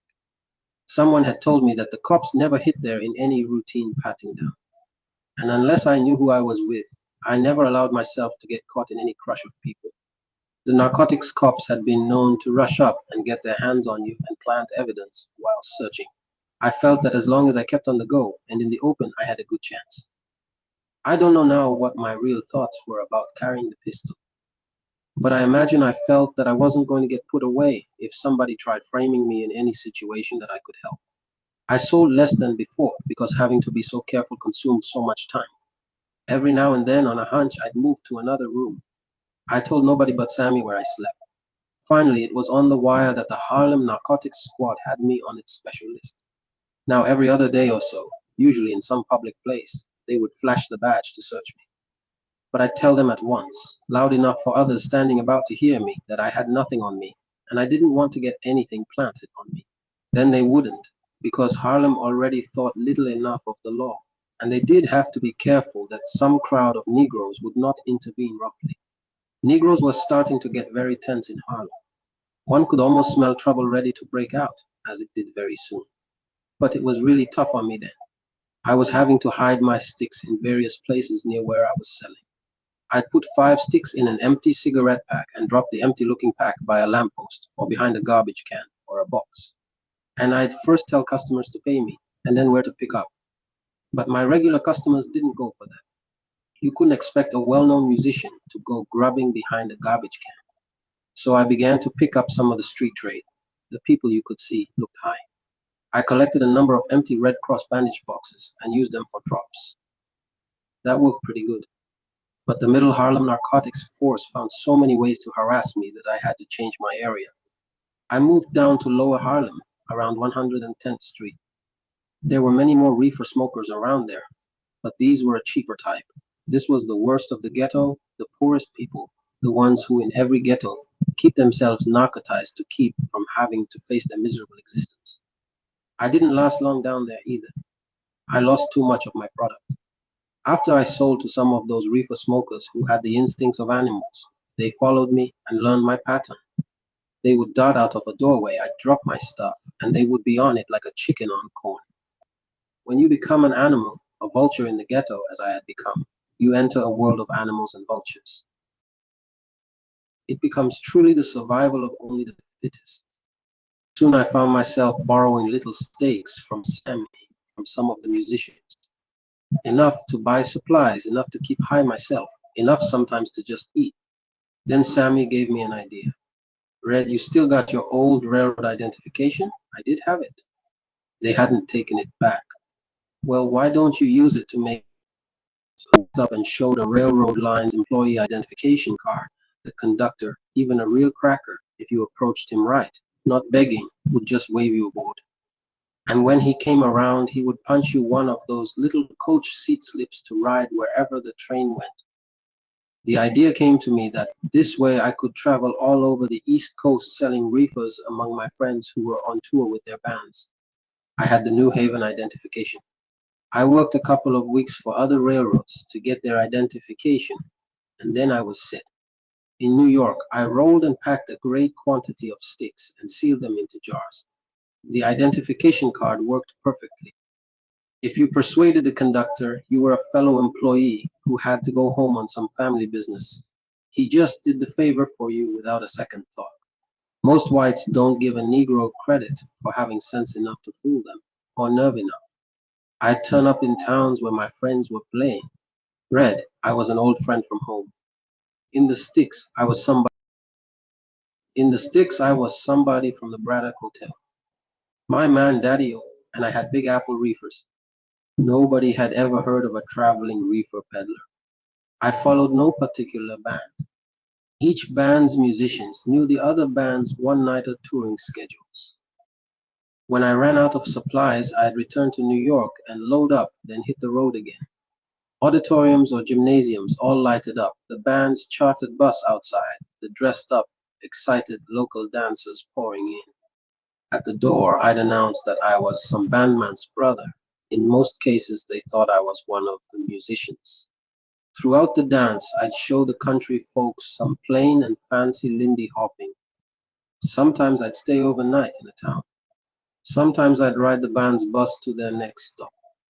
Sometimes, back in New York, I would stay a while. Things had cooled down. Word was around that I had left town, and the narcotics squad was satisfied with that. In some of the small towns, people thinking I was with the band even mobbed me for autographs. Once in Buffalo, my suit was nearly torn off. My brother Reginald was waiting for me one day when I pulled into New York. The day before, his merchant ship had put into port over in New Jersey. Thinking I still worked at Smalls, Reginald had gone there, and the bartenders had directed him to Sammy, who put him up. It felt good to see my brother.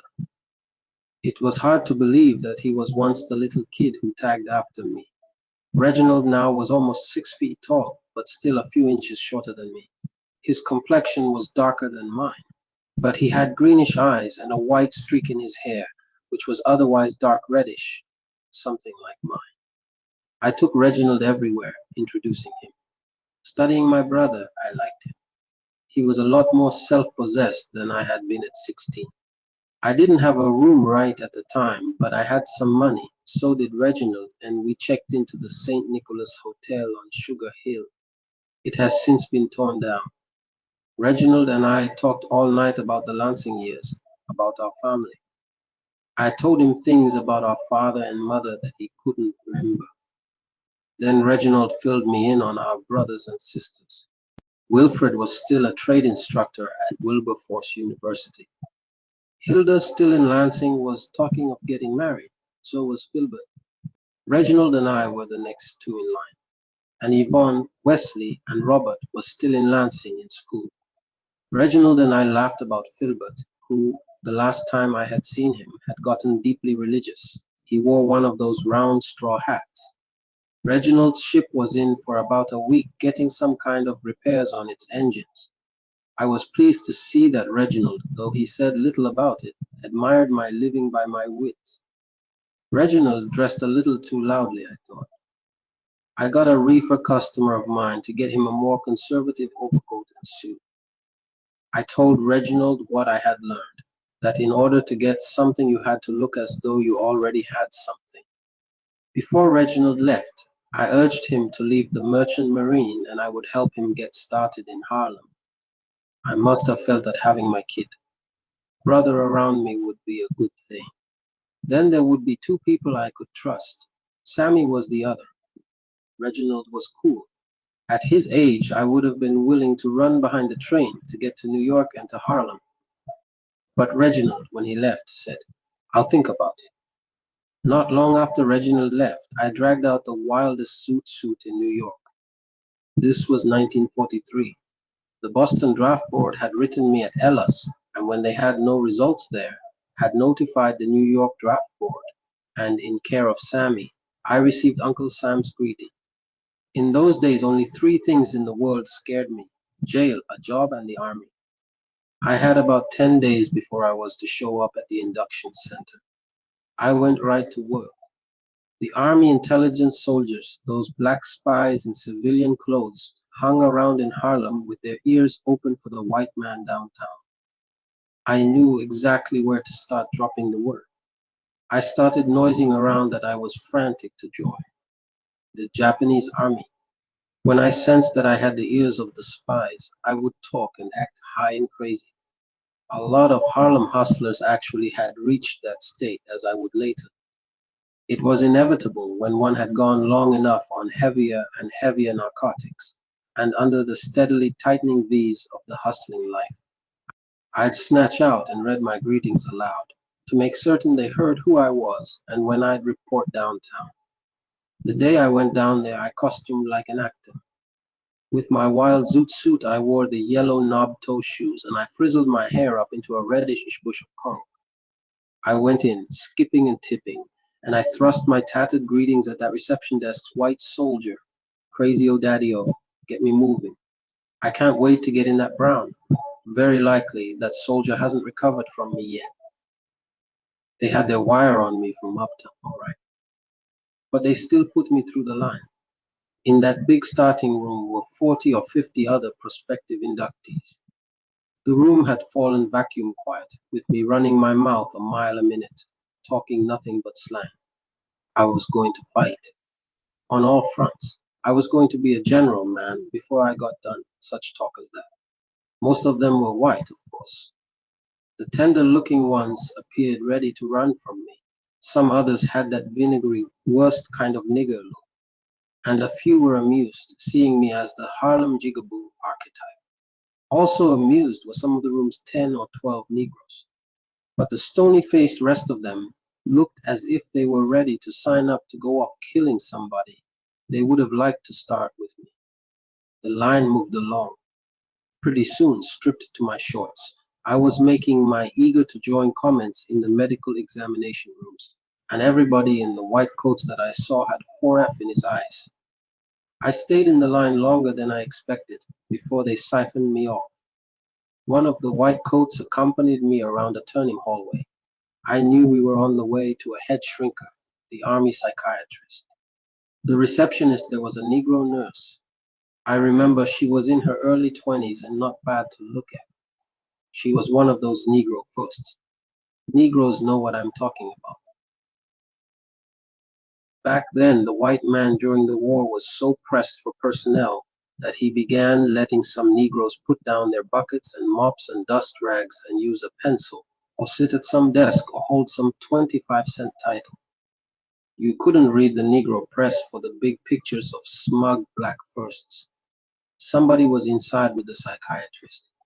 I didn't even have to put on any act for this black girl. She was already sick of me.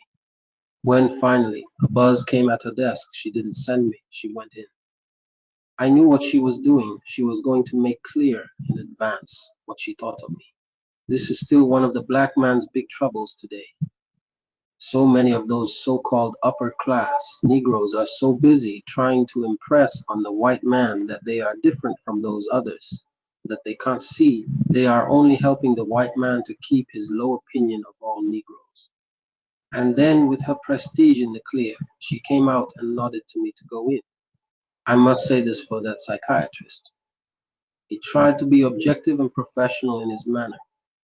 He sat there and doodled with his blue pencil on a tablet, listening to me spiel to him for 3 or 4 minutes before he got a word in. His tack was quiet questions to get at why I was so anxious. I didn't rush him. I circled and hedged, watching him closely to let him think he was pulling what he wanted out of me. I kept jerking around backward as though somebody might be listening. I knew I was going to send him back to the books to figure what kind of a case I was. Suddenly I sprang up and peeped under both doors, the one I'd entered and another that probably was a closet. And then I bent and whispered fast in his ear. Daddy-o, now you and me, we're from up north here, so don't you tell nobody I want to get sent down south. Organize them nigger soldiers, you dig. Steal us some guns and kill us crackers. That psychiatrist's blue pencil dropped, and his professional manner fell off in all directions. He stared at me as if I were a snake's egg hatching, fumbling for his red pencil. I knew I had him. I was going back out past Miss First when he said, "That will be all." A 4F card came to me in the mail, and I never heard from the army anymore, and never bothered to ask why I was rejected. Chapter 7. I can't remember all the hustles I had during the next 2 years in Harlem, after the abrupt end of my riding the trains and peddling reefers to the touring bands. Negro railroad men waited for their trains in that big locker room on the lower level of Grand Central Station. Big blackjack and poker games went on in there around the clock. Sometimes $500 would be on the table. One day in a blackjack game, an old cook who was dealing the cards tried to be slick, and I had to drop my pistol in his face. The next time I went into one of those games, intuition told me to stick my gun under my belt right down the middle of my back. Sure enough, someone had squealed. Two big beefy-faced Irish cops came in. They frisked me, and they missed my gun where they hadn't expected one. The cops told me never again to be caught in Grand Central Station unless I had a ticket to ride somewhere. And I knew that by the next day, every railroad's personnel office would have a blackball on me, so I never tried to get another railroad job. There I was back in Harlem's streets among all the rest of the hustlers. I couldn't sell reefers. The dope squad detectives were too familiar with me. I was a true hustler, uneducated, unskilled at anything honorable, and I considered myself nervy and cunning enough to live by my wits, exploiting any prey that presented itself. I would risk just about anything. Right now, in every big city ghetto, tens of thousands of yesterdays and today's school dropouts are keeping body and soul together by some form of hustling in the same way I did. And they inevitably move into more and more worse and worse illegality and immorality. Full-time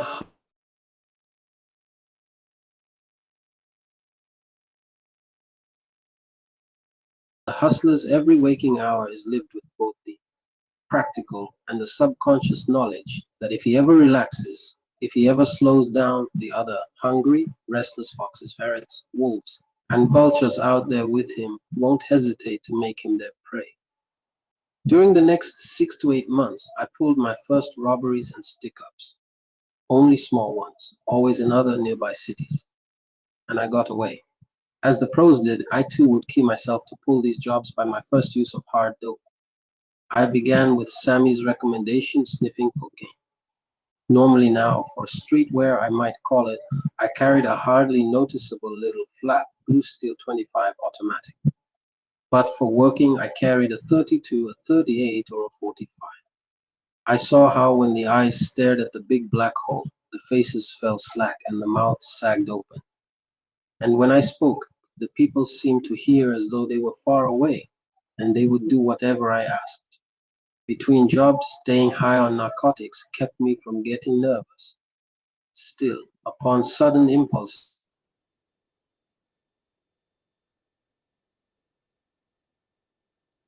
I was in my favorite 147th to 150th Street area, just flanking Sugar Hill.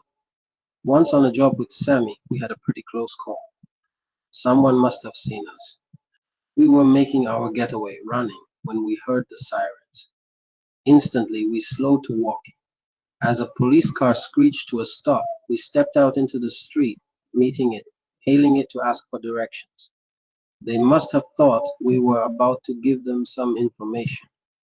They just cussed us and raced on. Again, it didn't cross the white men's minds that a trick like that might be pulled on them by Negroes. The suits that I wore, the finest I bought hot for about $35 to $50. I made it my rule never to go after more than I needed to live on. Any experienced hustler will tell you that getting greedy is the quickest road to prison. I kept cased in my head vulnerable places and situations, and I would perform the next job only when my bankroll in my pocket began to get too low. Some weeks I bet large amounts on the numbers. I still played with the same runner with whom I'd started in Small's Paradise. Playing my hunches, many a day I'd have up to $40 on two numbers, hoping for that fabulous 600 to 1 payoff. But I never did hit a big number full force. There's no telling what I would have done if ever I landed $10,000 or $12,000 at one time. Of course, once in a while I'd hit a small combination figure. Sometimes, flush like that, I'd telephone Sophia to come over from Boston for a couple of days. I went to the movies a lot again. And I never missed my musician friends wherever they were playing, either in Harlem, downtown at the big theaters, or on 52nd Street. Reginald and I got very close the next time his ship came back into New York. We discussed our family, and what a shame it was that our book-loving oldest brother Wilfred had never had the chance to go to some of those big universities where he would have gone far. And we exchanged thoughts we had never shared with anyone. Reginald, in his quiet way, was a mad fan of musicians and music. When his ship sailed one morning without him, a principal reason was that I had thoroughly exposed him to the exciting musical world. We had wild times backstage with the musicians when they were playing the Roxy or the Paramount. After selling reefers with the bands as they traveled, I was known to almost every popular Negro musician around New York in 1944, 1945. Reginald and I went to the Savoy Ballroom, the Apollo Theater, the Braddock Hotel Bar, the nightclubs and speakeasies, wherever Negroes played music. The great Lady Day, Billie Holiday, hugged him and called him baby brother. Reginald shared tens of thousands of Negroes' feelings that the living end of the big bands was Lionel Hampton's. I was very close to many of the men in Hamp's band. I introduced Reginald to them, and also to Hamp himself and Hamp's wife and business manager, Gladys Hampton. One of this world's sweetest people is Hamp. Anyone who knows him will tell you that he'd often do the most generous things for people he barely knew. As much money as Hamp has made and still makes, he would be broke today if his money and his business weren't handled by Gladys, who is one of the brainiest women I ever met. The Apollo Theater's owner, Frank Schiffman, could tell you. He generally signed bands to play for a set weekly amount. But I know that once during those days, Gladys Hampton instead arranged a deal for Hamp's band to play for a cut of the gate. Then the usual number of shows was doubled up, if I'm not mistaken, 8 shows a day instead of the usual 4, and Hamp's pulling power cleaned up. Gladys Hampton used to talk to me a lot, and she tried to give me good advice. Calm down, Red. Gladys saw how wild I was. She saw me headed toward a bad end. One of the things I liked about Reginald was that when I left him to go away working, Reginald asked me no questions. After he came to Harlem, I went on more jobs than usual. I guess that what influenced me to get my first actual apartment was my not wanting Reginald to be knocking around Harlem without anywhere to call home. That first apartment was 3 rooms for $100 a month, I think, in the front basement of a house on 147th Street between Convent and St. Nicholas Avenues. Living in the rear basement apartment, right behind Reginald and me, was one of Harlem's most successful narcotics dealers. With the apartment as our headquarters, I gradually got Reginald introduced around to Creole Bills and other Harlem after-hours spots. About 2 o'clock every morning, as the downtown white nightclubs closed, Reginald and I would stand around in front of this or that Harlem after-hours place, and I'd school him to what was happening. Especially after the nightclubs downtown closed, the taxis and black limousines would be driving uptown, bringing those white people who never could get enough of Negro soul. The places popular with these whites ranged all the way from the big locally famous ones, such as Jimmy's Chicken Shack and Dickie Wells, to the little here tonight, gone tomorrow night private clubs, so called, where $1 was collected at the door for membership. Inside every after-hours spot, the smoke would hurt your eyes. 4 white people to every Negro would be in there drinking whiskey from coffee cups and eating fried chicken. The generally flush-faced white men and their makeup masks, glittery-eyed women would be pounding each other's backs and uproariously laughing and applauding the music. A lot of the whites, drunk, would go staggering up to Negroes, the waiters, the owners, or Negroes at tables, wringing their hands, even trying to hug them. You're just as good as I am, I want you to know that. The most famous places drew both Negro and white celebrities who enjoyed each other. A jam-packed 4:30 crowd at Jimmy's Chicken Shack or Dickie Wells might have such jam session entertainment as Hazel Scott playing the piano, or Billie Holiday singing the blues. Jimmy's Chicken Shack, incidentally, was where once later on I worked briefly as a waiter. That's where Red Fox was the dishwasher who kept the kitchen crew in stitches. After a while, my brother Reginald had to have a hustle, and I gave much thought to what would be for him a good, safe hustle.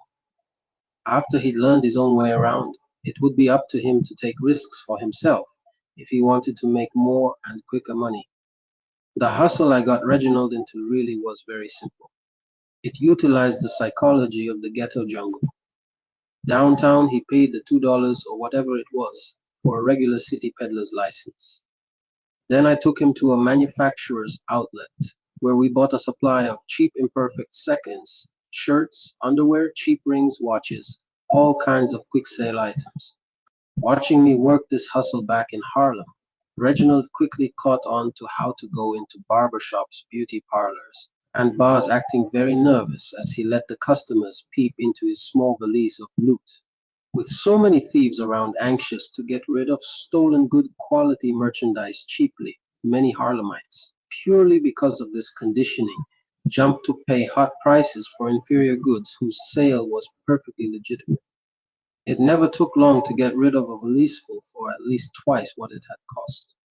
And if any cop stopped Reginald, he had in his pocket both the peddler's license and the manufacturer's outlet bills of sale. Reginald only had to be certain that none of the customers to whom he sold ever saw that he was legitimate. I assumed that Reginald, like most of the Negroes I knew, would go for a white woman. I'd point out Negro-happy white women to him and explain that a Negro with any brains could wrap these women around his fingers. But I have to say this for Reginald, he never liked white women. I remember the one time he met Sophia, he was so cool it upset Sophia, and it tickled me. Reginald got himself a black woman. I'd guess she was pushing 30, an old settler, as we called them back in those days. She was a waitress in an exclusive restaurant downtown. She lavished on Reginald everything she had. She was so happy to get a young man. I mean, she bought him clothes, cooked and washed for him, and everything as though he were a baby. That was just another example of why my respect for my younger brother kept increasing. Reginald showed, in often surprising ways, more sense than a lot of working hustlers twice his age. Reginald then was only 16, but a 6-footer, he looked and acted much older than his years. All through the war, the Harlem racial picture never was too bright. Tension built to a pretty high pitch. Old-timers told me that Harlem had never been the same since the 1935 riot, when millions of dollars worth of damage was done by thousands of Negroes, infuriated chiefly by the white merchants in Harlem, refusing to hire a Negro even as their stores raked in Harlem's money. During World War II, Mayor LaGuardia officially closed the Savoy Ballroom. Harlem said the real reason was to stop Negroes from dancing with white women. Harlem said that no one dragged the white women in there. Adam Clayton Powell made it a big fight. He had successfully fought Consolidated Edison and the New York Telephone Company until they had hired Negroes. Then he had helped to battle the U.S. Navy and the U.S. Army about their segregating of uniformed Negroes. But Powell couldn't win this battle. City Hall kept the Savoy closed for a long time. It was just another one of the liberal North actions that didn't help Harlem to love the white man any. Finally, rumor flashed that in the Braddock Hotel, white cops had shot a Negro soldier. I was walking down St. Nicholas Avenue. I saw all of these Negroes hollering and running north from 125th Street. Some of them were loaded down with armfuls of stuff. I remember it was the band leader Fletcher Henderson's nephew, Shorty Henderson, who told me what had happened. Negroes were smashing store windows and taking everything they could grab and carry: furniture, food, jewelry, clothes, whiskey. Within an hour, every New York City cop seemed to be in Harlem. Mayor LaGuardia and the NAACP's then secretary, the famed late Walter White, were in a red fire car, riding around pleading over a loudspeaker to all of those shouting, milling, angry Negroes to please go home and stay inside. Just recently, I ran into Shorty Henderson on 7th Avenue. We were laughing about a fellow whom the riot had left with the nickname of Left Feet. In a scramble in a women's shoe store, somehow he'd grabbed 5 shoes, all of them for left feet. And we laughed about the scared little Chinese whose restaurant didn't have a hand laid on it, because the rioters just about convulsed laughing when they saw the sign the Chinese had hastily stuck on his front door. Me colored too. After the riot, things got very tight in Harlem. It was terrible for the nightlife people and for those hustlers whose main income had been the white man's money. The 1935 riot had left only a relative trickle of the money which had poured into Harlem during the 1920s, and now this new riot ended even that trickle. Today the white people who visit Harlem, and this mostly on weekend nights, are hardly more than a few dozen who do the twist, the frog, the watusi, and all the rest of the current dance crazes in Small's Paradise, owned now by the great basketball champion, Wilter Still Chamberlain, who draws crowds with his big, clean, all-American athlete image. Most white people today are physically afraid to come to Harlem, and it's for good reasons, too.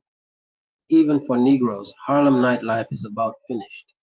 Most of the Negroes who have money to spend are spending it downtown somewhere in this hypocritical integration, in places where previously the police would have been called to haul off any Negro insane enough to try and get in.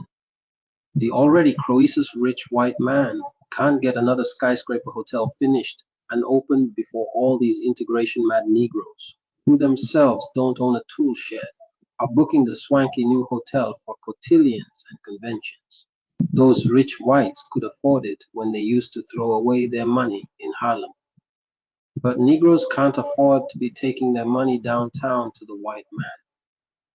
Sammy and I on a robbery job got a bad scare, a very close call.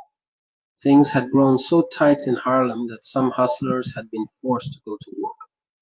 Even some prostitutes had gotten jobs as domestics and cleaning office buildings at night. The pimping was so poor Sammy had gone on the job with me.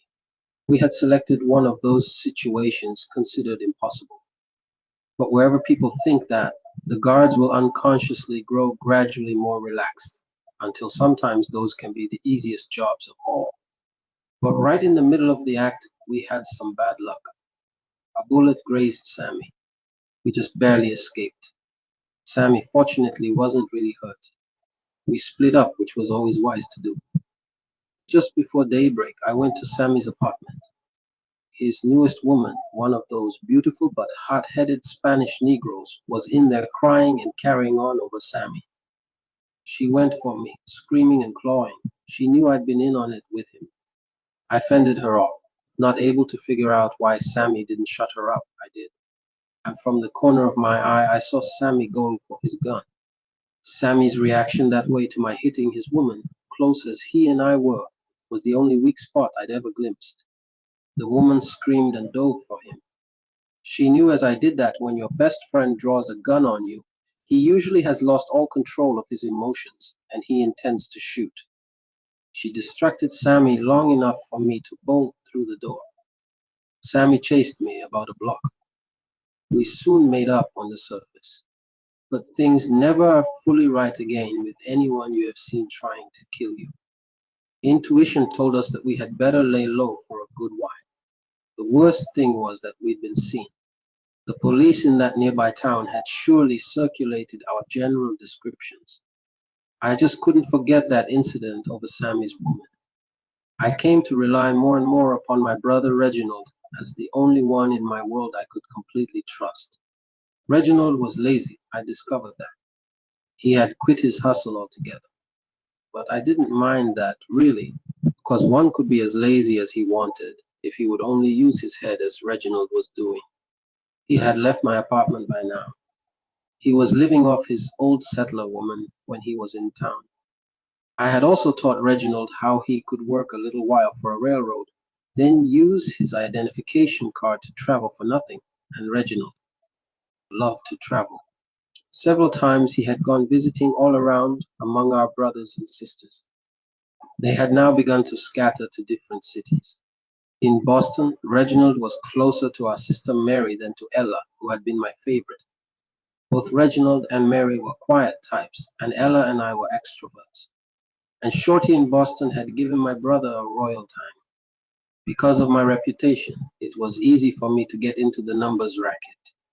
That was probably Harlem's only hustle which hadn't slumped in business. In return for a favor to some white mobster, my new boss and his wife had just been given a 6 month numbers banking privilege for the Bronx Railroad area called Mott Haven Yards. The white mobsters had the numbers racket split into specific areas. A designated area would be assigned to someone for a specified period of time. My boss's wife had been Dutch Schultz's secretary in the 1930s, during the time when Schultz had strong-armed his way into control of the Harlem numbers business. My job now was to ride a bus across the George Washington Bridge, where a fellow was waiting for me to hand him a bag of numbers betting slips. We never spoke. I'd cross the street and catch the next bus back to Harlem. I never knew who that fellow was. I never knew who picked up the betting matinee for the slips that I handled. You didn't ask questions in the rackets. My boss's wife and Gladys Hampton were the only two women I ever met in Harlem whose business ability I really respected. My boss's wife, when she had the time and the inclination to talk, would tell me many interesting things. She would talk to me about the Dutch Schultz days, about deals that she had known, about graft paid to officials, rookie cops and shyster lawyers right on up into the top levels of police and politics. She knew from personal experience how crime existed only to the degree that the law cooperated with it. She showed me how in the country's entire social, political, and economic structure, the criminal, the law, and the politicians were actually inseparable partners. It was at this time that I changed from my old numbers man, the one I'd used since I first worked in Small's Paradise. He hated to lose a heavy player, but he readily understood why I would now want to play with a runner of my own outfit. That was how I began placing my bets with West Indian Archie. I've mentioned him before, one of Harlem's really bad Negroes, one of those former Dutch Schultz strong-arm men around Harlem. West Indian Archie had finished time in Sing Sing not long before I came to Harlem, but my boss's wife had hired him not just because she knew him from the old days. West Indian Archie had the kind of photographic memory that put him among the elite of numbers runners.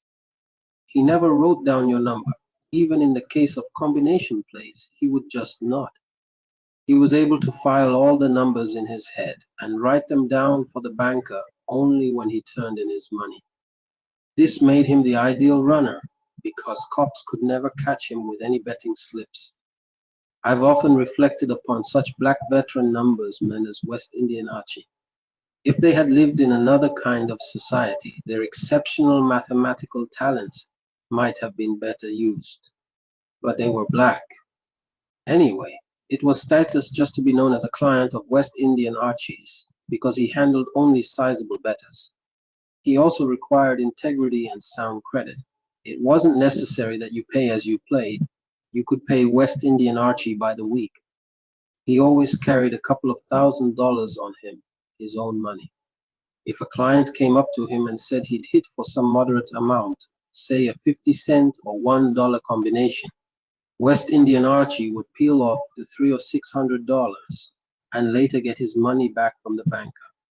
Every weekend, I'd pay my bill anywhere from $50 to even $100 if I had really plunged on some hunch. And when once or twice I did hit, always just some combination as I've described, West Indian Archie paid me off from his own roll. The 6 months finally ended for my boss and his wife. They had done well. Their runners got nice tips and promptly were snatched up by other bankers. I continued working for my boss and his wife in a gambling house they opened. A Harlem madam I'd come to know, through having done a friend of hers a favor, introduced me to a special facet of the Harlem night world, something which the riot had only interrupted. It was the world where, behind locked doors, Negroes catered to moneyed white people's weird sexual tastes. The whites I'd known loved to rub shoulders publicly with black folks in the after-hours clubs and speakeasies. These, on the other hand, were whites who did not want it known that they had been anywhere near Harlem. The riot had made these exclusive white customers nervous. Their slipping into and about Harlem hadn't been so noticeable when other whites were also around, but now they would be conspicuous. They also feared the recently aroused anger of Harlem Negroes, so the madam was safeguarding her growing operation by offering me a steerer's job. During the war, it was extremely difficult to get a telephone. One day, the madam told me to stay at my apartment the next morning. She talked to somebody. I don't know who it was, but before the next noon, I dialed the madam from my own telephone, unlisted. This madam was a specialist in her field. If her own girls could not or would not accommodate a customer, she would send me to another place, usually an apartment somewhere else in Harlem, where the requested specialty was done. My post for picking up the customers was right outside the Astor Hotel, that always busy northwest corner of 45th Street and Broadway. Watching the moving traffic, I was soon able to spot the taxi, car, or limousine, even before it slowed down, with the anxious white faces peering out for the tall, reddish-brown complexioned Negro wearing a dark suit or raincoat with a white flower in his lapel. If they were in a private car, unless it was chauffeured, I would take the wheel and drive where we were going. But if they were in a taxi, I would always tell the cabbie, "The Apollo Theater in Harlem, please," since among New York City taxis, a certain percentage are driven by cops. We would get another cab, driven by a black man, and I'd give him the right address. As soon as I got that party settled, I'd telephone the madam. She would generally have me rush by taxi right back downtown to be on the 45th Street and Broadway corner at a specified time. Appointments were strictly punctual. Rarely was I on the corner as much as 5 minutes, and I knew how to keep moving about so as not to attract the attention of any vice squad plainclothesmen or uniformed cops, with tips, which were often heavy. Sometimes I would make over $100 a night steering up to 10 customers in a party to see anything, to do anything, to have anything done to them that they wanted. I hardly ever knew the identities of my customers, but the few I did recognize, or whose names I happened to hear, remind me now of the Profumo case in England. The English are not far ahead of rich and influential Americans when it comes to seeking rarities and oddities. Rich men, middle-aged and beyond, men well past their prime. These weren't college boys, these were their Ivy League fathers. Even grandfathers, I guess. Society leaders, big politicians, tycoons, important friends from out of town, city government, big shots, all kinds of professional people, star performing artists, theatrical and Hollywood celebrities, and of course, racketeers. Harlem was their sin den, their flesh pot. They stole off among taboo black people and took off whatever antiseptic, important, dignified masks they wore in their white world. These were men who could afford to spend large amounts of money for 2, 3, or 4 hours indulging their strange appetites. But in this black-white nether world, nobody judged the customers. Anything they could name, anything they could imagine, anything they could describe, they could do or could have done to them, just as long as they paid. In the Profumo case in England, Christine Keeler's friend testified that some of her customers wanted to be whipped. One of my main steers to one specialty address away from the madam's house was the apartment of a bill black girl, strong as an ox, with muscles like a dock worker's. A funny thing, it generally was the oldest of these white men, in their 60s I know, some maybe in their 70s. They couldn't seem to recover quickly enough from their last whipping, so they could have me meet them again at 45th and Broadway to take them back to that apartment, to cringe on their knees and beg and cry out for mercy under that black girl's whip. Some of them would pay me extra to come and watch them being beaten. That girl greased her big Amazon body all over to look shinier and blacker. She used small plated whips, she would draw blood, and she was making herself a small fortune off those old white men. I wouldn't tell all the things I've seen. I used to wonder later on when I was in prison what a psychiatrist would make of it all. And so many of these men held responsible positions. They exercised guidance, influence, and authority over others. In prison later, I'd think too about another thing. Just about all of those whites specifically expressed as their preference black, black, the blacker the better. The madam, having long since learned this, had in her house nothing but the blackest accommodating women she could find. In all of my time in Harlem, I never saw a white prostitute touched by a white man. White girls were in some of the various Harlem specialty places.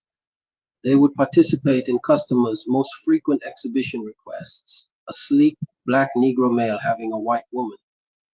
Was this the white man wanting to witness his deepest sexual fear? A few times I even had parties that included white women whom the men had brought with them to watch this. I never steered any white women other than in these instances, brought by their own men, or who had been put into contact with me by a white lesbian whom I knew, who was another variety of specialty madam. This lesbian, a beautiful white woman, had a male Negro stable. Her vocabulary was all profanity. She supplied Negro males on order to well-to-do white women. I'd seen this lesbian and her blonde girlfriend around Harlem, drinking and talking at bars, always with young Negroes. No one who didn't know would ever guess that the lesbian was recruiting. But one night I gave her and her girlfriend some reefers which they said were the best they'd ever smoked. They lived in a hotel downtown, and after that now and then they would call me, and I would bring them some reefers, and we'd talk. She told me how she had accidentally gotten started in her specialty. As a Harlem habitué, she had known Harlem Negroes who liked white women. Her role developed from a pattern of talk she often heard from bored, well-to-do white women where she worked in an East Side beauty salon. Hearing the women complain about sexually inadequate mates, she would tell what she'd heard about Negro men. Observing how excited some the women seemed to become, she finally arranged some dates with some of the Harlem Negroes she knew at her own apartment. Eventually, she rented 3 midtown apartments where a woman customer could meet a Negro by appointment. Her customers recommended her service to their friends. She quit the beauty salon, set up a messenger service as an operating front, and ran all of her business by telephone. She had also noticed the color preference. I never could substitute in an emergency, she would tell me with a laugh, because I was too light. She told me that nearly every white woman in her clientele would specify a black one. Sometimes they would say a real one, meaning black, no brown Negroes, no red Negroes. The lesbian thought up her messenger service idea because some of her trade wanted the Negroes to come to their homes, at times carefully arranged by telephone. These women lived in neighborhoods of swank brownstones and exclusive apartment houses, with doormen dressed like admirals. But white society never thinks about challenging any Negro in a servant role. Doormen would telephone up and hear, "Oh yes, send him right up, James." Service elevators would speed those neatly dressed Negro messenger boys right up, so that they could deliver what had been ordered by some of the most privileged white women in Manhattan. The irony is that those white women had no more respect for those Negroes than white men have had for the Negro women they have been using since slavery times. And in turn, Negroes have no respect for the whites they get into bed with. I know the way I felt about Sophia, who still came to New York whenever I called her. The West Indian boyfriend of the Profumo scandal's Christine Keeler, Lucky Gordon, and his friends must have felt the same way. After England's leaders had been with those white girls, those girls, for their satisfaction, went to Negroes to smoke reefers and make fun of some of England's greatest peers as cuckolds and fools. I don't doubt that Lucky Gordon knows the identity of the man in the mask, and much more. If Gordon told everything those white girls told him, he would give England a new scandal. It's no different from what happens in some of America's topmost white circles. 20 years ago, I saw them nightly with my own eyes, I heard them with my own ears. The hypocritical white man will talk about the Negro's low morals. But who has the world's lowest morals if not whites? And not only that, but the upper class whites. Recently, details were published about a group of suburban New York City white housewives and mothers operating as a professional call girl ring. In some cases, these wives were out prostituting with the agreement, even the cooperation, of husbands, some of whom even waited at home, attending to the children, and the customers, to quote a major New York City morning newspaper. Some 16 ledgers and books with names of 200 Johns, many important social, financial, and political figures, were seized in the raid Friday night. I have also read recently about groups of young white couples who get together. The husbands throw their house keys into a hat, then, blindfolded, the husbands draw out a key and spend the night with the wife that the house key matches. I have never heard of anything like that being done by Negroes, even Negroes who live in the worst ghettos and alleys and gutters. Early one morning in Harlem, a tall, white Negro wearing a hat and with a woman's stocking drawn down over his face held up a Negro bartender and manager who were counting up the night's receipts. Like most bars in Harlem, Negroes fronted and a Jew really owned the place. To get a license, one had to know somebody in the state liquor authority, and Jews working with Jews seemed to have the best SLA contacts. The black manager hired some Negro hoodlums to go hunting for the holdup man, and the man's description caused them to include me among their suspects. About daybreak that same morning, they kicked in the door of my apartment, told them I didn't know a thing about it, that I hadn't had a thing to do with whatever they were talking about. I told them I had been out on my hustle steering until maybe 4 in the morning, and then I had come straight to my apartment and gone to bed. The strong-armed thugs were bluffing. They were trying to flush out the man who had done it. They still had other suspects to check out. That's all that saved me. I put on my clothes and took a taxi, and I woke up two people, the madam, then Sammy. I had some money, but the madam gave me some more, and I told Sammy I was going to see my brother Philbert in Michigan. I gave Sammy the address so that he could let me know when things got straightened out. This was the trip to Michigan in the wintertime when I put Congoline on my head, then discovered that the bathroom sink's pipes were frozen. To keep the lye from burning up my scalp, I had to stick my head into the stool and flush to rinse out the stuff. A week passed in frigid Michigan before Sammy's telegram came. Another red Negro had confessed, which enabled me to live in Harlem again. But I didn't go back into steering. I can't remember why I didn't. I imagine I must have felt like staying away from hustling for a while, going to some of the clubs at night, and narcotizing with my friends. Anyway, I just never went back to the madam's job. It was at about this time, too, I remember, that I began to be sick. I had colds all the time. It got to be a steady irritation, always sniffling and wiping my nose all day, all night. I stayed so high that I was in a dream world. Now, sometimes I smoked opium with some white friends, actors who lived downtown, and I smoked more reefers than ever before. I didn't smoke the usual wooden match-sized sticks of marijuana. I was so far gone by now that I smoked it almost by the ounce. After a while, I worked downtown for a Jew. He liked me because of something I had managed to do for him. He bought rundown restaurants and bars. Jaime was his name. He would remodel these places, then stage a big gala reopening with banners and a spotlight outside.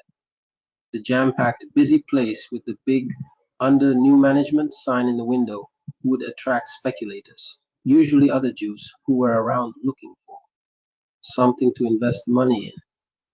Sometimes even in the week of the new opening, Jaime would resell at a good profit. Jaime really liked me, and I liked him. He loved to talk. I loved to listen. Half his talk was about Jews and Negroes. Jews who had anglicized their names were Jaime's favorite hate. Spitting and curling his mouth in scorn, he would reel off names of people he said had done this. Some of them were famous names whom most people never thought of as Jews. "Red, I'm a Jew and you're black," he would say. "These Gentiles don't like either one of us. If the Jew wasn't smarter than the Gentile, he'd get treated worse than your people." Jaime paid me good money while I was with him. sometimes $200 and $300 a week. I would have done anything for Jaime. I did do all kinds of things, but my main job was transporting bootleg liquor that Jaime supplied, usually to those spruced up bars which he had sold to someone. Another fellow and I would drive out to Long Island, where a big bootleg whiskey outfit operated. We'd take with us cartons of empty bonded whiskey bottles that were saved illegally by bars we supplied. We would buy 5-gallon containers of bootleg, funnel it into the bottles, then deliver, according to Jaime's instructions, this or that many crates back to the bars. Many people claiming they drank only such and such a brand couldn't tell their only brand from pure week-old Long Island bootleg. Most ordinary whiskey drinkers are brand chumps like this. On the side, with Jaime's approval, I was myself at that time supplying some lesser quantities of bootleg to reputable Harlem bars, as well as to some of the few speakeasies still in Harlem. But one weekend on Long Island, something happened involving the state liquor authority. One of New York State's biggest recent scandals has been the exposure of wholesale SLA graft and corruption. In the bootleg racket I was involved in, someone high up must have been taken for a real pie. A rumor about some inside tipster spread among Jaime and the others. One day Jaime didn't show up where he had told me to meet him.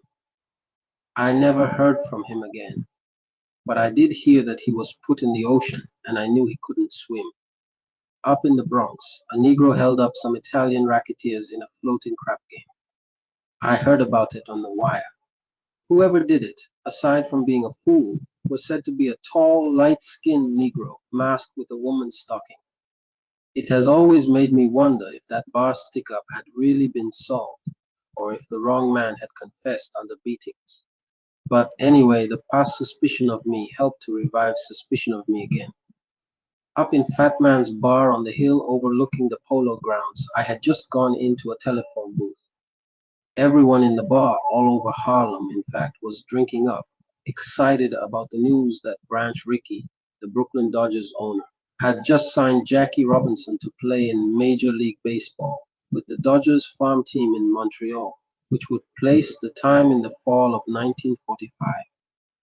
Earlier in the afternoon, I had collected from West Indian Archie for a 50-cent combination bet. He had paid me $300 right out of his pocket. I was telephoning Jean Parks. Jean was one of the most beautiful women who ever lived in Harlem.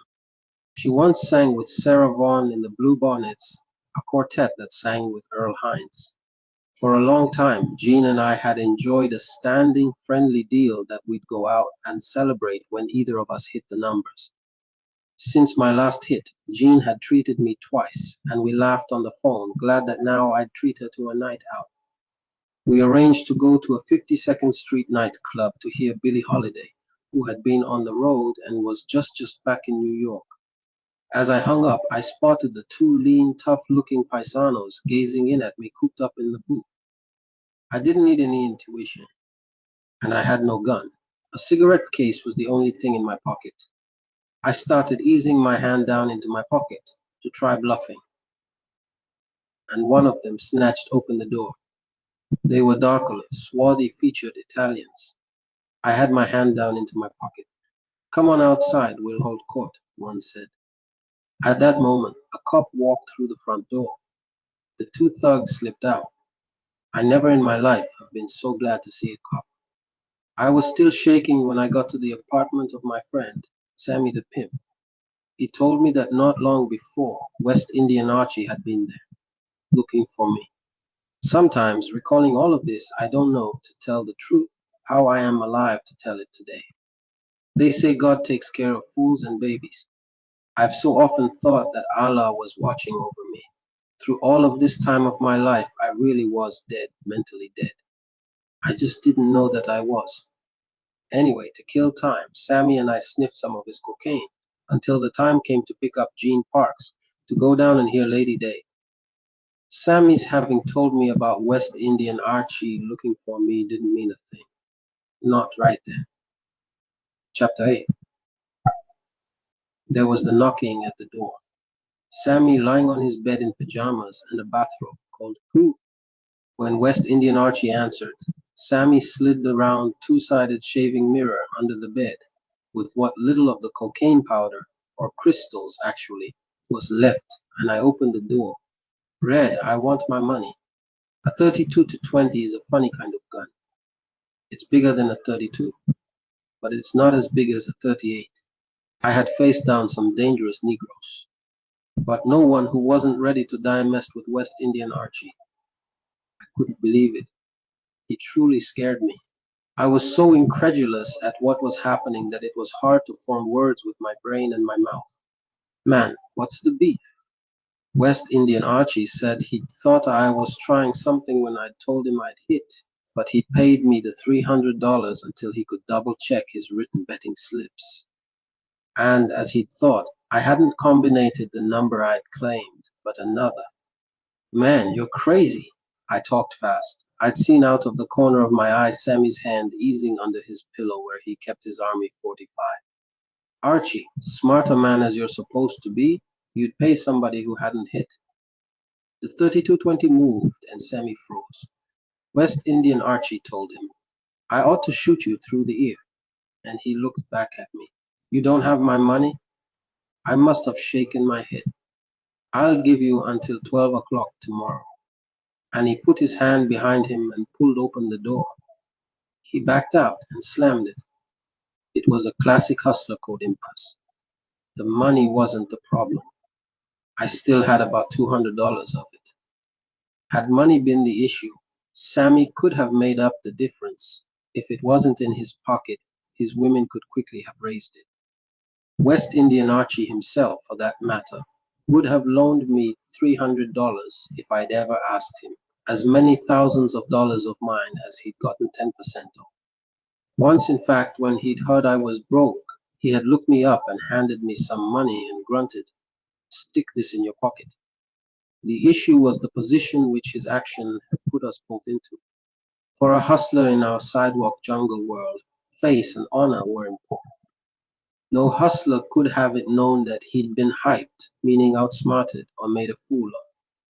And worse, a hustler could never afford to have it demonstrated that he could be bluffed, that he could be frightened by a threat, that he lacked nerve. West Indian Archie knew that some young hustlers rose in stature in our world when they somehow hoodwinked older hustlers, then put it on the wire for everyone to hear. He believed I was trying that. In turn, I knew he would be protecting his stature by broadcasting all over the wire his threat to me. Because of this code, in my time in Harlem, I'd personally known a dozen hustlers who threatened left town disgraced. Once the wire had it, any retreat by either of us was unthinkable. The wire would be awaiting the report of the showdown. I'd also known of at least another dozen showdowns in which one took the dead on arrival ride to the morgue, and the other went to prison for manslaughter or the electric chair for murder. Sammy let me hold his 32. My guns were at my apartment. I put the 32 in my pocket with my hand on it and walked out. I couldn't stay out of sight. I had to show up at all of my usual haunts. I was glad that Reginald was out of town. He might have tried protecting me, and I didn't want him shot in the head by West Indian Archie. I stood a while on the corner, with my mind confused, the muddled thinking that's characteristic of the addict. Was West Indian Archie, I began to wonder, bluffing a hype on me? To make fun of me? Some old hustlers did love to hype younger ones. I knew he wouldn't do it as some would, just to pick up $300. But everyone was so slick. In this Harlem jungle, people would hype their brothers.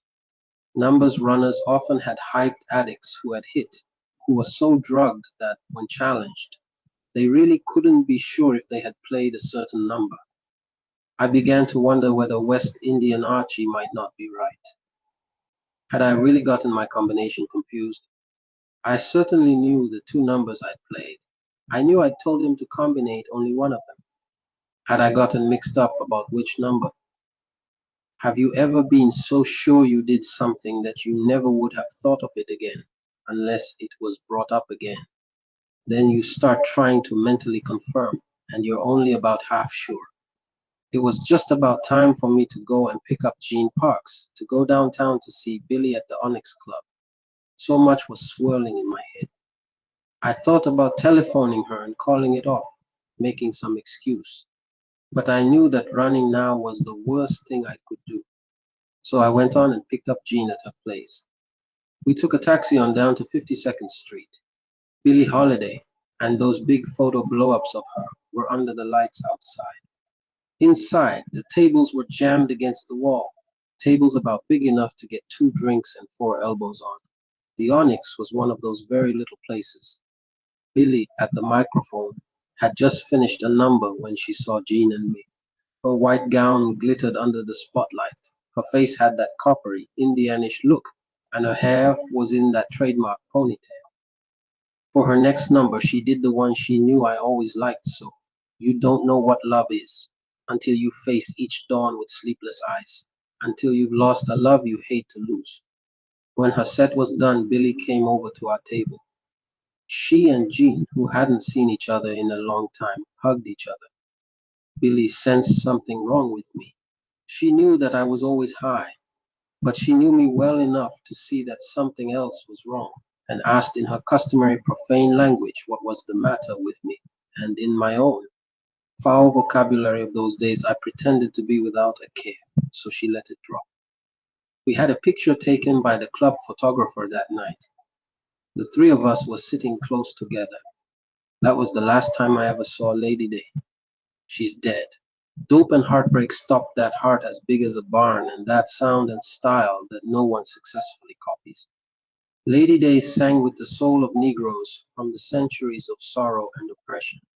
What a shame that proud, fine black woman never lived where the true greatness of the black race was appreciated. In the Onyx Club men's room, I sniffed the little packet of cocaine I had gotten from Sammy. Jean and I, riding back up to Harlem in a cab, decided to have another drink. She had no idea what was happening when she suggested one of my main hangouts, the bar of the Lamar Cherry on the corner of 147th Street and St. Nicholas Avenue. I had my gun and the cocaine cartridge, and I said okay. And by the time we'd had the drink, I was so high that I asked Jean to take a cab on home, and she did. I never have seen Jean again either. Like a fool, I didn't leave the bar. I stayed there sitting like a bigger fool with my back to the door, thinking about West Indian Archie. Since that day, I have never sat with my back to a door, and I never will again. But it's a good thing I was then. I'm positive if I'd seen West Indian Archie come in, I'd have shot to kill. The next thing I knew, West Indian Archie was standing before me, cursing me, loud, his gun on me. He was really making his public point, floor showing for the people. He called me foul names, threatened me. Everyone, bartenders and customers, sat or stood as though carved, drinks in midair. The jukebox in the rear was going. I had never seen West Indian Archie high before. Not a whiskey high, I could tell it was something else. I knew the hustler's characteristic of keying up on dope to do a job. I was thinking, I'm going to kill Archie. I'm just going to wait until he turns around to get the drop on him. I could feel my own 32 resting against my ribs where it was tucked under my belt, beneath my coat. West Indian Archie, seeming to read my mind, quit cursing, and his words jarred me.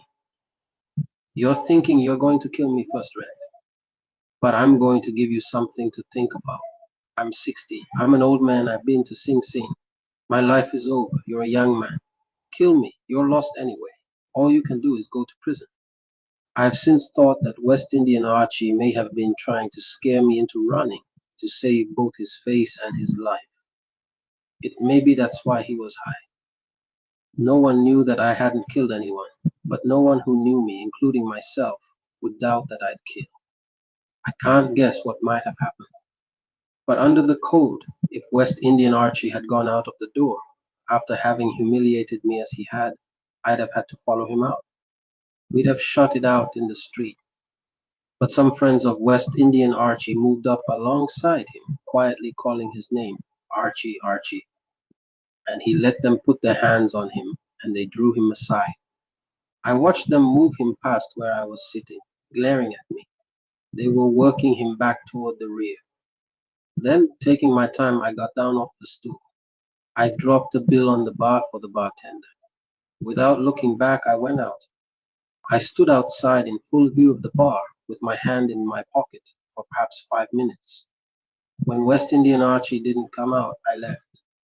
It must have been 5 in the morning when, downtown, I woke up a white actor I knew who lived in the Howard Hotel on 45th Street off 6th Avenue. I knew I had to stay high. The amount of dope I put into myself within the next several hours sounds inconceivable. I got some opium from that fellow. I took a cab back up to my apartment and I smoked it. My gun was ready if I heard a mosquito cough. My telephone rang. It was the white lesbian who lived downtown. She wanted me to bring her and her girlfriend $50 worth of reefers. I felt that if I had always done it, I had to do it now. Opium had me drowsy. I had a bottle of Benzedrine tablets in my bathroom. I swallowed some of them to perk up. The two drugs working in me had my head going in opposite directions at the same time. I knocked at the apartment right behind mine. The dealer let me have loose marijuana on credit.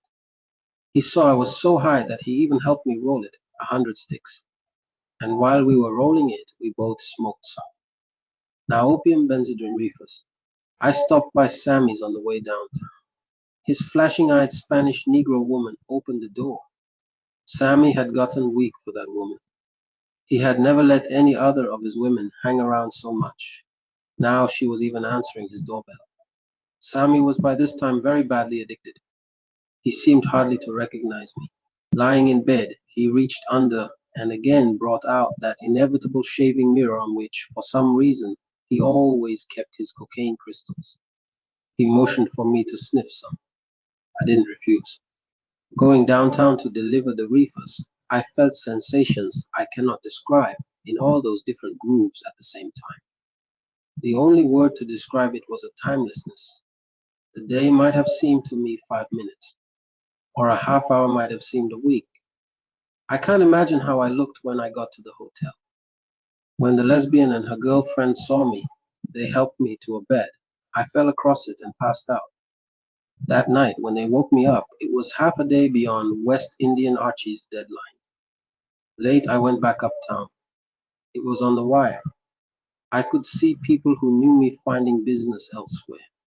I knew nobody wanted to be caught in a crossfire, but nothing happened the next day either. I just stayed high. Some raw kid hustler in a bar I had to bust in his mouth. He came back, pulling a blade. I would have shot him, but somebody grabbed him. They put him out, cursing that he was going to kill me. Intuition told me to get rid of my gun. I gave a hustler the eye across the bar. I'd no more than slipped him the gun from my belt when a cop I'd seen about came in the other door. He had his hand on his gun butt. He knew what was all over the wire. He was certain I'd be armed. He came slowly over toward me, and I knew if I sneezed, he'd blast me down. He said, "Take your hand out of your pocket, Red," real carefully. I did. Once he saw me empty-handed, we both could relax a little. He motioned for me to walk outside ahead of him, and I did. His partner was waiting on the sidewalk opposite their patrol car, double parked with its radio going. With people stopping, looking, they patted me down there on the sidewalk. "What are you looking for?" I asked them when they didn't find anything. "Red, there's a report you're carrying a gun." "I had one," I said, "but I threw it in the river." The one who had come into the bar said, "I think I'd leave town if I were you, Red." I went back into the bar. Saying that I had thrown my gun away had kept them from taking me to my apartment. Things I had there could have gotten me more time than 10 guns and could have gotten them a promotion. Everything was building up, closing in on me. I was trapped in so many crosses.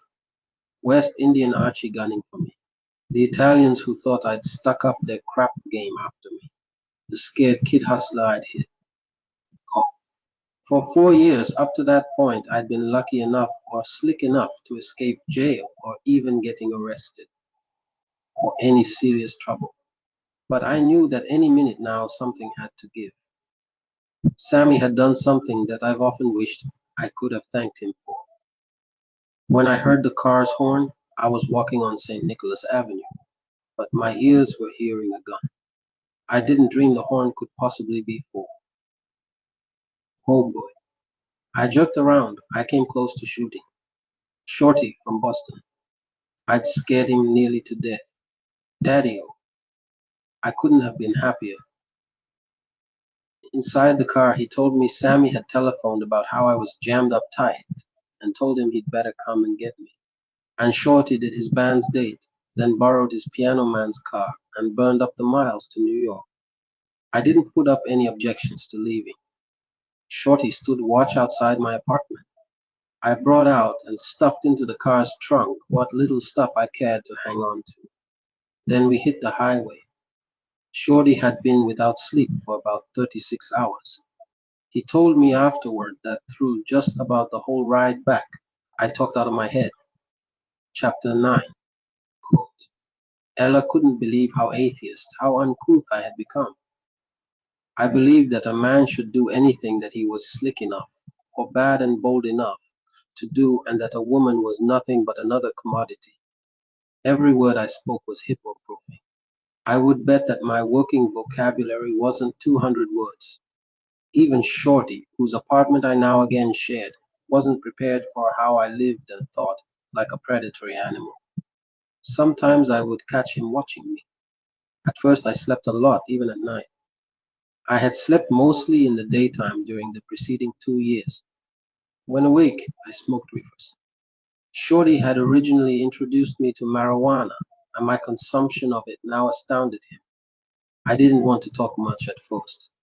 When awake, I'd play records continuously. The reefers gave me a feeling of contentment. I would enjoy hours of floating, daydreaming, imaginary conversations with my New York musician friends. Within 2 weeks, I'd had more sleep than during any 2 months when I had been in Harlem hustling day and night. When I finally went out in the Roxbury streets, it took me only a little while to locate a peddler of snow cocaine. It was when I got back into that familiar snow feeling that I began to want to talk. Cocaine produces, for those who sniff its powdery white crystals, an illusion of supreme well-being and a soaring overconfidence in both physical and mental ability. You think you could whip the heavyweight champion and that you are smarter than anybody. There was also that feeling of timelessness, and there were intervals of ability to recall and review things that had happened years back with an astonishing clarity. Shorty's band played at spots around Boston 3 or 4 nights a week. After he left for work, Sophia would come over and I'd talk about my plans. She would be gone back to her husband by the time Shorty returned from work, and I'd bend his ear until daybreak. Sophia's husband had gotten out of the military, and he was some sort of salesman. He was supposed to have a big deal going which soon would require his traveling a lot to the West Coast. I didn't ask questions, but Sophia often indicated they weren't doing too well. I know I had nothing to do with that. He never dreamed I existed. A white woman might blow up at her husband and scream and yell and call him every name she can think of, and say the most vicious things in an effort to hurt him, and talk about his mother and his grandmother too. But one thing she never will tell him herself is that she is going with a black man. That's one automatic red murder flag to the white man, and his woman knows it. Sophia always had given me money. Even when I had hundreds of dollars in my pocket, when she came to Harlem, I would take everything she had short of her train fare back to Boston. It seems that some women love to be exploited. When they are not exploited, they exploit the man. Anyway, it was his money that she gave me, I guess, because she never had worked. But now my demands on her increased, and she came up with more. Again, I don't know where she got it. Always, every now and then, I had given her a hard time, just to keep her in line. Every once in a while, a woman seems to need, in fact, wants this too. But now I would feel evil and slap her around worse than ever, some of the nights when Shorty was away. She would cry, curse me, and swear that she would never be back. But I knew she wasn't even thinking about not coming back. Sophia's being around was one of Shorty's greatest pleasures about my homecoming. I have said it before, I never in my life have seen a black man that desired white women as sincerely as Shorty did. Since I had known him, he had had several. He had never been able to keep a white woman any length of time, though, because he was too good to them, and as I have said, any woman, white or black, seems to get bored with that. It happened that Shorty was between white women when one night Sophia brought to the house her 17-year-old sister. I never saw anything like the way that she and Shorty nearly jumped for each other. She wasn't only a white girl, but a young white girl. For her, he wasn't only a Negro, but a Negro musician. In looks, she was a younger version of Sophia, who still turned heads. Sometimes I'd take the two girls to Negro places where Shorty played. Negroes showed 32 teeth apiece as soon as they saw the white girls. They would come over to your booth or your table. They would stand there and drool. And Shorty was no better. He'd stand up there playing and watching that young girl waiting for him and waving at him and winking. As soon as the set was over, he'd practically run over people getting down to our table. I didn't Lindy Hop anymore now. I wouldn't even have thought of it now, just as I wouldn't have been caught in a zoot suit now. All of my suits were conservative. A banker might have worn my shoes. I met Laura again. We were really glad to see each other. She was a lot more like me now, good time girl. We talked and laughed. She looked a lot older than she really was. She had no one man she freelanced around. She had long since moved away from her grandmother. Laura told me she had finished school, but then she gave up the college idea. Laura was high whenever I saw her now too. We smoked some reefers together. After about a month of laying dead, as inactivity was called, I knew I had to get some kind of hustle going. A hustler broke needs a stick. Some nights when Shorty was playing, I would take whatever Sophia had been able to get for me, and I'd try to run it up into something, playing stud poker at John Hughes' gambling house. When I had lived in Roxbury before, John Hughes had been a big gambler who wouldn't have spoken to me. But during the war, the Roxbury Wire had carried a lot about things I was doing in Harlem, and now the New York name magic was on me. That was the feeling that hustlers everywhere else had. If you could hustle and make it in New York, they were well off to know you. It gave them prestige. Anyway, through the same flush war years, John Hughes had hustled profitably enough to be able to open a pretty good gambling house. John one night was playing in a game I was in. After the first two cards were dealt around the table, I had an ace showing. I looked beneath it at my whole card. Another ace, a pair back to back. My ace showing made it my turn to bet. But I didn't rush. I sat there and studied. Finally, I knocked my knuckles on the table, passing, leaving the betting to the next man. My action implied that beneath my ace was some nothing card that I didn't care to risk my money on.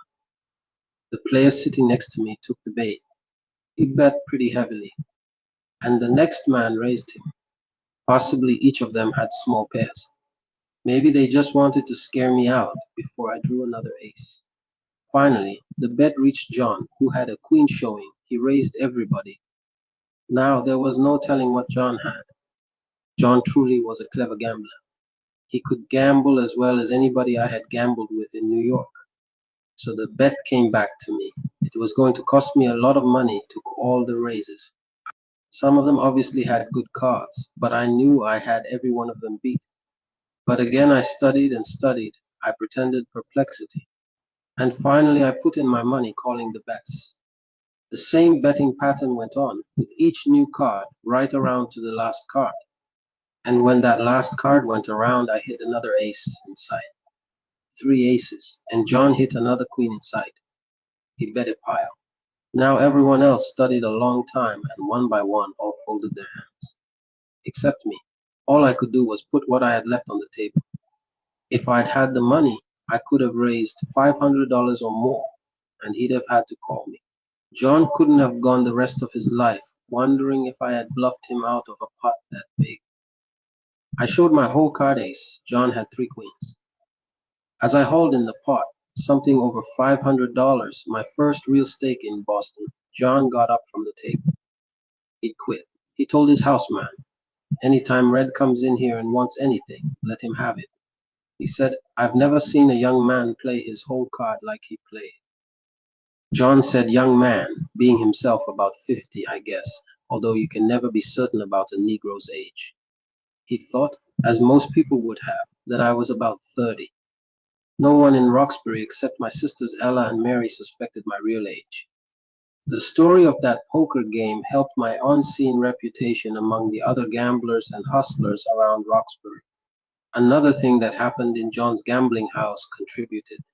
The incident that made it known that I carried not a gun, but some guns. John had a standing rule that anyone who came into the place to gamble had to check his guns if he had any. I always checked 2 guns. Then one night, when a gambler tried to pull something slick, I drew a third gun from its shoulder holster. This added to the rest of my reputation the word that I was trigger happy and crazy. Looking back, I think I really was at least slightly out of my mind. I viewed narcotics as most people regard food. I wore my guns as today I wear my neckties. Deep down, I actually believed that after living as fully as humanly possible, one should then die violently. I expected then, as I still expect today, to die at any time. But then I think I deliberately invited death in many, sometimes insane ways. For instance, a merchant marine sailor who knew me and my reputation came into a bar carrying a package. He motioned me to follow him downstairs into the men's room. He unwrapped a stolen machine gun. He wanted to sell it. I said, how do I know it works? He loaded it with a cartridge clip and told me that all I would have to do then was squeeze the trigger release. I took the gun, examined it, and the first thing he knew I had it jammed right up in his belly. I told him I would blow him wide open.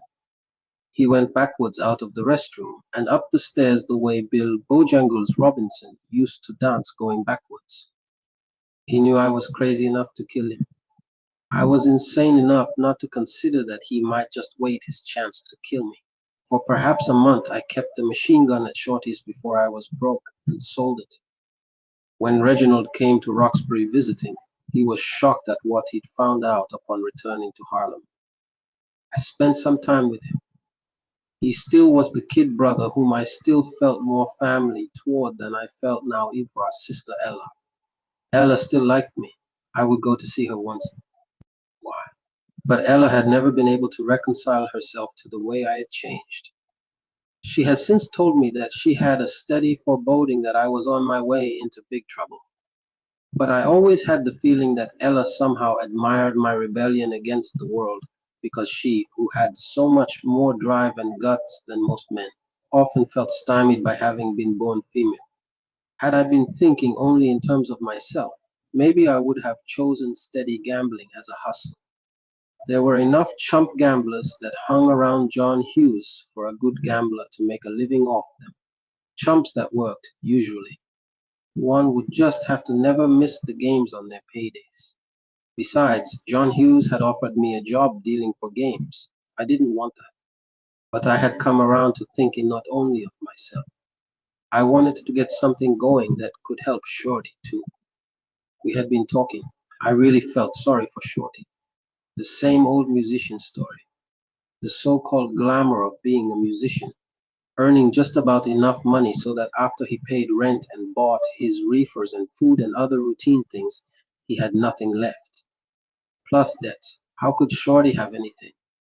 I'd spent years in Harlem and on the road around the most popular musicians, the names even, who really were making big money for musicians, and they had nothing. For that matter, all the thousands of dollars I'd handled, and I had nothing. Just satisfying my cocaine habit alone cost me about $20 a day. I guess another $5 a day could have been added for reefers and plain tobacco cigarettes that I smoked.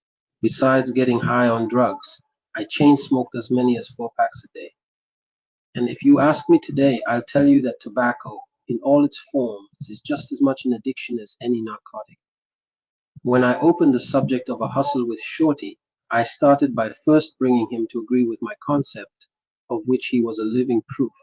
that only squares kept on believing they could ever get anything by slaving.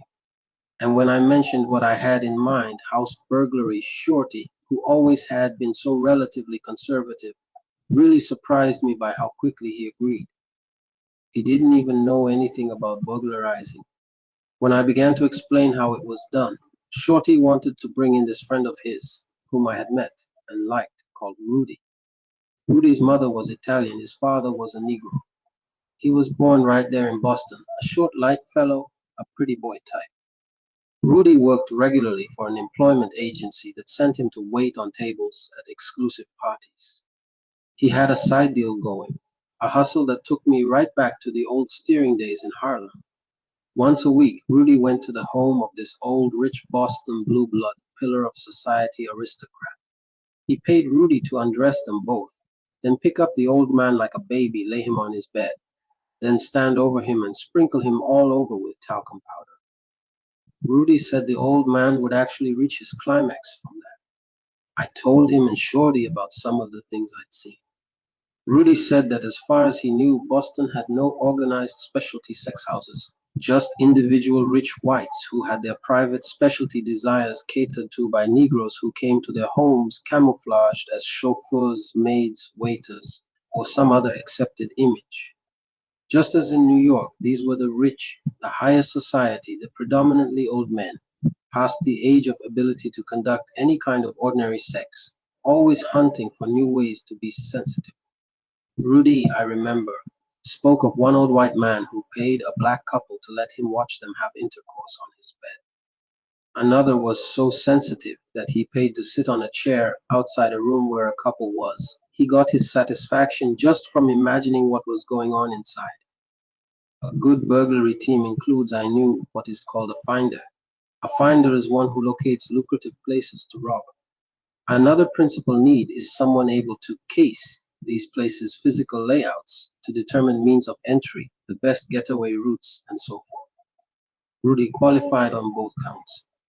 Being sent to work in rich homes, he wouldn't be suspected when he sized up their loot and cased the joint, just running around looking busy with a white coat on. Rudy's reaction when he was told what we had in mind was something I remember like, "Man, when do we start?" But I wasn't rushing off half-cocked. I had learned from some of the pros and from my own experience how important it was to be careful. Plan. Burglary, properly executed, though it had its dangers, offered the maximum chances of success with the minimum risk. If you did your job so that you never met any of your victims, it first lessened your chances of having to attack or perhaps kill someone. And if through some slip-up you were caught later by the police, there was never a positive eyewitness. It is also important to select an area of burglary and stick to that. There are specific specialities among burglars. Some work apartments only, others houses only, others stores only or warehouses.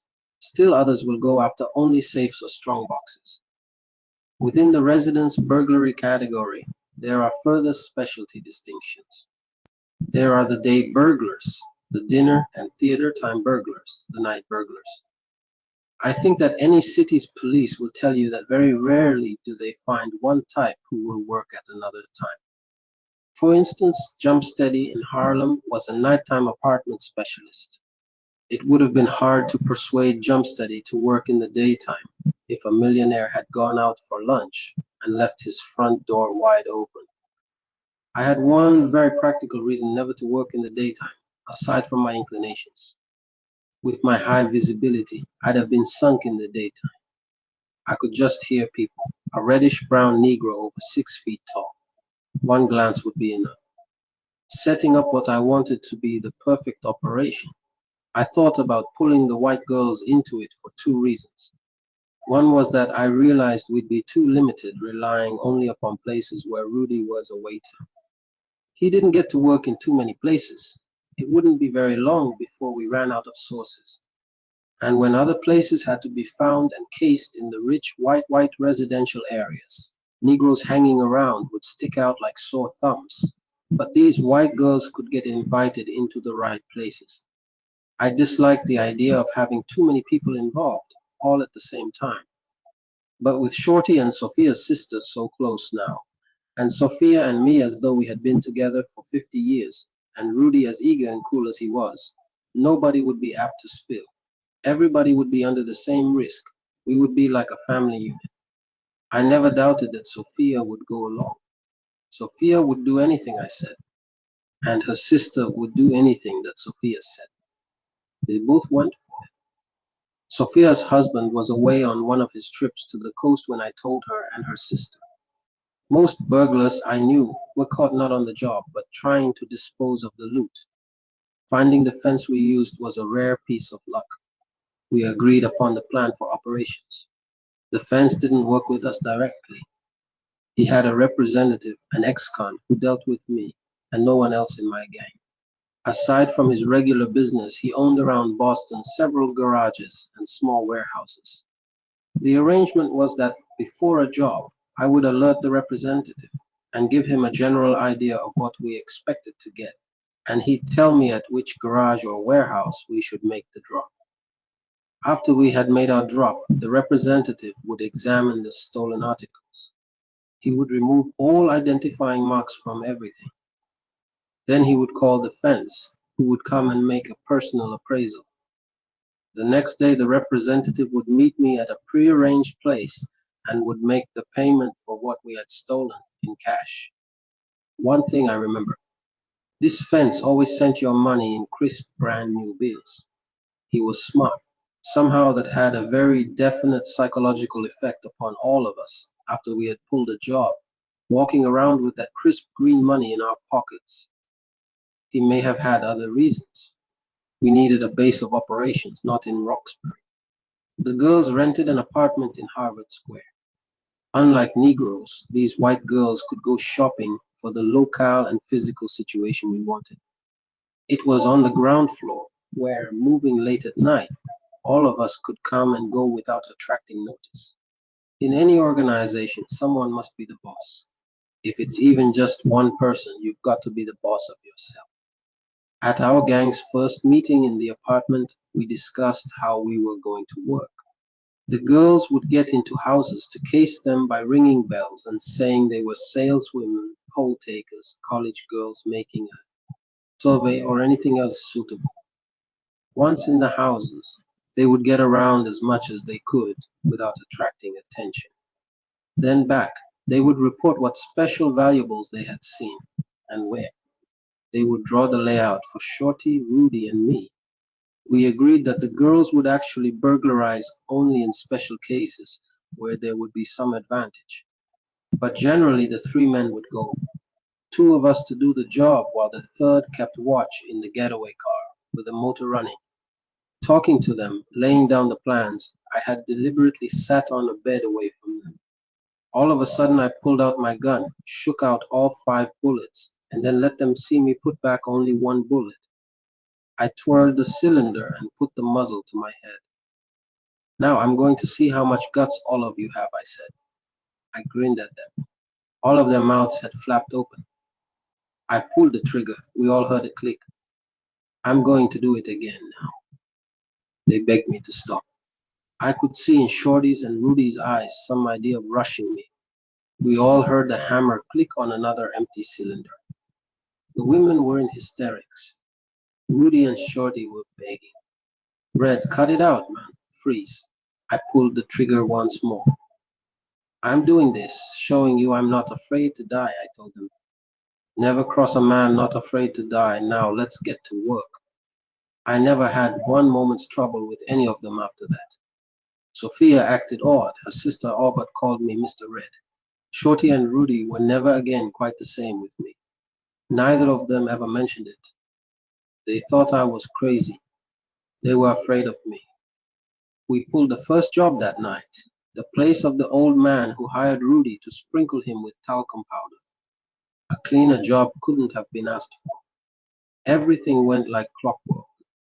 The fence was full of praise. He proved he meant it with his crisp new money.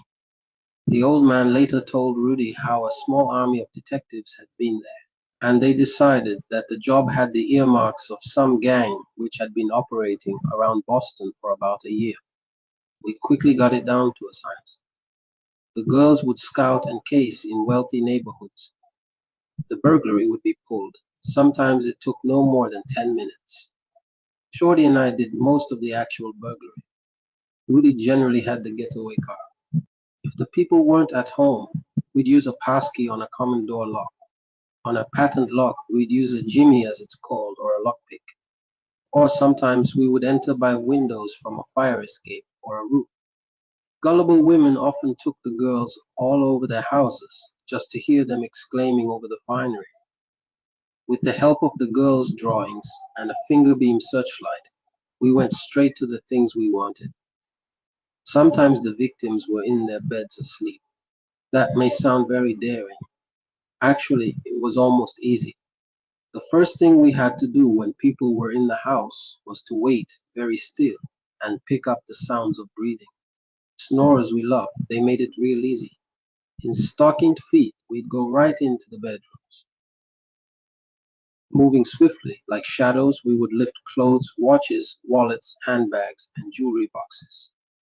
The Christmas season was Santa Claus for us. People had expensive presents lying all over their houses, and they had taken more cash than usual out of their banks. Sometimes, working earlier than we usually did, we even worked houses that we hadn't cased. If the shades were drawn full and no lights were on, and there was no answer when one of the girls rang the bell, we would take the chance and go in. I can give you a very good tip if you want to keep burglars out of your house. A light on for the burglar to see is the very best single means of protection. One of the ideal things is to leave a bathroom light on all night. The bathroom is one place where somebody could be for any length of time at any time of the night, and he would be likely to hear the slightest strange sound. The burglar, knowing this, won't try to enter. It's also the cheapest possible protection. The kilowatts are a lot cheaper than your valuables. We became efficient. The fence sometimes relayed tips as to where we could find good loot. It was in this way that for one period, one of our best periods, I remember, we specialized in Oriental rugs. I have always suspected that the fence himself sold the rugs to the people we stole them from. But anyway, you wouldn't imagine the value of those things. Remember one small one that brought us $1,000. There's no telling what the fence got for it. Every burglar knew that fences robbed the burglars worse than the burglars had robbed the victims. Our only close brush with the law came once when we were making our getaway, three of us in the front seat of the car and the back seat loaded with stuff. Suddenly we saw a police car around the corner coming toward us, and it went on past us. They were just cruising, but then in the rearview mirror, we saw them make a U-turn, and we knew they were going to flash us to stop. They had spotted us in passing as Negroes, and they knew that Negroes had no business in the area at that hour. It was a close situation. There was a lot of robbery going on. We weren't the only gang working, we knew, not by any means. But I knew that the white man is rare who will ever consider that a Negro can outsmart him. Before their light began flashing, I told Rudy to stop. I did what I'd done once before, got out and flagged them, walking toward them. When they stopped, I was at their car. I asked them, bumbling my words like a confused Negro, if they could tell me how to get to a Roxbury address. They told me, and we and they went on about our respective businesses. We were going along fine. We'd make a good pile and then lay low a while, living it up. Shorty still played with his band.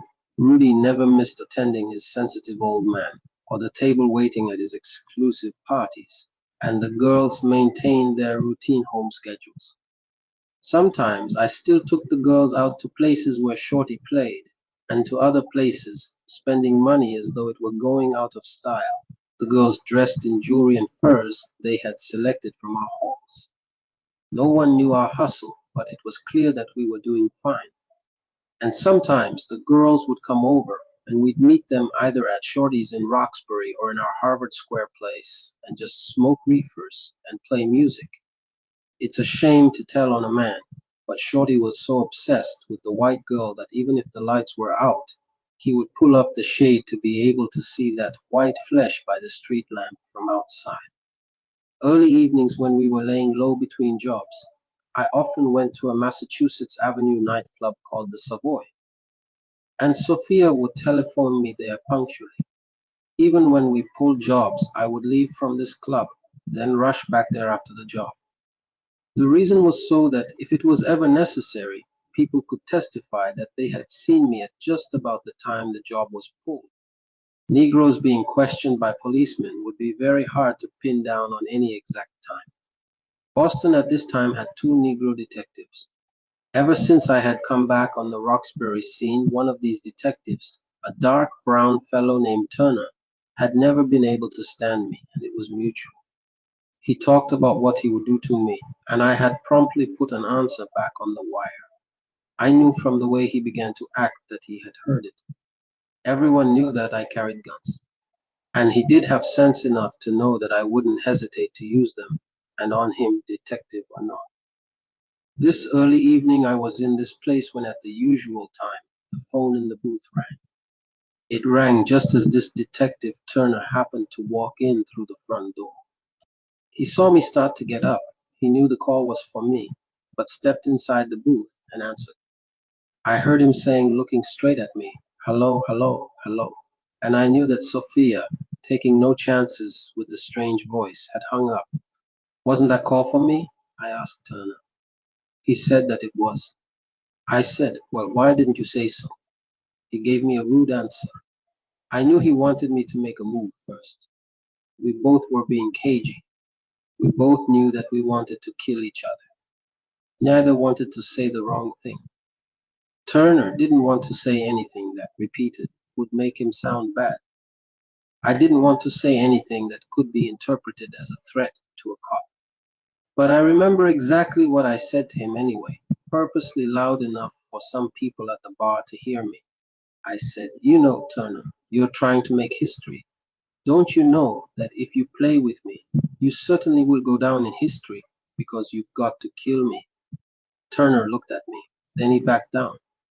He walked on by me. I guess he wasn't ready to make history.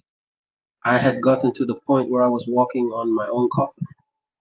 It's a law of the rackets that every criminal expects to get caught. He tries to stave off the inevitable for as long as he can. Drugs helped me push the thought to the back of my mind. They were the center of my life. I had gotten to the stage where every day I used enough drugs, reefers, cocaine, or both, so that I felt above any worries, any strains. If any worries did manage to push their way through to the surface of my consciousness, I could float them back where they came from until tomorrow, and then until the next day.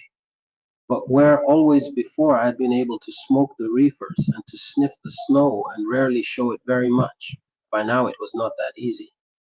One week when we weren't working, after a big haul, I was just staying high and I was out night clubbing. I came into this club, and from the bartender's face when he spoke, "Hello, Red," I knew that something was wrong. But I didn't ask him anything. I've always had this rule: never ask anybody in that kind of situation. They will tell you what they want you to know. But the bartender didn't get a chance to tell me if he had meant to. When I sat down on a stool and ordered a drink, I saw them. Sophia and her sister sat at a table inside near the dance floor with a white man. I don't know how I ever made such a mistake as I next did. I could have talked to her later. I didn't know or care who the white fellow was. My cocaine told me to get up. It wasn't Sophia's husband. It was his closest friend.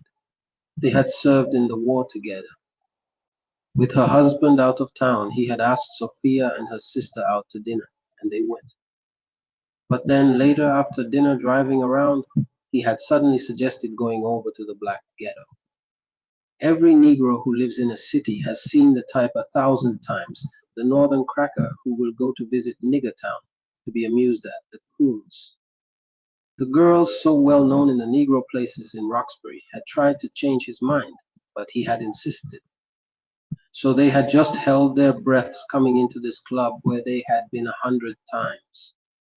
They walked in stiff-eyeing the bartenders and waiters who caught their message and acted.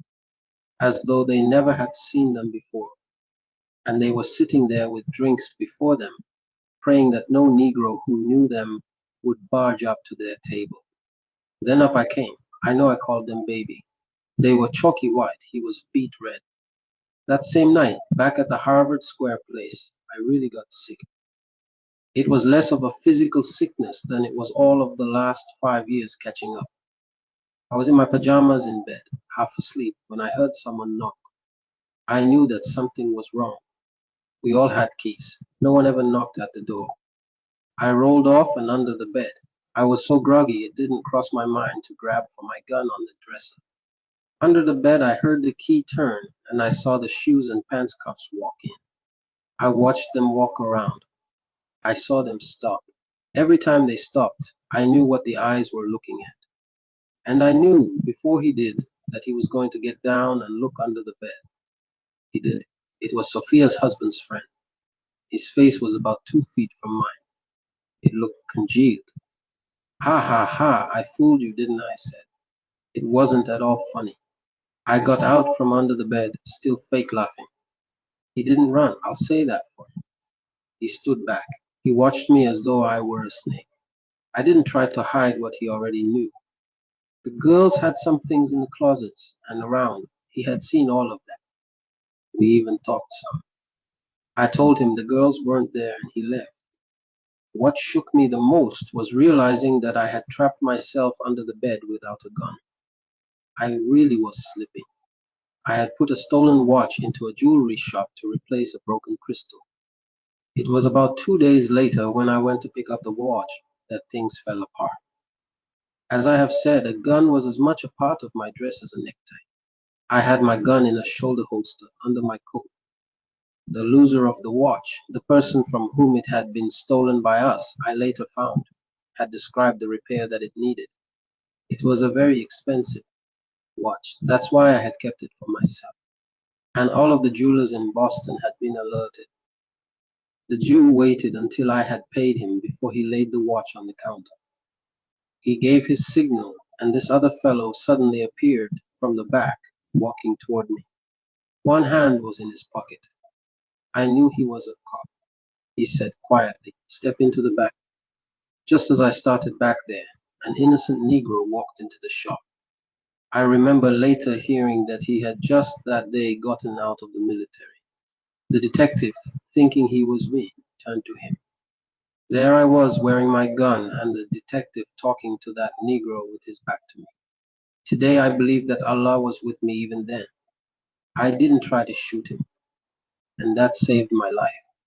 I remember that his name was Detective Slack. I raised my arm and motioned to him, "Here, take my gun." I saw his face when he took it. He was shocked because of the sudden appearance of the other Negro. He had never thought about a gun. It really moved him that I hadn't tried to kill him. Then, holding my gun in his hand, he signaled.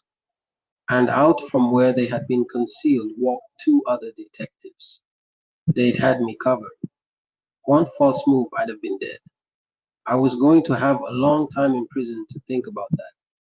If I hadn't been arrested right when I was, I could have been dead another way.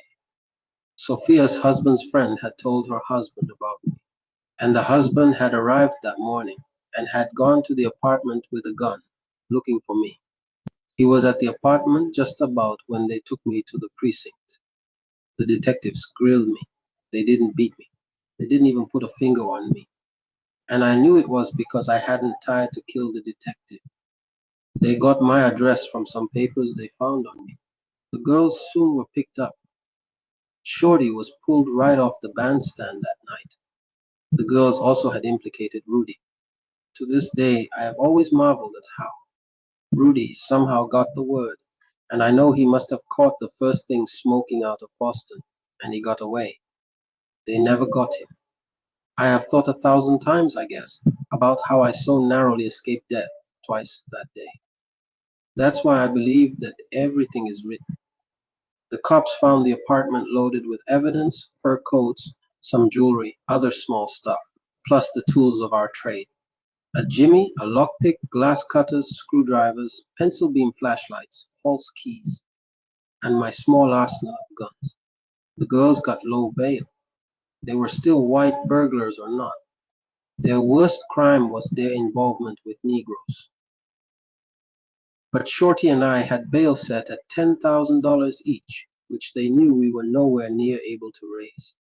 The social workers worked on us. White women in league with Negroes was their main obsession. The girls weren't so-called tramps or trash. They were well-to-do, upper-middle-class whites. That bothered the social workers and the forces of the law more than anything else. How, where, when had I met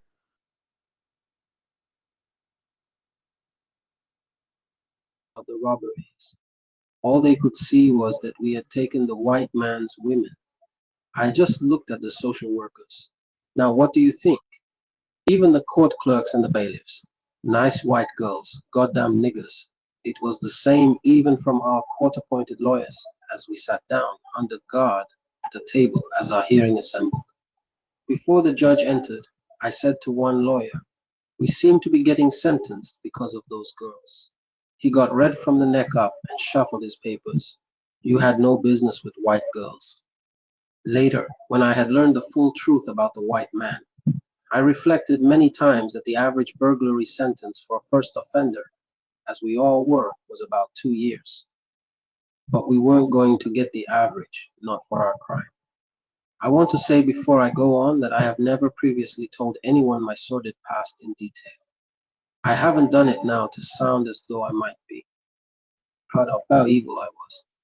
But people are always speculating, why am I as I am? To understand that of any person, his whole life, from birth, must be reviewed. All of our experiences fuse into our personality. Everything that ever happened to us is an ingredient. Today, when everything that I do has an urgency, I would not spend 1 hour in the preparation of a book, which had the ambition to perhaps titillate some readers. But I am spending many hours because the full story is the best way that I know to have it seen and understood, that I had sunk to the very bottom of the American white man's society when, soon now in prison, I found Allah and the religion of Islam, and it completely transformed my life. Chapter 10. Satan. Shorty didn't know what the word concurrently meant. Somehow Lansing to Boston bus fare had been scraped up by Shorty's old mother. "Son, read the book of Revelations and pray to God," she had kept telling Shorty, visiting him, and once me while we awaited our sentencing. Shorty had read the Bible's Revelation pages. He had actually gotten down on his knees, praying like some Negro Baptist deacon. Then we were looking up at the judge in Middlesex County Court. Shorty's mother was sitting, sobbing with her head bowing up and down to her Jesus over near Ella and Reginald. Shorty was the first of us called to stand up. Count 1, 8 to 10 years. Count 2, 8 to 10 years. Count 3. And finally, the sentences to run concurrently. Shorty, sweating so hard that his black face looked as though it had been greased, and not understanding the word concurrently, had counted in his head to probably over 100 years. He cried out. He began slumping. The bailiffs had to catch and support him. In 8 to 10 seconds, Shorty had turned as atheist as I had been to start with. I got 10 years.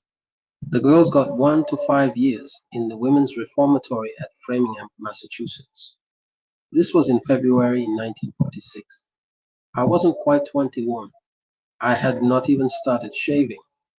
They took Shorty and me, handcuffed together, to the Charlestown State Prison. I can't remember any of my prison numbers. That seems surprising, even after the dozen years since I have been out of prison, because your number in prison became part of you. You never heard your name, only your number. On all of your clothing, every item was your number, stenciled. It grew stenciled on your brain. Any person who claims to have deep feeling for other human beings should think a long, long time before he votes to have other men kept behind bars, caged. I am not saying there shouldn't be prisons, but there shouldn't be bars. Behind bars, a man never reforms. He will never forget. He never will get completely over the memory of the bars. After he gets out, his mind tries to erase the experience, but he can't. I've talked with numerous former convicts. It has been very interesting to me to find that all of our minds had blotted away many details of years in prison. But in every case, he will tell you that he can't forget those bars. As a fish at Charlestown, I was physically miserable and as evil-tempered as a snake, being suddenly without drugs. The cells didn't have running water.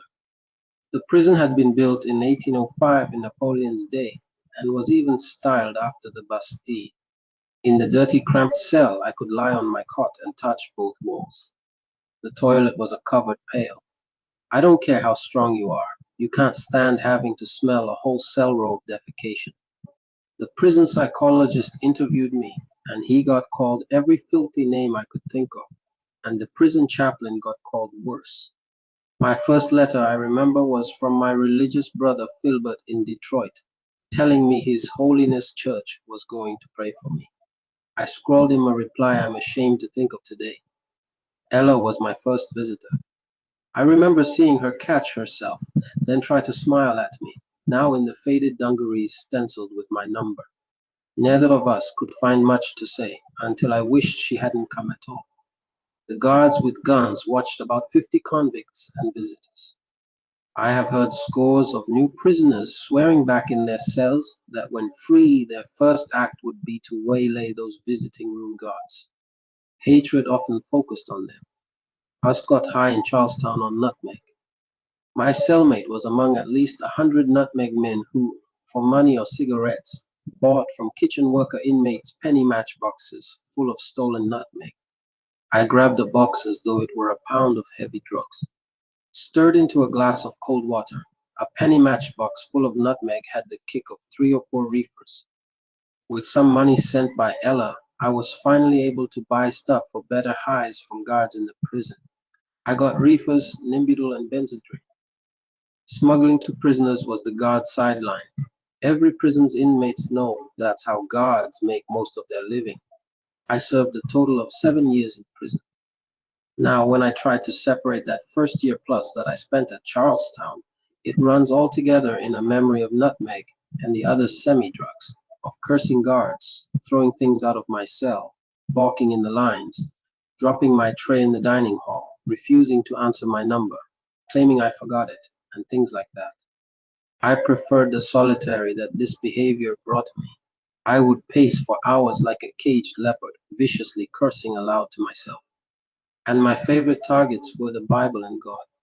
But there was a legal limit to how much time one could be kept in solitary.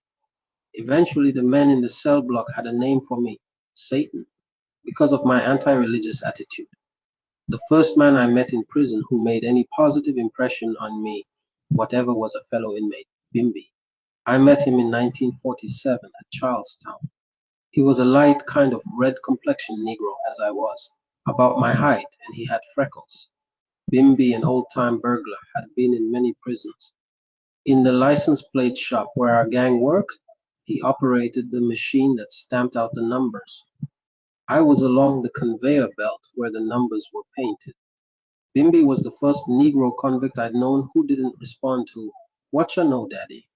Often, after we had done our day's license plate quota, we would sit around, perhaps 15 of us, and listen to Bimbi. Normally, white prisoners wouldn't think of listening to Negro prisoners' opinions on anything, but guards, even, would wander over close to hear Bimbi on any subject. He would have a cluster of people riveted, often on odd subjects you never would think of. He would prove to us, dipping into the science of human behavior, that the only difference between us and outside people was that we had been caught. He liked to talk about historical events and figures.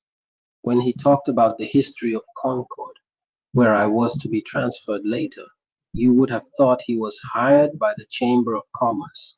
And I wasn't the first inmate who had never heard of Thoreau until Bimbi expounded upon him. Bimbi was known as the library's best customer. What fascinated me with him most of all was he was the first man I had ever seen command total respect with his words.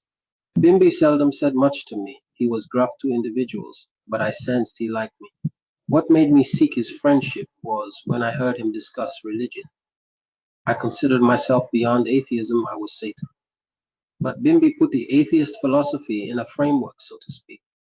That ended my vicious cursing attacks.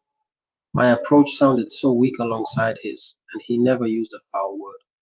Out of the blue one day, Bimbi told me flatly, as was his way, that I had some brains if I'd used them. I had wanted his friendship, not that kind of advice. I might have cursed another convict, but nobody cursed Bimbi. He told me I should take advantage of the prison correspondence courses and the library. When I had finished the 8th grade back in Mason, Michigan, that was the last time I'd thought of studying anything that didn't have some hustle purpose. And the streets had erased everything I'd ever learned in school. I didn't know a verb from a house. My sister Hilda had written a suggestion that if possible in prison, I should study English and penmanship. She had barely been able to read a couple of picture postcards I had sent her when I was selling reefers on the road. So, feeling I had time on my hands, I did begin a correspondence course in English. When the mimeograph listings of available books passed from cell to cell, I would put my number next to titles that appealed to me, which weren't already taken. Through the correspondence exercises and lessons, some of the mechanics of grammar gradually began to come back to me. After about a year, I guess I could write a decent and legible letter. About then too, influenced by having heard Bimbi often explain word derivations, I quietly started another correspondence course in Latin. Under Bimbi's tutelage too, I had gotten myself some little cell block swindles going. For packs of cigarettes, I beat just about anyone at dominoes. I always had several cartons of cigarettes in my cell. They were in prison, nearly as valuable a medium of exchange as money. I booked cigarette and money bets on fights and ball games. I'll never forget the prison sensation created that day in April 1947 when Jackie Robinson was brought up to play with the Brooklyn Dodgers. Jackie Robinson had then his most fanatic fan in me. When he played, my ear was glued to the radio, and no game ended without my refiguring his average up through his last turn at bat. One day in 1948, after I had been transferred to Concord Prison, my brother Philbert, who was forever joining something, wrote me this time that he had discovered the natural religion for the black man. He belonged now, he said, to something called the Nation of Islam. He said I should pray to Allah for deliverance. I wrote Philbert a letter which, although in improved English, was worse than my earlier reply to his news that I was being prayed for by His Holiness Church. When a letter from Reginald arrived, I never dreamed of associating the two letters, although I knew that Reginald had been spending a lot of time with Wilfred, Hilda, and Philbert in Detroit. Reginald's letter was newsy, and also it contained this instruction: Malcolm, don't eat any more pork and don't smoke any more cigarettes. I'll show you how to get out of prison. My automatic response was to think he had come upon some way I could work a hype on the penal authorities. I went to sleep and woke up trying to figure what kind of a hype it could be. Something psychological, such as my act with the New York Draft Board. Could I, after going without pork and smoking no cigarettes for a while, claim some physical trouble that could bring about my release? Get out of prison. The words hung in the air around me. I wanted out so badly. I wanted, in the worst way, to consult with Bimbi about it. But something big instinct said, you spill to nobody. Quitting cigarettes wasn't going to be too difficult. I had been conditioned by days in solitary without cigarettes. Whatever this chance was, I wasn't going to fluff it. After I read that letter, I finished the pack I then had opened. I haven't smoked another cigarette to this day since 1948. It was about 3 or 4 days later when pork was served for the noon meal. I wasn't even thinking about pork when I took my seat at the long table. Sit, grab, gobble, stand, file out. That was the Emily Post in prison eating. When the meat platter was passed to me, I didn't even know what the meat was. Usually you couldn't tell anyway, but it was suddenly as though "don't eat any more pork" flashed on the screen before me. I hesitated with the platter in midair. Then I passed it along to the inmate waiting next to me. He began serving himself. Abruptly he stopped. I remember him turning, looking surprised at me. I said to him, I don't eat pork. The platter then kept on down the table. It was the funniest thing, the reaction and the way that it spread. In prison, where so little breaks the monotonous routine, the smallest thing causes a commotion of talk. It was being mentioned all over the cell block by night that Satan didn't eat pork. It made me very proud in some odd way. One of the universal images of the Negro in prison and out was that he couldn't do without pork. It made me feel good to see that my not eating it had especially startled the white convicts. Later I would learn, when I had read and studied Islam a good deal, that unconsciously my first pre-Islamic submission had been manifested. I had experienced for the first time the Muslim teaching, if you will take one step toward Allah, Allah will take two steps toward you. My brothers and sisters in Detroit and Chicago had all become converted to what they were being taught was the natural religion for the black man, of which Filbert had written to me. They all prayed for me to become converted while I was in prison. But after Filbert reported my vicious reply, they discussed what was the best thing to do. They had decided that Reginald, the latest convert, the one to whom I felt closest, would best know how to approach me, since he knew me so well in the street life. Independently of all this, my sister Ella had been steadily working to get me transferred to the Norfolk, Massachusetts prison colony, which was an experimental rehabilitation jail. In other prisons, convicts often said that if you had the right money or connections, you could get transferred to this colony whose penal policies sounded almost too good to be true. Somehow, Ella's efforts in my behalf were successful in late 1948, and I was transferred to Norfolk. The colony was comparatively a heaven in many respects. It had flushing toilets. There were no bars, only walls, and within the walls you had far more freedom. There was plenty of fresh air to breathe. It was not in a city. There were 24 house units, 50 men living in each unit, if memory serves me correctly. This would mean that the colony had a total of around 1,200 inmates. Each house had 3 floors, and greatest blessing of all, each inmate had his own room. About 15% of the inmates were Negroes, distributed about 5 to 9 Negroes in each house. Norfolk Prison Colony represented the most enlightened form of prison that I have ever heard of. In place of the atmosphere of malicious gossip, perversion grafting, hateful guards, there was more relative culture, as culture is interpreted in prisons. A high percentage of the Norfolk Prison Colony inmates went in for intellectual things, group discussions, debates, and such. Instructors for the educational rehabilitation programs came from Harvard, Boston University, and other educational institutions in the area. The visiting rules, far more lenient than other prisons, permitted visitors almost every day and allowed them to stay 2 hours. You had your choice of sitting alongside your visitor or facing each other. Norfolk Prison Colony's library was one of its outstanding features. A millionaire named Parkhurst had willed his library there. He had probably been interested in the rehabilitation program. History and religions were his special interests. Thousands of his books were on the shelves, and in the back were boxes and crates full, for which there wasn't space on the shelves. At Norfolk, we could actually go into the library with permission, walk up and down the shelves, pick books. There were hundreds of old volumes, some of them probably quite rare. I read aimlessly until I learned to read selectively with a purpose. I hadn't heard from Reginald in a good while after I got to Norfolk Prison Colony, but I had come in there not smoking cigarettes or eating pork when it was served. That caused a bit of eyebrow raising. Then a letter from Reginald telling me when he was coming to see me. By the time he came, I was really keyed up to hear the hype he was going to explain. Reginald knew how my street hustler mind operated. That's why his approach was so effective. He had always dressed well, and now, when he came to visit, was carefully groomed. I was aching with wanting the no pork and cigarettes riddle answered. But he talked about the family, what was happening in Detroit, Harlem the last time he was there. I have never pushed anyone to tell me anything before he is ready.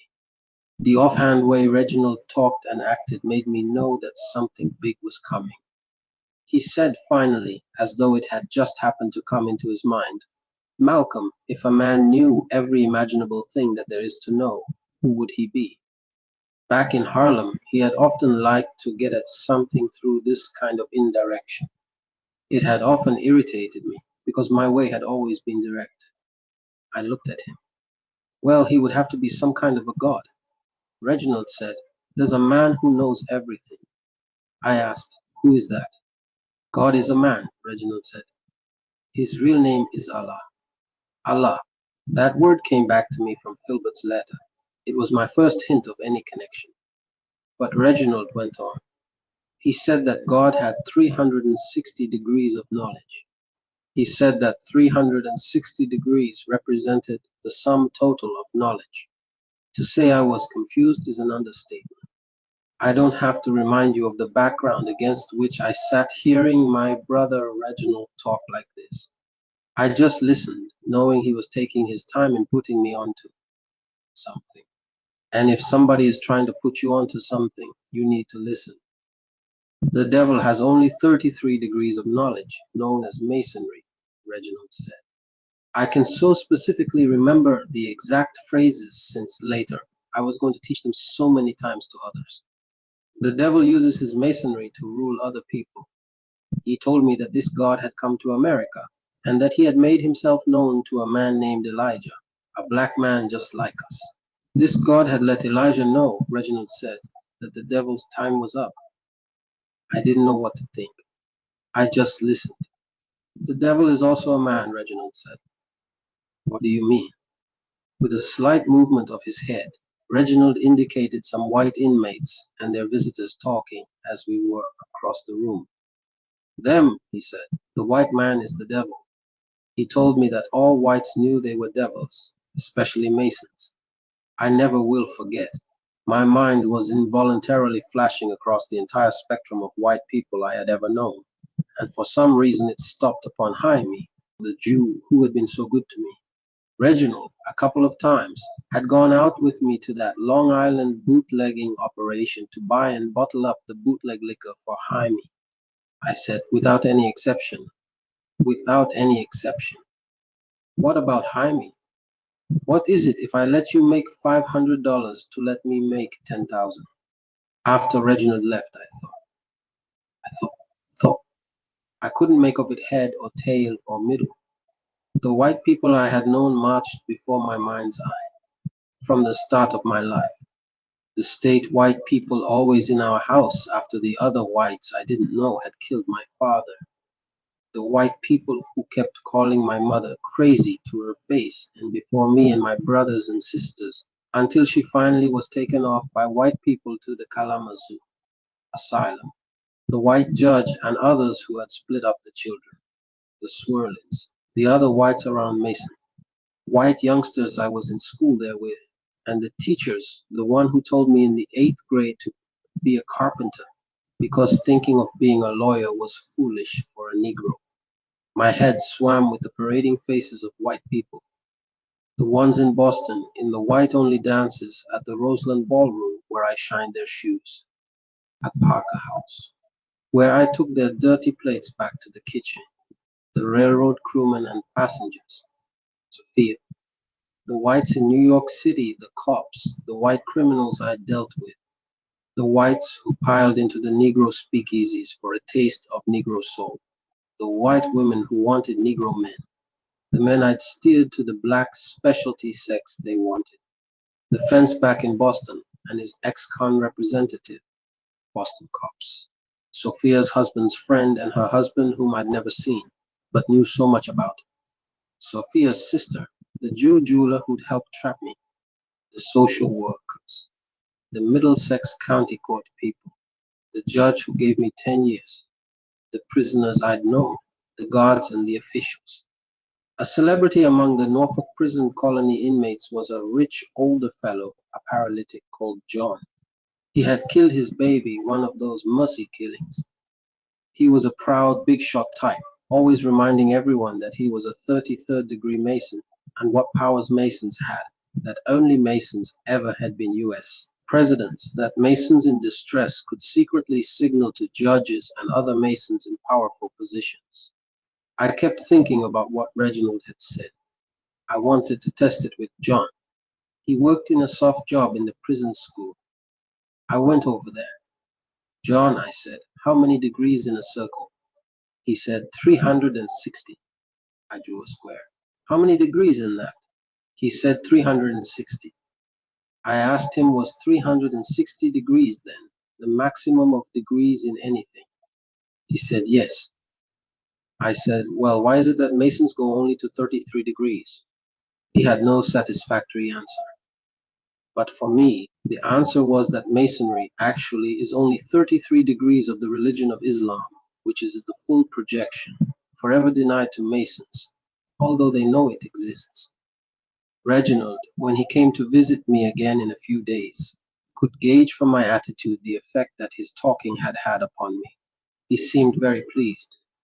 Then, very seriously, he talked for 2 solid hours about the devil white man and the brainwashed black man. When Reginald left, he left me rocking with some of the first serious thoughts I had ever had in my life, that the white man was fast losing his power to oppress and exploit the dark world, that the dark world was starting to rise to rule the world again, as it had before, that the white man's world was on the way down, it was on the way out. You don't even know who you are, Reginald had said. You don't even know the white devil has hidden it from you, that you are a race of people of ancient civilizations and riches in gold and kings. You don't even know your true family name. You wouldn't recognize your true language if you heard it. You have been cut off by the devil white man from all true knowledge of your own kind. You have been a victim of the evil of the devil white man ever since he murdered and raped and stole you from your native land in the seeds of your forefathers. I began to receive at least 2 letters every day from my brothers and sisters in Detroit. My oldest brother, Wilfred, wrote, and his first wife, Bertha, the mother of his 2 children. Gilbert wrote, and my sister, Hilda. And Reginald visited, staying in Boston a while before he went back to Detroit, where he had been the most recent of them to be converted. They were all Muslims, followers of a man they described to me as the Honorable Elijah Muhammad, a small gentleman whom they sometimes referred to as the Messenger of Allah. He was, they said, a black man like us. He had been born in America on a farm in Georgia. He had moved with his family to Detroit, and there had met a Mr. Wallace D. Fard, who he claimed was God in person. Mr. Wallace D. Fard had given to Elijah Muhammad Allah's message for the black people who were the lost found nation of Islam here in this wilderness of North America. All of them urged me to accept the teachings of the Honorable Elijah Muhammad. Reginald explained that pork was not eaten by those who worshipped in the religion of Islam, and not smoking cigarettes was a rule of the followers of the Honorable Elijah Muhammad, because they did not take injurious things such as narcotics, tobacco, or liquor into their bodies.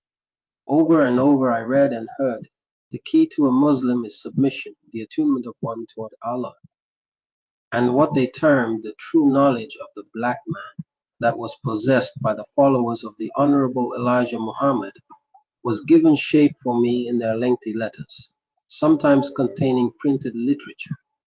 The true knowledge, reconstructed much more briefly than I received it, was that history had been whitened in the white man's history books, and that the black man had been brainwashed for hundreds of years. Original man was black in the continent called Africa, where the human race had emerged on the planet Earth. The black man, original man, built great empires and civilizations and cultures, while the white man was still living on all fours in caves. The devil white man, down through history, out of his devilish nature, had pillaged, murdered, raped, and exploited every race of man not white. Human history's greatest crime was the traffic in black flesh, when the devil white man went into Africa and murdered and kidnapped to bring to the West in chains, in slave ships, millions of black men, women, and children who were worked and beaten and tortured as slaves. The devil white man cut these black people off from all knowledge of their own kind and cut them off from any knowledge of their own language, religion, and past culture until the black man in America was the earth's only race of people who had absolutely no knowledge of his true identity. In one generation, the black slave women in America had been raped by the slave master white man until there had begun to emerge a homemade, handmade, brainwashed race that was no longer even of its true color, that no longer even knew its true family names. The slave master forced his family name upon this rape mixed race, which the slave master began to call the Negro. This Negro was taught of his native Africa that it was peopled by heathen black savages swinging like monkeys from trees. This Negro accepted this along with every other teaching of the slave master that was designed to make him accept and obey and worship the white man. And where the religion of every other people on earth taught its believers of a God with whom they could identify, a God who at least looked like one of their own kind, the slave master injected his Christian religion into this Negro. This Negro was taught to worship an alien God having the same blonde hair, pale skin, and blue eyes as the slave master. This religion taught the Negro that black was a curse. It taught him to hate everything black, including himself. It taught him that everything white was good, to be admired, respected, and loved. It brainwashed this Negro to think he was superior if his complexion showed more of the white pollution of the slave master. This white man's Christian religion further deceived and brainwashed this Negro to always turn the other cheek and grin and scrape and bow and be humble and to sing and to pray and to take whatever was dished out by the devilish white man and to look for his pie in the sky and for his heaven in the hereafter, while right here on earth the slave master white man enjoyed his heaven. Many a time I have looked back, trying to assess, just for myself, my first reactions to all this. Every instinct of the ghetto jungle streets, every hustling fox and criminal wolf instinct in me, which would have scoffed at and rejected anything else, was struck numb. It was as though all of that life merely was back there, without any remaining effect or influence. I remember how, some time later, reading the Bible in the Norfolk Prison Colony Library, I came upon, then I read over and over, how Paul on the road to Damascus, upon hearing the voice of Christ, was so smitten that he was knocked off his horse in a daze. I do not now, and I did not then, liken myself to Paul, but I do understand his experience.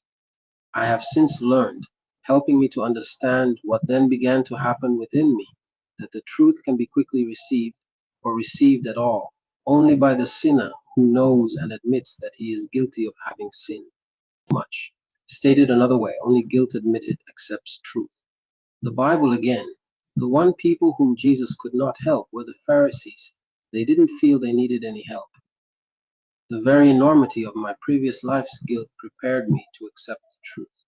Not for weeks yet would I deal with the direct personal application to myself as a black man of the truth. It still was like a blinding light. Reginald left Boston and went back to Detroit. I would sit in my room and stare. At the dining room table, I would hardly eat, only drink the water. I nearly starved. Fellow inmates concerned and guards, apprehensive, asked what was wrong with me. It was suggested that I visit the doctor, and I didn't. The doctor advised visited me. I don't know what his diagnosis was. Probably that I was working on some act. I was going through the hardest thing, also the greatest thing for any human being to do, to accept that which is already within you and around you. I learned later that my brothers and sisters in Detroit put together the money for my sister Hilda to come and visit me. She told me that when the Honorable Elijah Muhammad was in Detroit, he would stay as a guest at my brother Wilfred's home, which was on McKay Street. Hilda kept urging me to write to Mr. Muhammad. He understood what it was to be in the white man's prison, she said, because he himself had not long before gotten out of the federal prison at Milan, Michigan, where he had served 5 years for evading the draft.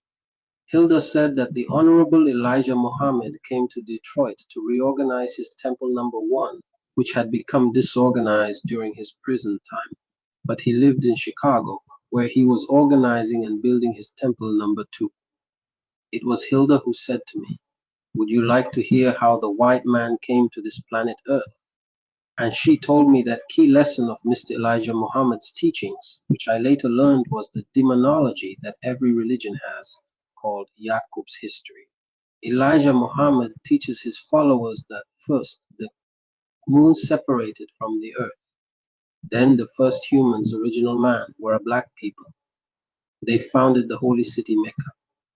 Among this black race were 24 wise scientists. One of the scientists, at odds with the rest, created the especially strong black tribe of Shabazz, from which America's Negroes so-called descend. About 6,600 years ago, when 70% of the people were satisfied and 30% were dissatisfied, among the dissatisfied was born Mr. Yaqub. He was born to create trouble, to break the peace, and to kill. His head was unusually large. When he was 4 years old, he began school. At the age of 18, Yaqub had finished all of his nation's colleges and universities. He was known as the big head scientist. Among many other things, he had learned how to breed races scientifically. This big head scientist, Mr. Yaqub, began preaching in the streets of Mecca, making such hosts of converts that the authorities, increasingly concerned, finally exiled him with 59,999 followers to the island of Patmos, described in the Bible as the island where John received the message contained in Revelations in the New Testament. Though he was a black man, Mr. Yaqub, embittered toward Allah now, decided as revenge to create upon the earth a devil race, a bleached out white race of people. From his studies, the big head scientist knew that black men contained two germs, black and brown. He knew that the brown germ stayed dormant as, being the lighter of the two germs, it was the weaker. Mr. Yaqub, to upset the law of nature, conceived the idea of employing what we today know as the recessive gene structure, to separate from each other the two germs, black and brown, and then grafting the brown germ to progressively lighter, weaker stages. The humans resulting, he knew, would be, as they became lighter and weaker, progressively also more susceptible to wickedness and evil. And in this way, finally, he would achieve the intended bleached out white race of devils. He knew that it would take him several total color change stages to get from black to white. Mr. Yaqub began his work by setting up a eugenics law on the island of Patmos. Among Mr. Yaqub's 59,999 all-black followers, every third or so child that was born would show some trace of brown. As these became adult, only brown and brown or black and brown were permitted to marry. As their children were born, Mr. Yaqub's law dictated that if a black child, the attending nurse or midwife should stick a needle into its brain and give the body to cremators. The mothers were told it had been an angel baby, which had gone to heaven to prepare a place for her. But a brown child's mother was told to take very good care of it. Others, assistants, were trained by Mr. Yaqub to continue his objective. Mr. Yaqub, when he died on the island at the age of 152, had left laws and rules for them to follow. According to the teachings of Mr. Elijah Muhammad, Mr. Yaqub, except in his mind, never saw the bleached out devil race that his procedures and laws and rules created. A 200-year span was needed to eliminate on the island of Patmos all of the black people until only brown people remained. The next 200 years were needed to create from the brown race the red race, with no more browns left on the island. In another 200 years, from the red race was created the yellow race. 200 years later, the white race had at last been created. On the island of Patmos was nothing but these blonde, pale-skinned, cold blue-eyed devils, savages, nude and shameless, hairy like animals. They walked on all fours and they lived in trees. 600 more years passed before this race of people returned to the mainland among the natural black people. Mr. Elijah Muhammad teaches his followers that within 6 months' time, through telling lies that set the black men fighting among each other, this devil race had turned what had been a peaceful heaven on earth into a hell torn by quarreling and fighting. But finally, the original black people, recognized that their sudden troubles stemmed from this devil white race that Mr. Jacob had made. They rounded them up, put them in chains. With little aprons to cover their nakedness, this devil race was marched off across the Arabian desert to the caves of Europe.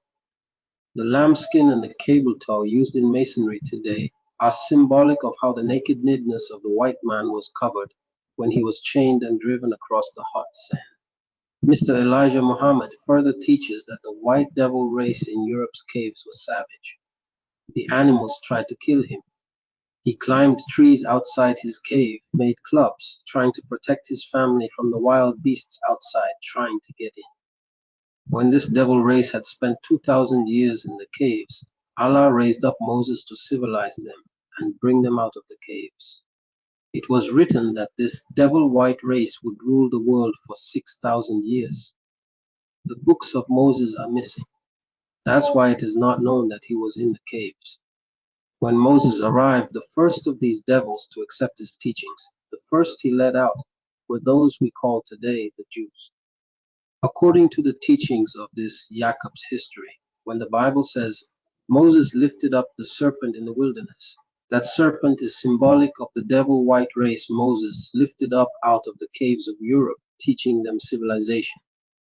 It was written that after Jacob's bleached white race had ruled the world for 6,000 years down to our time, the black original race would give birth to one whose wisdom, knowledge, and power would be infinite. It was written that some of the original black people should be brought as slaves to North America to learn to better understand at first hand the white devil's true nature in modern times.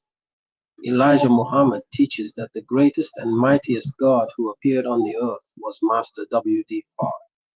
He came from the east to the west, appearing in North America at a time when the history and the prophecy that is written was coming to realization, as the non-white people all over the world began to rise, and as the devil white civilization, condemned by Allah, was, through its devilish nature, destroying itself. Master W.D. Farr was half black and half white. He was made in this way to enable him to be accepted by the black people in America and to lead them, while at the same time he was enabled to move undiscovered among the white people so that he could understand and judge the enemy of the blacks. Master W.D. Farr in 1931, posing as a seller of silks, met in Detroit, Michigan, Elijah Muhammad. Master W.D. Farr gave to Elijah Muhammad Allah's message and Allah's divine guidance to save the lost found nation of Islam, the so-called Negroes, here in this wilderness of North America. When my sister Hilda had finished telling me this Jacob's history, she left. I don't know if I was able to open my mouth and say goodbye. I was to learn later that Elijah Muhammad's tales, like this one of Jacob, infuriated the Muslims of the East. While at Mecca, I reminded them that it was their fault, since they themselves hadn't done enough to make real Islam known in the West. Their silence left a vacuum into which any religious faker could step and mislead our people. Chapter 11. Saved. I did write to Elijah Muhammad. He lived in Chicago at that time at 6116 South Michigan Avenue. At least 25 times I must have written that first one-page letter to him, over and over. I was trying to make it both legible and understandable. I practically couldn't read my handwriting myself. It shames even to remember it. My spelling and my grammar were as bad, if not. Anyway, as well as I could express it, I said I had been told about him by my brothers and sisters, and I apologized for my poor letter. Mr. Muhammad sent me a typed reply. It had an all but electrical effect upon me to see the signature of the messenger of Allah. After he welcomed me into the true knowledge, he gave me something to think about. The black prisoner, he said, symbolized white society's crime of keeping black men oppressed and deprived and ignorant and unable to get decent jobs, turning them into criminals. He told me to have courage. He even enclosed some money for me, a $5 bill. Mr. Muhammad sends money all over the country to prison inmates who write to him, probably to this day. Regularly, my family wrote to me, turn to Allah, pray to the East. The hardest test I ever faced in my life was praying. You understand. My comprehending, my believing the teachings of Mr. Muhammad had only required my mind saying to me, "That's right," or "I never thought of that." But bending my knees to pray that act, well, that took me a week. You know what my life had been. Picking a lock to rob someone's house was the only way my knees had ever been bent before. I had to force myself to bend my knees, and waves of shame and embarrassment would force me back up. For evil to bend its knees, admitting its guilt, to implore the forgiveness of God, is the hardest thing in the world. It's easy for me to see and to say that now. But then, when I was the personification of evil, I was going through it. Again, I would force myself back down into the praying to Allah posture. When finally I was able to make myself stay down, I didn't know what to say to Allah. For the next years, I was the nearest thing to a hermit in the Norfolk prison colony. I never have been more busy in my life. I still marvel at how swiftly my previous life's thinking patterns slid away from me, like snow off a roof. It is as though someone else I knew of had lived by hustling and crime. I would be startled to catch myself thinking in a remote way of my earlier self as another person. The things I felt I was pitifully unable to express in the one-page letter that went every day to Mr. Elijah Muhammad. And I wrote at least one more daily letter, replying to one of my brothers and sisters. Every letter I received from them added something to my knowledge of the teachings of Mr. Muhammad. I would sit for long periods and study his photographs. I've never been one for inaction. Everything I've ever felt strongly about, I've done something about. I guess that's why, unable to do anything else, I soon began writing to people I had known in the hustling world, such as Sammy the Pimp John Hughes, the gambling house owner, the thief Jumpsteady, and several dope peddlers. I wrote them all about Allah and Islam and Mr. Elijah Muhammad. I had no idea where most of them lived. I addressed their letters in care of the Harlem or Roxbury bars and clubs where I'd known them. I never got a single reply. The average hustler and criminal was too uneducated to write a letter. I have known many slick, sharp-looking hustlers who would have you think they had an interest in Wall Street. Privately, they would get someone else to read a letter if they received one. Besides, neither would I have replied to anyone writing me something as wild as "the white man is the devil." What certainly went on the Harlem and Roxbury wires was that Detroit Red was going crazy in stir, or else he was trying some hype to shake up the warden's office. During the years that I stayed in the Norfolk prison colony, never did any official directly say anything to me about those letters, although, of course, they all passed through the prison censorship. I'm sure, however, they monitored what I wrote to add to the files which every state and federal prison keeps on the conversion of Negro inmates by the teachings of Mr. Elijah Muhammad. But at that time, I felt that the real reason was that the white man knew that he was the devil. Later on, I even wrote to the mayor of Boston, to the governor of Massachusetts, and to Harry S. Truman. They never answered. They probably never even saw my letters. I hand-scratched to them how the white man's society was responsible for the black man's condition in this wilderness of North America. It was because of my letters that I happened to stumble upon starting to acquire some kind of a homemade education. I became increasingly frustrated at not being able to express what I wanted to convey in letters that I wrote, especially those to Mr. Elijah Muhammad. In the street, I had been the most articulate hustler out there. I had commanded attention when I said something. But now, trying to write simple English, I not only wasn't articulate, I wasn't even functional. How would I sound writing in slang, the way I would say it? Something such as, "Look, Daddy, let me pull your coat about a cat, Elijah Muhammad." Many who today hear me somewhere in person, or on television, or those who read something I've said, will think I went to school far beyond the 8th grade. This impression is due entirely to my prison studies. It had really begun back in the Charlestown prison when Bimby first made me feel envy of his stock of knowledge. Bimby had always taken charge of any conversation he was in, and I had tried to emulate him.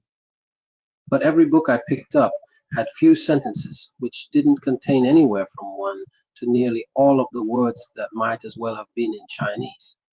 When I just skipped those words, of course, I really ended up with little idea of what the book said. So I had come to the Norfolk prison colony still, going through only book reading motions. Pretty soon, I would have quit even these motions, unless I had received the motivation that I did. I saw that the best thing I could do was get hold of a dictionary, to study, to learn some words. I was lucky enough to reason also that I should try to improve my penmanship. It was sad. I couldn't even write in a straight line. It was both ideas together that moved me to request a dictionary along with some tablets and pencils from the Norfolk Prison Colony School. I spent 2 days just riffling uncertainly through the dictionary's pages. I'd never realized so many words existed. I didn't know which words I needed to learn. Finally, just to start some kind of action, I began copying. In my slow, painstaking, ragged handwriting, I copied into my tablet everything printed on that first page, down to the punctuation marks. I believe it took me a day. Then aloud I read back to myself everything I'd written on the tablet. Over and over aloud to myself I read my own handwriting. I woke up the next morning, thinking about those words, immensely proud to realize that not only had I written so much at one time, but I had written words that I never knew were in the world. Moreover, with a little effort, I also could remember what many of these words meant. I reviewed the words whose meanings I didn't remember. Funny thing, from the dictionary first page right now, that aardvark springs to my mind. The dictionary had a picture of it, a long-tailed, long-eared, burrowing African mammal, which lives off termites, caught by sticking out its tongue as an anteater does for ants. I was so fascinated that I went on. I copied the dictionary's next page. And the same experience came when I studied that. With every succeeding page, I also learned of people and places and events from history. Actually, the dictionary is like a miniature encyclopedia. Finally, the dictionary's A section had filled a whole tablet, and I went on into the B's. That was the way I started copying what eventually became the entire dictionary. It went a lot faster after so much practice helped me to pick up handwriting speed. Between what I wrote in my tablet and writing letters, during the rest of my time in prison, I would guess I wrote 1,000,000 words. I suppose it was inevitable that as my word base broadened, I could for the first time pick up a book and read and now begin to understand what the book was saying. Anyone who has read a great deal can imagine the new world that opened. Let me tell you something. From then until I left that prison, in every free moment I had, if I was not reading in the library, I was reading on my bunk. You couldn't have gotten me out of books with a wedge. Between Mr. Muhammad's teachings, my correspondence, my visitors, usually Ella and Reginald, and my reading of books, months passed without my even thinking about being in prison. In fact, up to then, I never had been so truly free in my life. The Norfolk Prison Colony's library was in the school building. A variety of classes was taught there by instructors who came from such places as Harvard and Boston universities. The weekly debates between inmate teams were also held in the school building. You would be astonished to know how worked up convict debaters and audiences would get over subjects, should babies be fed milk.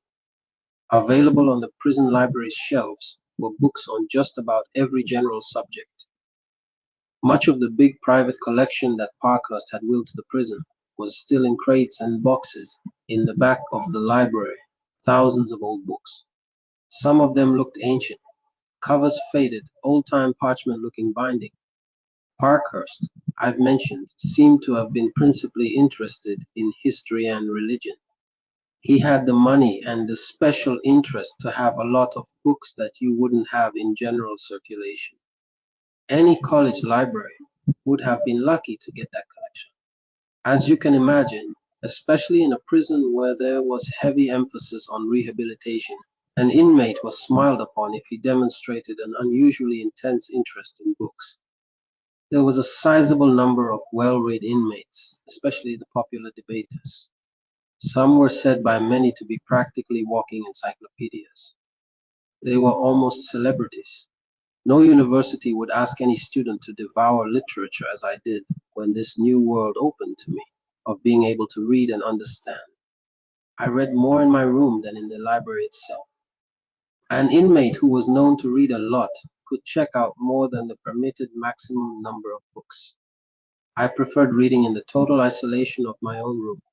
When I had progressed to really serious reading, every night at about 10, I would be outraged with the lights out. It always seemed to catch me right in the middle of something engrossing. Fortunately, right outside my door was a corridor light that cast a glow into my room. The glow was enough to read by once my eyes adjusted to it.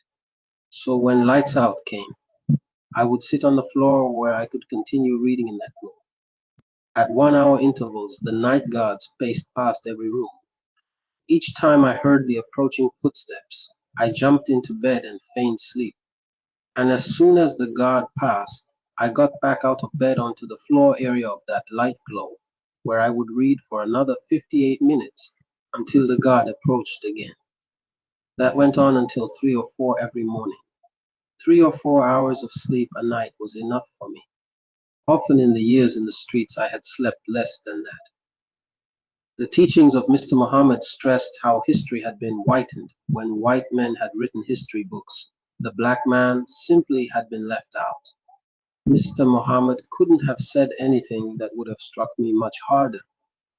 I had never forgotten how, when my class, me and all of those whites, had studied seventh grade United States history back in Mason, the history of the Negro had been covered in one paragraph, and the teacher had gotten a big laugh with his joke. Negroes' feet are so big that when they walk, they leave a hole in the ground. This is one reason why Mr. Muhammad's teachings spread so swiftly all over the United States among all Negroes, whether or not they became followers of Mr. Muhammad. The teachings ring true to every Negro.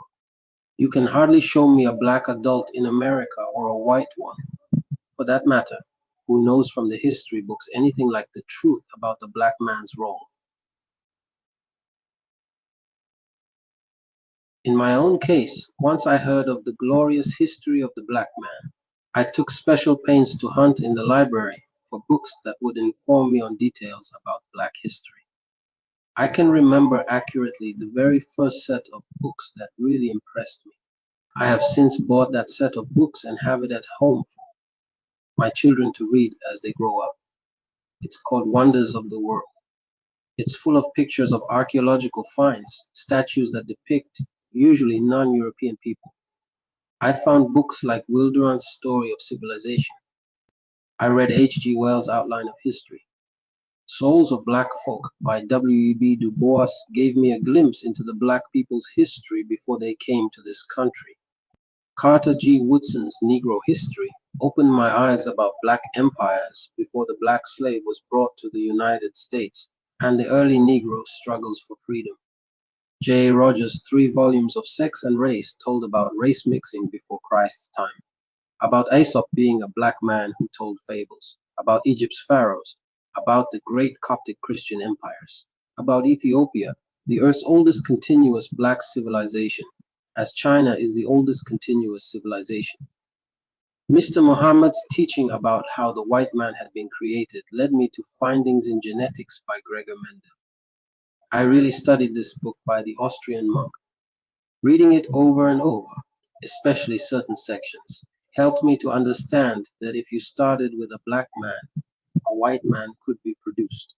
But starting with a white man, you never could produce a black man because the white gene is recessive. And since no one disputes that there was but one original man, the conclusion is clear. During the last year or so, in the New York Times, Arnold Toynbee used the word bleached in describing the white man, human beings of North European origin. Toynbee also referred to the European geographic area as only a peninsula of Asia. He said there is no such thing as Europe. And if you look at the globe, you will see for yourself that America is only an extension of Asia. I never will forget how shocked I was when I began reading about slavery's total horror. It made such an impact upon me that it later became one of my favorite subjects when I became a minister of Mr. Muhammad's. The world's most monstrous crime, the sin and the blood on the white man's hands, are almost impossible to believe. Books like the one by Frederick Olmsted opened my eyes to the horrors suffered when the slave was landed in the United States. The European woman, Fanny Kimball, who had married a Southern white slave owner, described how human beings were degraded. Of course, I read Uncle Tom's Cabin. In fact, I believe that's the only novel I have ever read since I started serious reading. Parkhurst's collection also contained some bound pamphlets of the Abolitionist Anti-Slavery Society of New England. I read descriptions of atrocities, saw those illustrations of black slave women tied up and flogged with whips, of black mothers watching their babies being dragged off, never to be seen by their mothers again, of dogs after slaves, and of the fugitive slave catchers, evil white men with whips and clubs and chains and guns. I read about the slave preacher Nat Turner, who put the fear of God into the white slave master. Nat Turner wasn't going around preaching pie in the sky and nonviolent freedom for the black man. There in Virginia one night in 1831, Nat and 7 other slaves started out at his master's home, and through the night they went from one plantation big house to the next, killing, until by the next morning 57 white people were dead, and Nat had about 70 slaves following him. White people, terrified for their lives, fled from their homes, locked themselves up in public buildings, hid in the woods, and some even left the state. A small army of soldiers took 2 months to catch and hang Nat Turner. Somewhere I have read where Nat Turner's example is said to have inspired John Brown to invade Virginia and attack Harper's Ferry nearly 30 years later, with 13 white men and 5 Negroes. I read Herodotus, the father of history, or rather I read about him. And I read the histories of various nations, which opened my eyes gradually, then wider and wider, to how the whole world's white men had indeed acted like devils, pillaging and raping and bleeding and draining the whole world's non-white people. I remember, for instance, books such as Will Durant's story of Oriental civilization and Mahatma Gandhi's accounts of the struggle to drive the British out of India. Book after book showed me how the white man had brought upon the world's black, brown, red, and yellow peoples every variety of the sufferings of exploitation. I saw how, since the 16th century, the so-called Christian trader white man began to ply the seas in his lust for Asian and African empires and plunder and power. I saw how the white man never has gone among the non-white peoples bearing the cross in the true manner and spirit of Christ's teachings, meek, humble, and Christ-like. I perceived as I read how the collective white man had been actually nothing but a piratical opportunist who used in machinations to make his own Christianity his initial wedge in criminal conquests.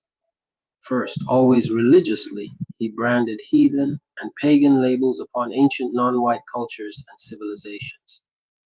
The stage thus set, he then turned upon his non-white victims his weapons of war.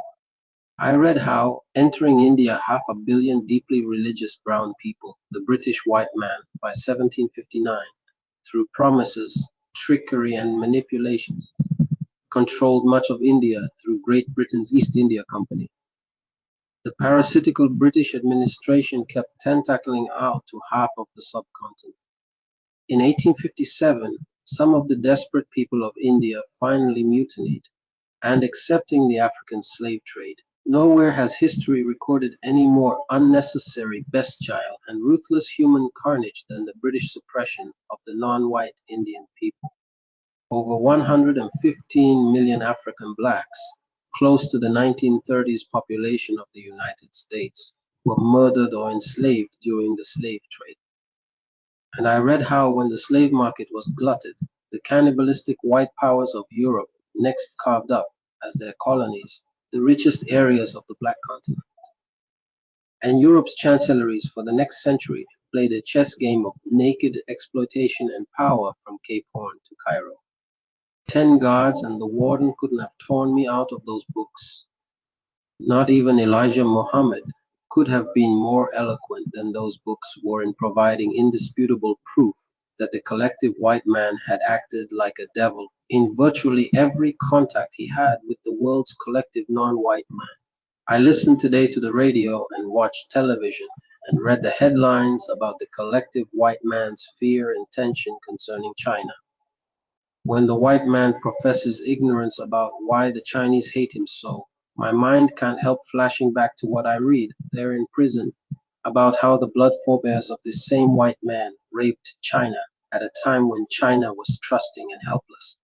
Those original white Christian traders sent into China millions of pounds of opium. By 1839, so many of the Chinese were addicts that China's desperate government destroyed 20,000 chests of opium. The first Opium War was promptly declared by the white man. Imagine declaring war upon someone who objects to being narcotized. The Chinese were severely beaten with Chinese invented gunpowder. The Treaty of Nanking made China pay the British white man for the destroyed opium, forced open China's major ports to British trade, forced China to abandon Hong Kong, fixed China's import tariffs so low that cheap British articles soon flooded in, maiming China's industrial development. After a second Opium War, the Teenshin treaties legalized the ravaging opium trade, legalized the British-French-American control of China's customs. China tried delaying that treaty's ratification. Peking was looted and burned. Kill the foreign white devils was the 1901 Chinese war cry in the Boxer Rebellion. Losing again, this time the Chinese were driven from Peking's choicest areas. The vicious, arrogant white man put up the famous signs, Chinese and dogs not allowed. Red China after World War II closed its doors to the Western white world. Massive Chinese agricultural, scientific, and industrial efforts are described in a book that Life magazine recently published. Some observers inside Red China have reported that the world never has known such a hate white campaign as is now going on in this non-white country where present birth rates continuing. In 50 more years, Chinese will be half the Earth's population.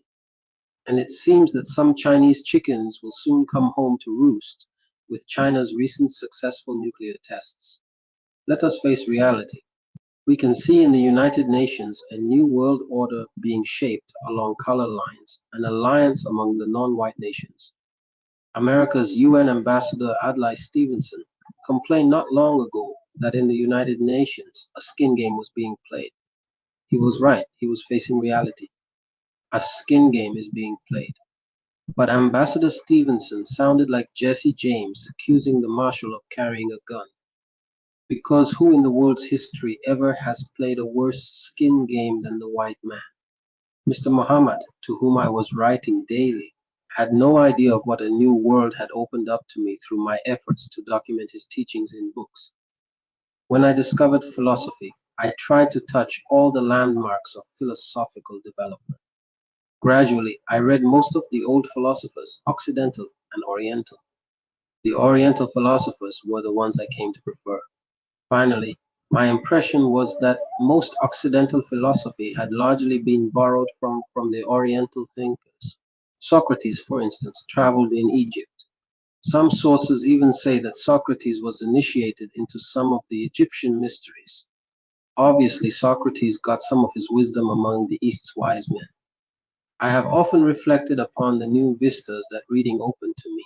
I knew right there in prison that reading had changed forever the course of my life. As I see it today, the ability to read awoke inside me some long dormant craving to be mentally alive. I certainly wasn't seeking any degree, the way a college confers a status symbol upon its students. My homemade education gave me, with every additional book that I read, a little bit more sensitivity to the deafness, dumbness, and blindness that was afflicting the black race in America. Not long ago, an English writer telephoned me from London asking questions. One was, "What's your alma mater?" I told him, "Books." You will never catch me with a free 15 minutes in which I'm not studying something I feel might be able to help the black man. Yesterday I spoke in London, and both ways on the plane across the Atlantic. I was studying a document about how the United Nations proposes to ensure the human rights of the oppressed minorities of the world. The American black man is the world's most shameful case of minority oppression.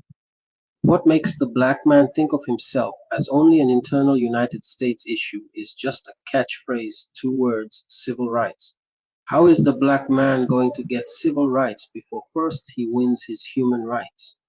If the American black man will start thinking about his human rights and then start thinking of himself as part of one of the world's great peoples, he will see he has a case for the United Nations. I can't think of a better case.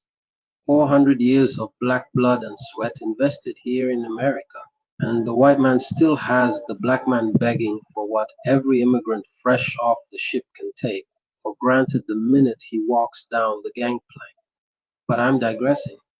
I told the Englishman that my alma mater was books, a good library. Every time I catch a plane, I have with me a book that I want to read, and that's a lot of books these days. If I weren't out here every battling the white man, I could spend the rest of my life reading, just satisfying my curiosity, because you can hardly mention anything I'm not curious about. I don't think anybody ever got more out of going to prison than I did. In fact, prison enabled me to study far more intensively than I would have if my life had gone differently and I had attended some college. I imagine that one of the biggest troubles with colleges is there are too many distractions, too much panty raiding, fraternities, and bula bula and all of that. Where else but in a prison could I have attacked my ignorance by being able to study intensely, sometimes as much as 15 hours a day? Schopenhauer, Kant, Nietzsche. Naturally, I read all of those. I don't respect them. I am just trying to remember some of those whose theories I soaked up in those years. These three, it said, laid the groundwork on which the fascist and Nazi philosophy was built. I don't respect them because it seems to me that most of their time was spent arguing about things that are not really important. They remind me of so many of the Negro intellectuals, so called, with whom I have come in contact. They are always arguing about something useless. Spinoza impressed me for a while when I found out that he was black, a black Spanish Jew. The Jews excommunicated him because he advocated a pantheistic doctrine, something like the allness of God, or God in everything. The Jews read their burial services for Spinoza, meaning that he was dead as far as they were concerned. His family was run out of Spain. They ended up in Holland, I think. I'll tell you something. The whole stream of Western philosophy has now wound up in a cul-de-sac. The white man has perpetrated upon himself, as well as upon the black man, so gigantic a fraud that he has put himself into a crack. He did it through his elaborate neurotic necessity to hide the black man's true role in history. And today the white man is faced head on with what is happening on the black continent, Africa. Look at the artifacts being discovered there that are proving over and over again how the black man had great fine, sensitive civilizations before the white man was out of the caves. Below the Sahara, in the places where most of America's Negroes' foreparents were kidnapped, there is being unearthed some of the finest craftsmanship, sculpture, and other objects that has ever been seen by modern man. Some of these things now are on view in such places as New York City's Metropolitan Museum of Art, gold work of such fine tolerance and workmanship that it has no rival, ancient objects produced by black hands, refined by those black hands with results that no human hand today can equal. History has been so white by the white man that even the black professors have known little more than the most ignorant black man about the talents and rich civilizations and cultures of the black man of millenniums ago. I have lectured in Negro colleges, and some of these brainwashed black PhDs, with their suspenders dragging the ground with degrees, have run to the white man's newspapers calling me a black fanatic. Why, a lot of them are 50 years behind their times. If I were president of one of these black colleges, I'd hawk the campus if I had to send a bunch of black students off digging in Africa for more and more proof of the black race's historical greatness. The white man now is in Africa digging and searching. An African elephant can't stumble without falling on some white man with a shovel. Practically every week, we read about some great new find from Africa's lost civilizations. All that's new is white science's attitude. The ancient civilizations of the black man have been buried on the black continent all the time. Here is an example. A British anthropologist named Louise S. B. Leakey is displaying some fossils of foot, part of a hand, some jaws, and skull fragments. On the basis of these, Dr. Leakey has said it's time to rewrite completely the history of man's origin. This species of man lived 1,818,036 years before Christ, and these bones were found in Tanganyika, in the Black Continent. It's a crime, the lie that has been told to generations of black men and white men both. Little innocent black children, born of parents who believed that their race had no history. Little black children seeing, before they could talk, that their parents considered themselves inferior. Innocent black children growing up, living out their lives, dying of old age, and all of their lives ashamed of being black. But the truth is pouring out of the bag now. Two other areas of experience which have been extremely formative in my life since prison were first opened to me in the Norfolk prison colony. For one thing, I had my first experiences in opening the eyes of my brainwashed black brethren to some truths about the black race. And the other, when I had read enough to know something, I began to enter the prison colony's weekly debating program, my baptism into public speaking. I have to admit a sad, shameful fact. I had so loved being around the white man that in prison I really disliked how Negro convicts stuck together so much. But when Mr. Muhammad's teachings reversed my attitude toward my black brothers, in my guilt and shame, I began to catch every chance I could to recruit for Mr. Muhammad. You have to be careful, very careful, introducing the truth to the black man who has never previously heard the truth about himself, his own kind, and the white man. My brother Reginald had told me that all Muslims experience this in their recruiting for Mr. Muhammad. The black brother is so brainwashed that he may even be repelled when he first hears the truth. Reginald advised that the truth had to be dropped only a little bit at a time, and you had to wait a while to let it sink in before advancing the next step. I began first telling my black brother inmates about the glorious history of the black man, things they never had dreamed. I told them the horrible slavery trade truths that they never knew. I would watch their faces when I told them about that, because the white man had completely erased the slave's past. A Negro in America can never know his true family name, or even what tribe he was descended from. The Mandingos, the Wolof, the Sera, the Fula, the Fanti, the Ashanti, or others. I told them that some slaves brought from Africa spoke Arabic and were Islamic in their religion. A lot of these black convicts still wouldn't believe it unless they could see that a white man had said it. So often, I would read to these brothers selected passages from white men's books. I'd explain to them that the real truth was known to some white men, the scholars, but there had been a conspiracy down through the generations to keep the truth from black men. I would keep close watch on how each one reacted. I always had to be careful. I never knew when some brainwashed black imp, some dyed-in-the-wool Uncle Tom, would nod at me and then go running to tell the white man. When one was ripe, and I could tell then away from the rest, I'd drop it on him, what Mr. Muhammad taught. The white man is the devil. That would shock many of them, until they started thinking about it. This is probably as big a single worry as the American prison system has today, the way the Muslim teachings, circulated among all Negroes in the country, are converting new Muslims among black men in prison, and black men are in prison in far greater numbers than their proportion in the population. The reason is that among all Negroes, the black convict is the most perfectly preconditioned to hear the words, "The white man is the devil."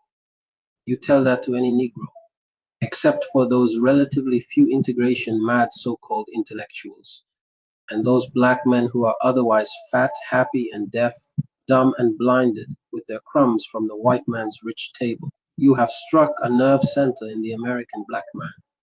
He may take a day to react, a month, a year. He may never respond openly. But of one thing you can be sure: when he thinks about his own life, he is going to see where, To him, personally, the white man sure has acted like a devil. And as I say, above all Negroes, the black prisoner. Here is a black man caged behind bars, probably for years, put there by the white man. Usually the convict comes from among those bottom of the pile Negroes, the Negroes who through their entire lives have been kicked about, treated like children, Negroes who never have met one white man who didn't either take something from them or do something to them. You let this caged up black man start thinking, the same way I did when I first heard Elijah Muhammad's teachings. Let him start thinking how, with better breaks when he was young and ambitious, he might have been a lawyer, a doctor, a scientist, anything. You let this caged up black man start realizing, as I did, how from the first landing of the first slave ship, the millions of black men in America have been like sheep in a den of wolves. That's why black prisoners become Muslims so fast when Elijah Muhammad's teachings filter into their cages by way of other Muslim convicts. The white man is the devil is a perfect echo of that black convict's lifelong experience. I've told how debating was a weekly event there at the Norfolk prison colony. My reading had my mind like steam under pressure. Some way, I had to start telling the white man about himself to his face. I decided I could do this by putting my name down to debate. Standing up and speaking before an audience was a thing that throughout my previous life never would have crossed my mind.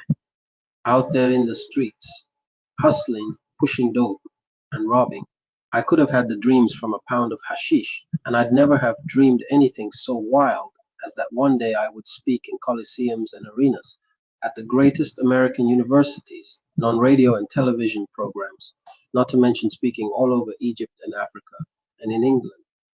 But I will tell you that right there in the prison, debating, speaking to a crowd, was as exhilarating to me as the discovery of knowledge through reading had been. Standing up there, the faces looking up at me, things in my head coming out of my mouth, while my brain searched for the next best thing to follow what I was saying. And if I could sway them to my side by handling it right, then I had won the debate. Once my feet got wet, I was gone on debating. Whichever side of the selected subject was assigned to me, I'd track down and study everything I could find on it. I'd put myself in my opponent's place and decide how I'd try to win if I had the other side. And then I'd figure a way to knock down those points.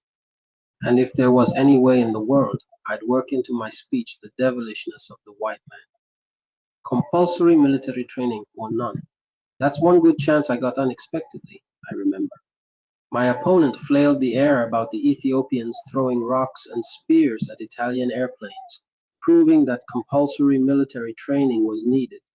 I said the Ethiopians' black flesh had been spattered against trees by bombs the Pope in Rome had blessed, and the Ethiopians would have thrown even their bare bodies at the airplanes because they had seen that they were fighting the devil incarnate. They yelled foul that I'd made the subject a race man about himself to his face. I decided I could do this by putting my name down to debate. Standing up and speaking before an audience was a thing that throughout my previous life never would have crossed my mind. Out there in the streets, hustling, pushing dope, and robbing, I could have had the dreams from a pound of hashish, and I'd never have dreamed anything so wild as that one day I would speak in coliseums and arenas, at the greatest American universities, and on radio and television programs, not to mention speaking all over Egypt and Africa and in England. But I will tell you that right there in the prison debating, speaking to a crowd, was as exhilarating to me as the discovery of knowledge through reading had been. Standing up there, the faces looking up at me, things in my head coming out of my mouth, while my brain searched for the next best thing to follow what I was saying. And if I could sway them to my side by handling it right, then I had won the debate. Once my feet got wet, I was gone on debating. Whichever side of the selected subject was assigned to me, I'd track down and study everything I could find on it. I'd put myself in my opponent's place and decide how I'd try to win if I had the other side. And then I'd figure a way to knock down those points. And if there was any way in the world, I'd work into my speech the devilishness of the white man. Compulsory military training or none. That's one good chance I got unexpectedly, I remember. My opponent flailed the air about the Ethiopians throwing rocks and spears at Italian airplanes, proving that compulsory military training was needed. I said the Ethiopians' black flesh had been spattered against trees by bombs the Pope in Rome had blessed, and the Ethiopians would have thrown even their bare bodies at the airplanes, because they had seen that they were fighting the devil incarnate. They yelled foul that I'd made the subject a race issue. I said it wasn't race, it was a historical fact that they ought to go and read Pierre Van Passen's Days of Our Years, and something not surprising to me, that book, right after the debate, disappeared from the prison library. It was right there in prison that I made up my mind to devote the rest of my life to telling the white man about himself, or die, in a debate about whether or not Homer had ever existed. I threw into those white faces the theory that Homer only symbolized how white Europeans kidnapped black Africans, then blinded them so that they could never get back to their own people. These blinded Moors the Europeans taught to sing about the Europeans' glorious accomplishments. I made it clear that was the devilish white man's idea of kicks. Aesop's fables, another case in point. Aesop was only the Greek name for an Ethiopian. Another hot debate I remember I was in had to do with the identity of Shakespeare. No color was involved there. I just got intrigued over the Shakespearean dilemma. The King James translation of the Bible is considered the greatest piece of literature in English. Its language supposedly represents the ultimate in using the King's English. Well, Shakespeare's language and the Bible's language are one and the same. They say that from 1604 to 1611, King James got poets to translate, to write the Bible.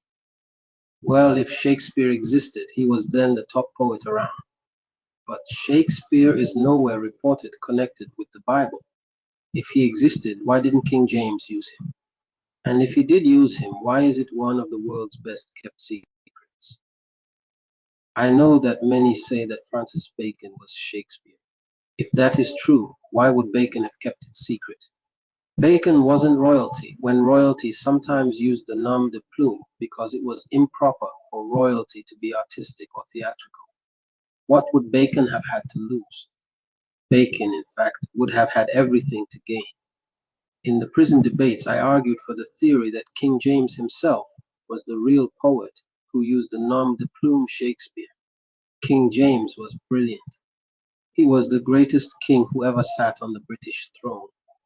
Who else among royalty in his time would have had the giant talent to write Shakespeare's works? It was he who poetically fixed the Bible, which in itself and its present King James Version has enslaved the world. When my brother Reginald visited, I would talk to him about new evidence I found to document the Muslim teachings. In either volume 43 or 44 of the Harvard Classics, I read Milton's Paradise Lost. The devil, kicked out of paradise, was trying to regain possession. He was using the forces of Europe, personified by the popes, Charlemagne, Richard the Lion-Hearted, and other knights. I interpreted this to show that the Europeans were motivated and led by the devil, or the personification of the devil. So Milton and Mr. Elijah Muhammad were actually saying the same thing. I couldn't believe it when Reginald began to speak ill of Elijah Muhammad. I can't specify the exact things he said. They were more in the nature of implications against Mr. Muhammad, the pitch of Reginald's voice, or the way that Reginald looked, rather than what he said. It caught me totally unprepared. It threw me into a state of confusion. My blood brother Reginald, in whom I had so much confidence, for whom I had so much respect, the one who had introduced me to the nation of Islam. I couldn't believe it. And now Islam meant more to me than anything I ever had known in my life.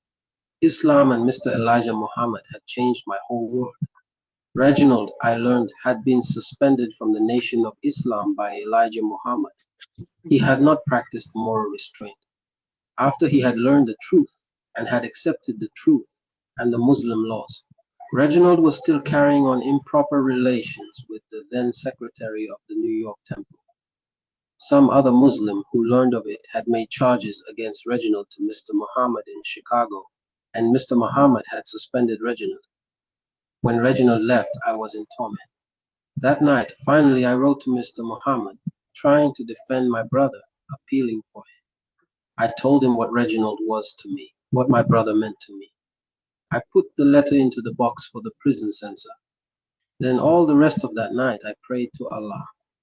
I don't think anyone ever prayed more sincerely to Allah. I prayed for some kind of relief from my confusion. It was the next night, as I lay on my bed, I suddenly, with a start, became aware of a man sitting beside me in my chair. He had on a dark suit. I remember I could see him as plainly as I see anyone I look at. He wasn't black and he wasn't white. He was light brown skinned, an Asiatic cast of countenance, and he had oily black hair.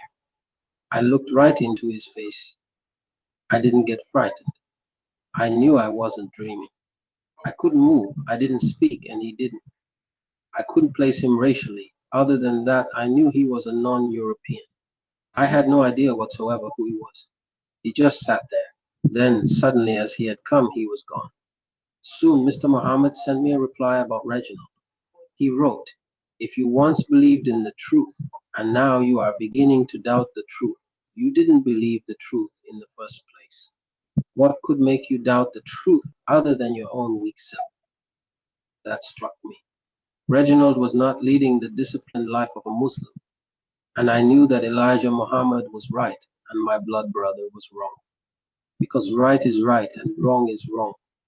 Little did I then realize the day would come when Elijah Muhammad would be accused by his own sons as being guilty of the same acts of immorality that he judged Reginald and so many others for. But at that time, all of the doubt and confusion in my mind was removed. All of the influence that my brother had wielded over me was broken. From that day on, as far as I am concerned, everything that my brother Reginald has done is wrong. But Reginald kept visiting me.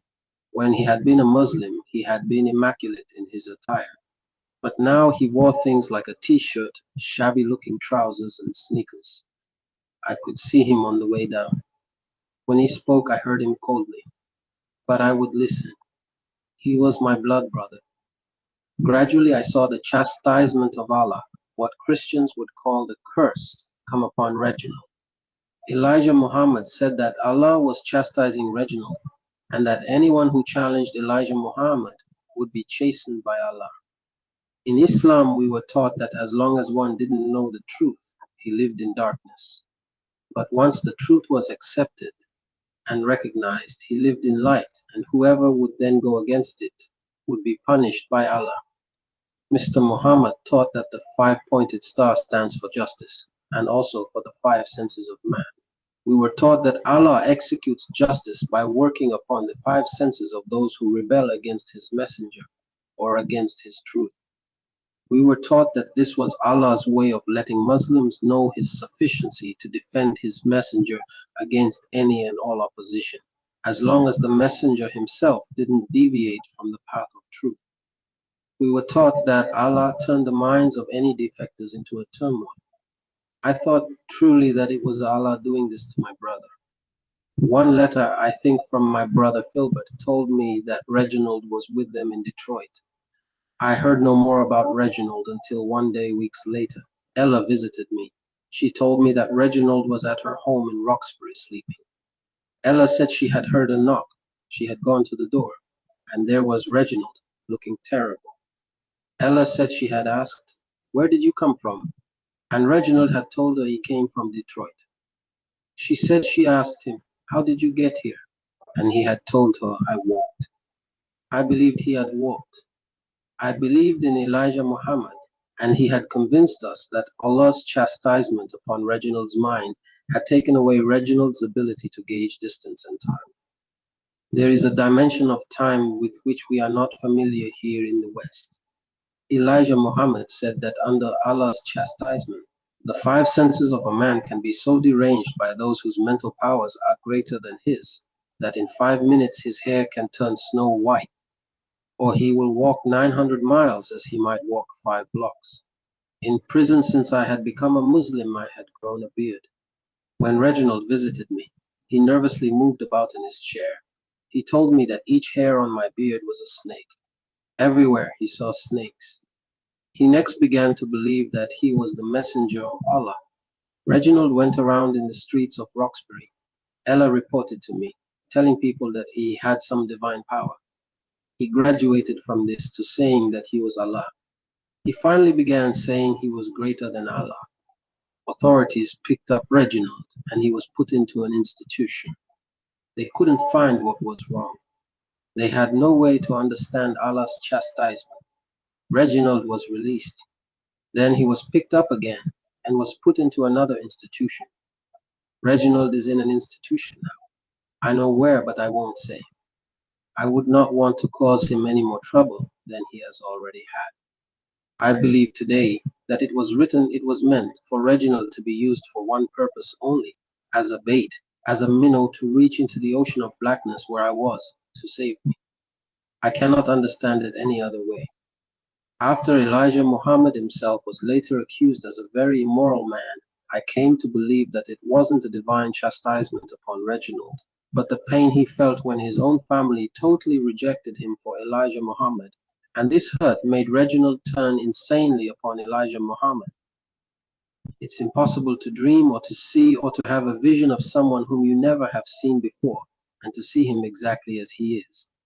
To see someone and to see him exactly as he looks is to have a prevision. I would later come to believe that my prevision was of Master W.D. Fard, the Messiah, the one whom Elijah Muhammad said had appointed him, Elijah Muhammad, as his last messenger to the black people of North America. My last year in prison was spent back in the Charlestown prison. Even among the white inmates, the word had filtered around.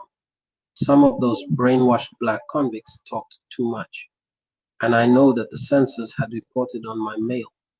The Norfolk prison colony officials had become upset. They used as a reason for my transfer that I refused to take some kind of shots, an inoculation or something. The only thing that worried me was that I hadn't much time left before I would be eligible for parole board consideration. But I reasoned that they might look at my representing and spreading Islam in another way. Instead of keeping me in, they might want to get me out. I had come to prison with 20/20 vision. But when I got sent back to Charlestown, I had read so much by the lights out glow in my room at the Norfolk prison colony that I had astigmatism and the first pair of the eyeglasses that I have worn ever since. I had less maneuverability back in the much stricter Charlestown prison. But I found that a lot of Negroes attended a Bible class, and I went there.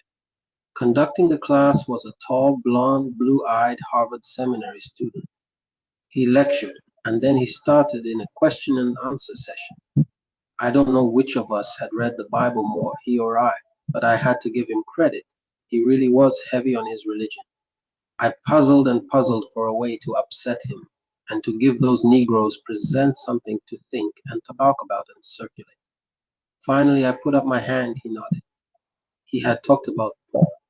I stood up and asked, what color was Paul? And I kept talking, with pauses. He had to be black, because he was a Hebrew, and the original Hebrews were black, weren't they? He had started flushing red. You know the way white people do. He said yes. I wasn't through yet. What color was Jesus? He was Hebrew too, wasn't he? Both the Negro and the white convicts had sat bolt upright. I don't care how tough the convict, be he brainwashed black Christian or a devil white Christian. Neither of them is ready to hear anybody saying Jesus wasn't white. The instructor walked around. He shouldn't have felt bad. In all of the years since, I never have met any intelligent white man who would try to insist that Jesus was white. How could they? He said Jesus was brown. I let him get away with that compromise. Exactly as I had known it would, almost overnight, the Charlestown convicts, black and white, began buzzing with the story. Wherever I went, I could feel the nodding. And anytime I got a chance to exchange words with a black brother in stripes, I'd say, my man, you ever heard about somebody named Mr. Elijah Muhammad? Chapter 12, Savior. During the spring of 1952, I joyously wrote Elijah Muhammad and my family that the Massachusetts State Parole Board had voted that I should be released.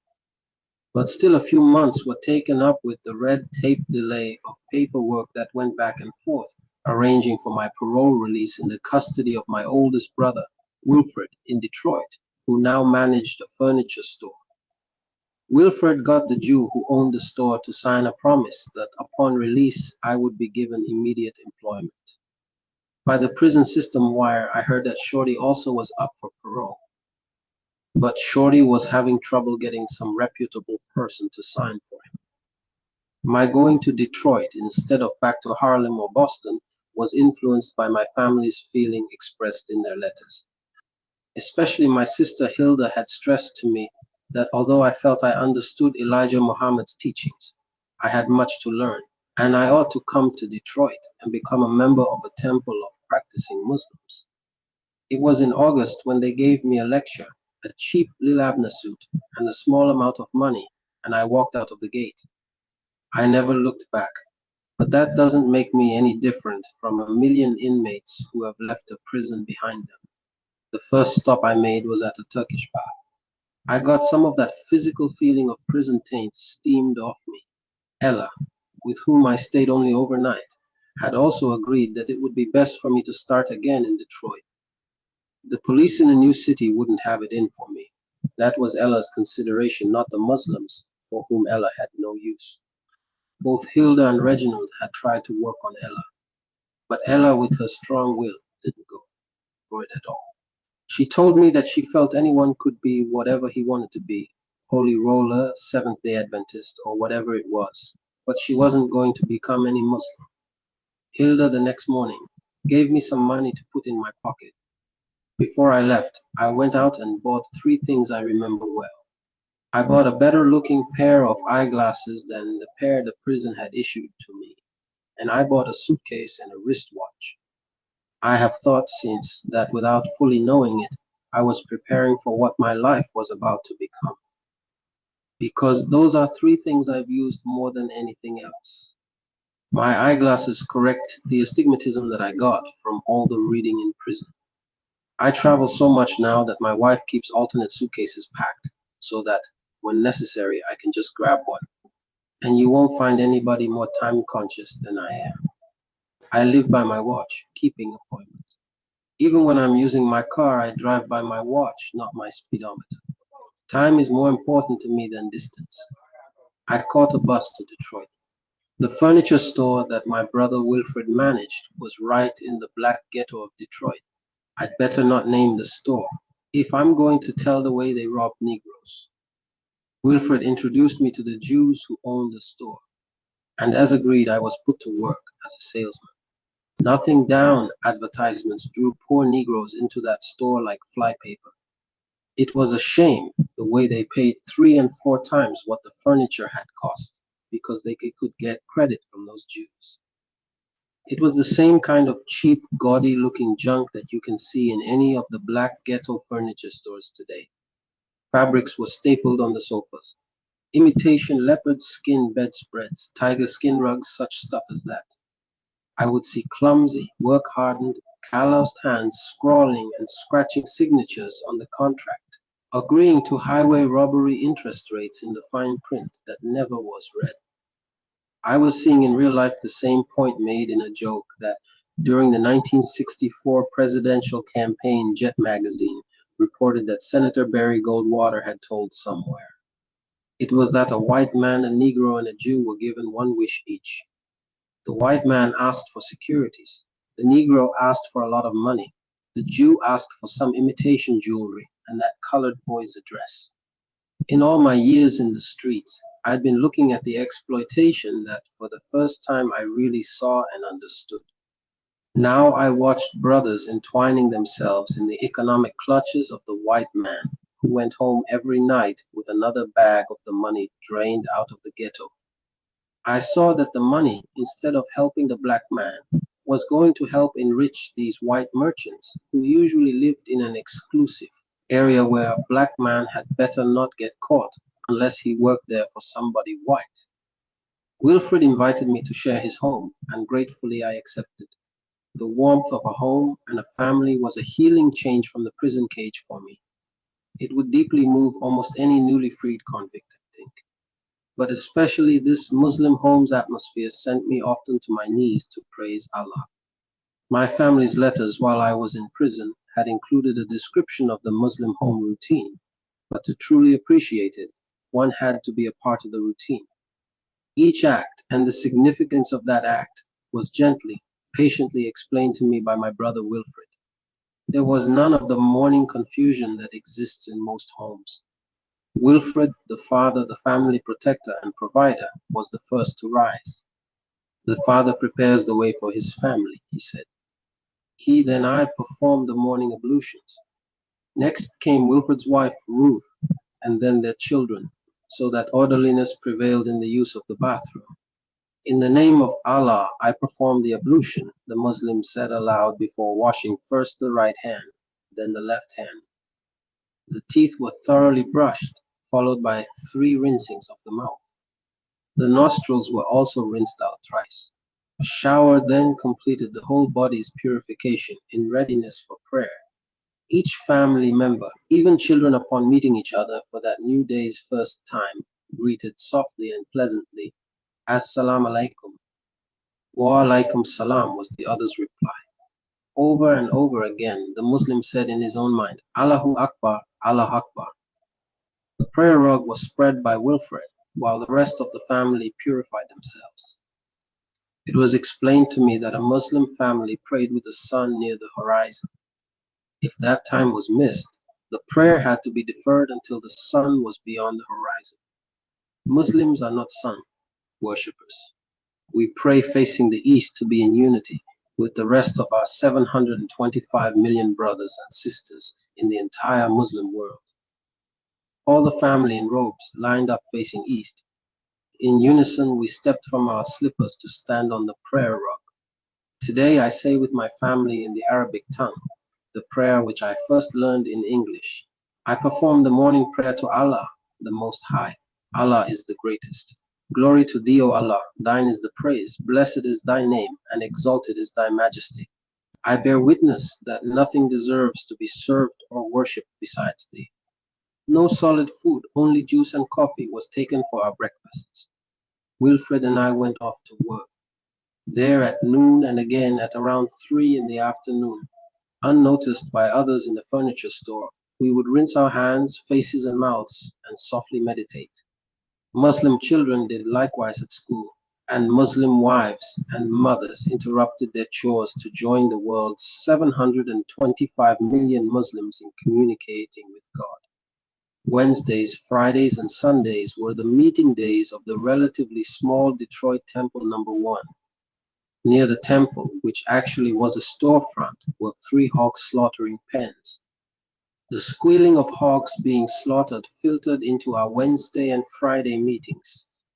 I'm describing the condition that we Muslims were in back in the early 1950s. The address of Temple Number 1 was 1470 Frederick Street, I think. The first temple to be formed back in 1931 by Master W.D. Fard was formed in Detroit, Michigan. I never had seen any Christian believing Negroes conduct themselves like the Muslims, the individuals and the families alike. The men were quietly, tastefully dressed. The women wore ankle-length gowns, no makeup, and scarves covered their heads. The neat children were mannerly not only to adults, but to other children as well.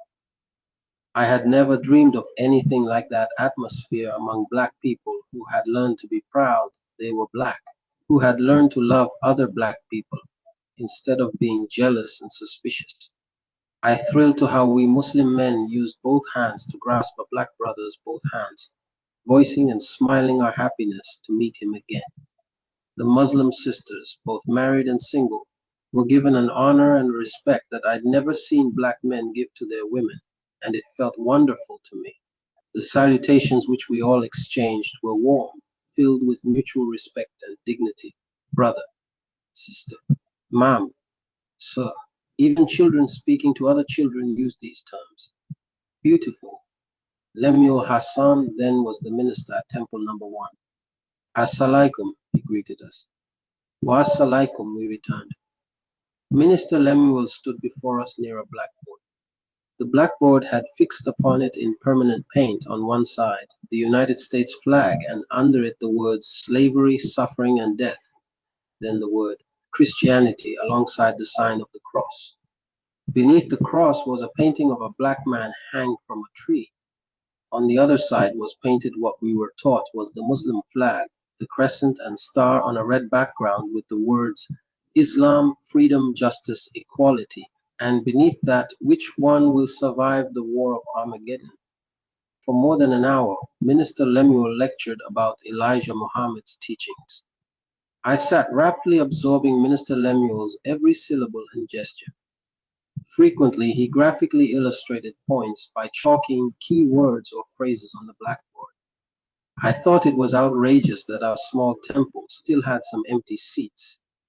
I complained to my brother Wilfred that there should be no empty seats, with the surrounding streets full of our brainwashed black brothers and sisters, drinking, cursing, fighting, dancing, carousing, and using dope, the very things that Mr. Muhammad taught were helping the black man to stay under the heel of the white man here in America. From what I could gather, the recruitment attitude at the temple seemed to me to amount to a self-defeating waiting view, an assumption that Allah would bring us more Muslims. I felt that Allah would be more inclined to help those who help themselves. I had lived for years in ghetto streets. I knew the Negroes in those streets. Harlem or Detroit were no different. I said I disagreed, that I thought we should go out into the streets and get more Muslims into the fold. All of my life, as you know, I had been an activist. I had been impatient. My brother Wilfred counseled me to keep patience. And for me to be patient was made easier by the fact that I could anticipate soon seeing and perhaps meeting the man who was called the messenger, Elijah Muhammad himself. Today I have appointments with world-famous personages, including some heads of nations. But I looked forward to the Sunday before Labor Day in 1952 with an eagerness never since duplicated. Detroit Temple number 1 Muslims were going in a motor caravan, I think about 10 automobiles, to visit Chicago Temple number 2 to hear Elijah Muhammad. Not since childhood had I been so excited as when we drove in Wilfred's car. At great Muslim rallies since then I have seen and heard and felt 10,000 black people applauding and cheering. But on that Sunday afternoon when our two little temples assembled, perhaps only 200 Muslims, the Chicagoans welcoming and greeting us Detroiters, I experienced tinglings up my spine as I've never had since. I was totally unprepared for the messenger Elijah Muhammad's physical impact upon my emotions. From the rear of temple number 2, he came toward the platform.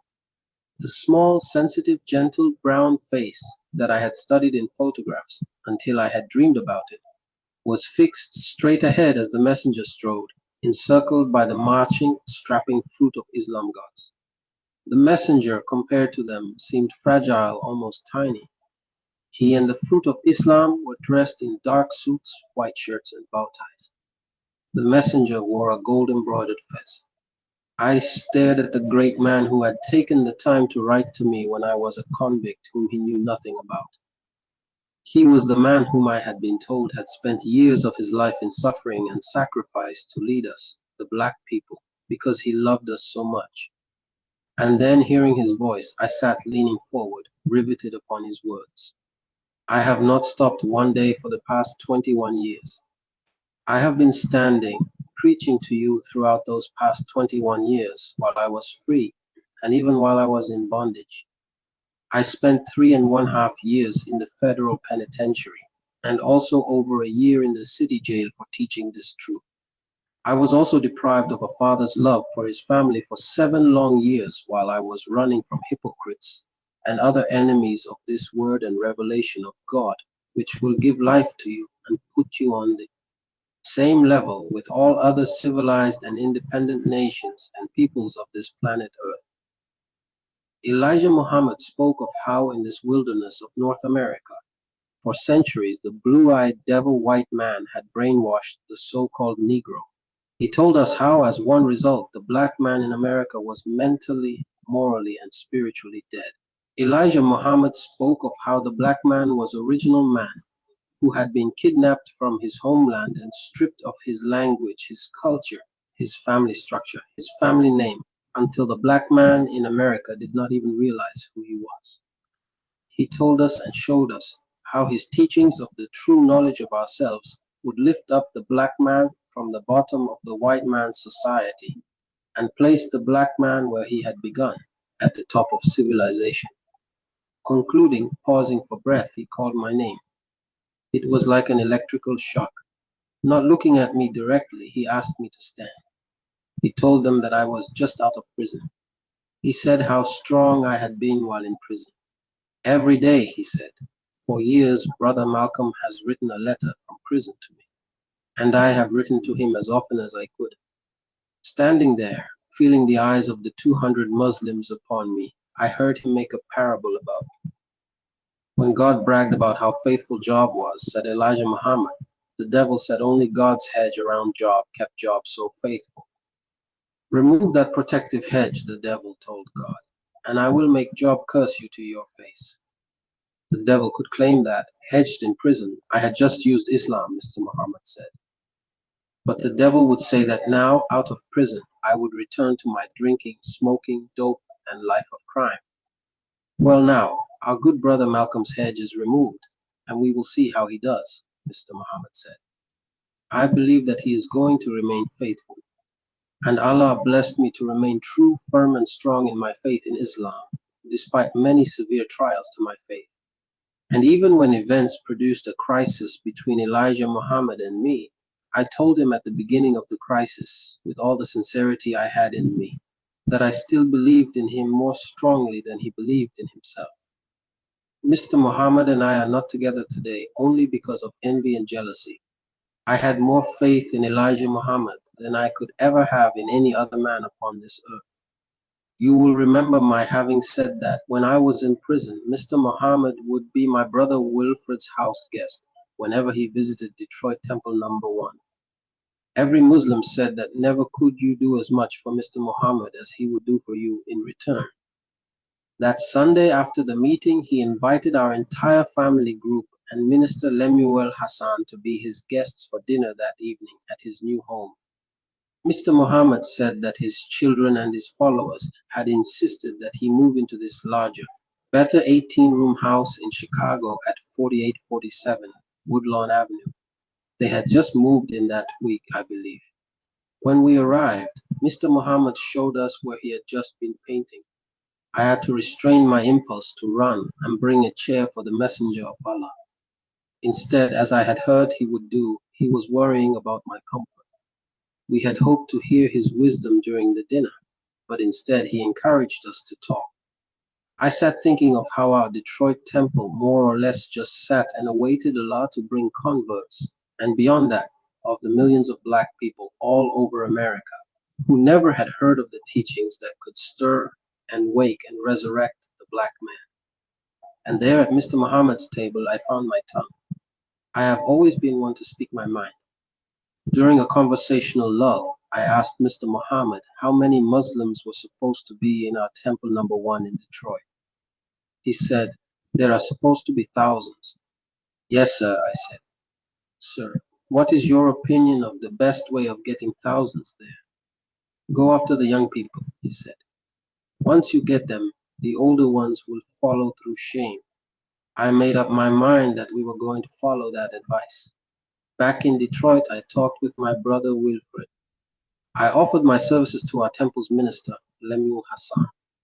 He shared my determination that we should apply Mr. Muhammad's formula in a recruitment drive. Beginning that day, every evening, straight from work at the furniture store, I went doing what we Muslims later came to call fishing. I knew the thinking and the language of ghetto streets. My man, let me pull your coat to something. My application had, of course, been made, and during this time I received from Chicago my X. The Muslim's X symbolized the true African family name that he never could know. For me, my ex replaced the white slave master name Little, which some blue-eyed devil named Little had imposed upon my paternal forebears. The receipt of my X meant that forever after in the nation of Islam, I would be known as Malcolm X. Mr. Muhammad taught that we would keep this X until God himself returned and gave us a holy name from his own mouth. Recruit as I would in the Detroit ghetto bars, in the pool rooms, and on the corners, I found my poor, ignorant, brainwashed black brothers mostly too deaf, dumb, and blind mentally, morally, and spiritually to respond. It angered me that only now and then would one display even a little curiosity about the teachings that would resurrect the black man. These few I would almost beg to visit Temple Number 1 at our next meeting, but then not half of those who agreed to come would actually show up. Gradually, enough were made interested, though, that each month a few more automobiles lengthened our caravans to Temple 2 in Chicago. But even after seeing and hearing Elijah Muhammad in person, only a few of the interested visitors would apply by formal letter to Mr. Muhammad to be accepted for Nation of Islam membership. With a few months of plugging away, however, our storefront Temple 1 about tripled its membership. And that so deeply pleased Mr. Muhammad that he paid us the honor of a personal visit. Mr. Muhammad gave me warm praise when Minister Lemuel Hassan told how hard I had labored in the cause of Islam. Our caravans grew. I remember with what pride we led 25 automobiles to Chicago. And each time we went, we were honored with dinner at the home of Elijah Muhammad. He was interested in my potential, I could tell from things he would say, and I worshipped him. In early 1953, I left the furniture store. I earned a little better weekly paycheck working at the Gar Wood factory in Detroit, where big garbage truck bodies were made. I cleaned up behind the welders each time they finished another truck body.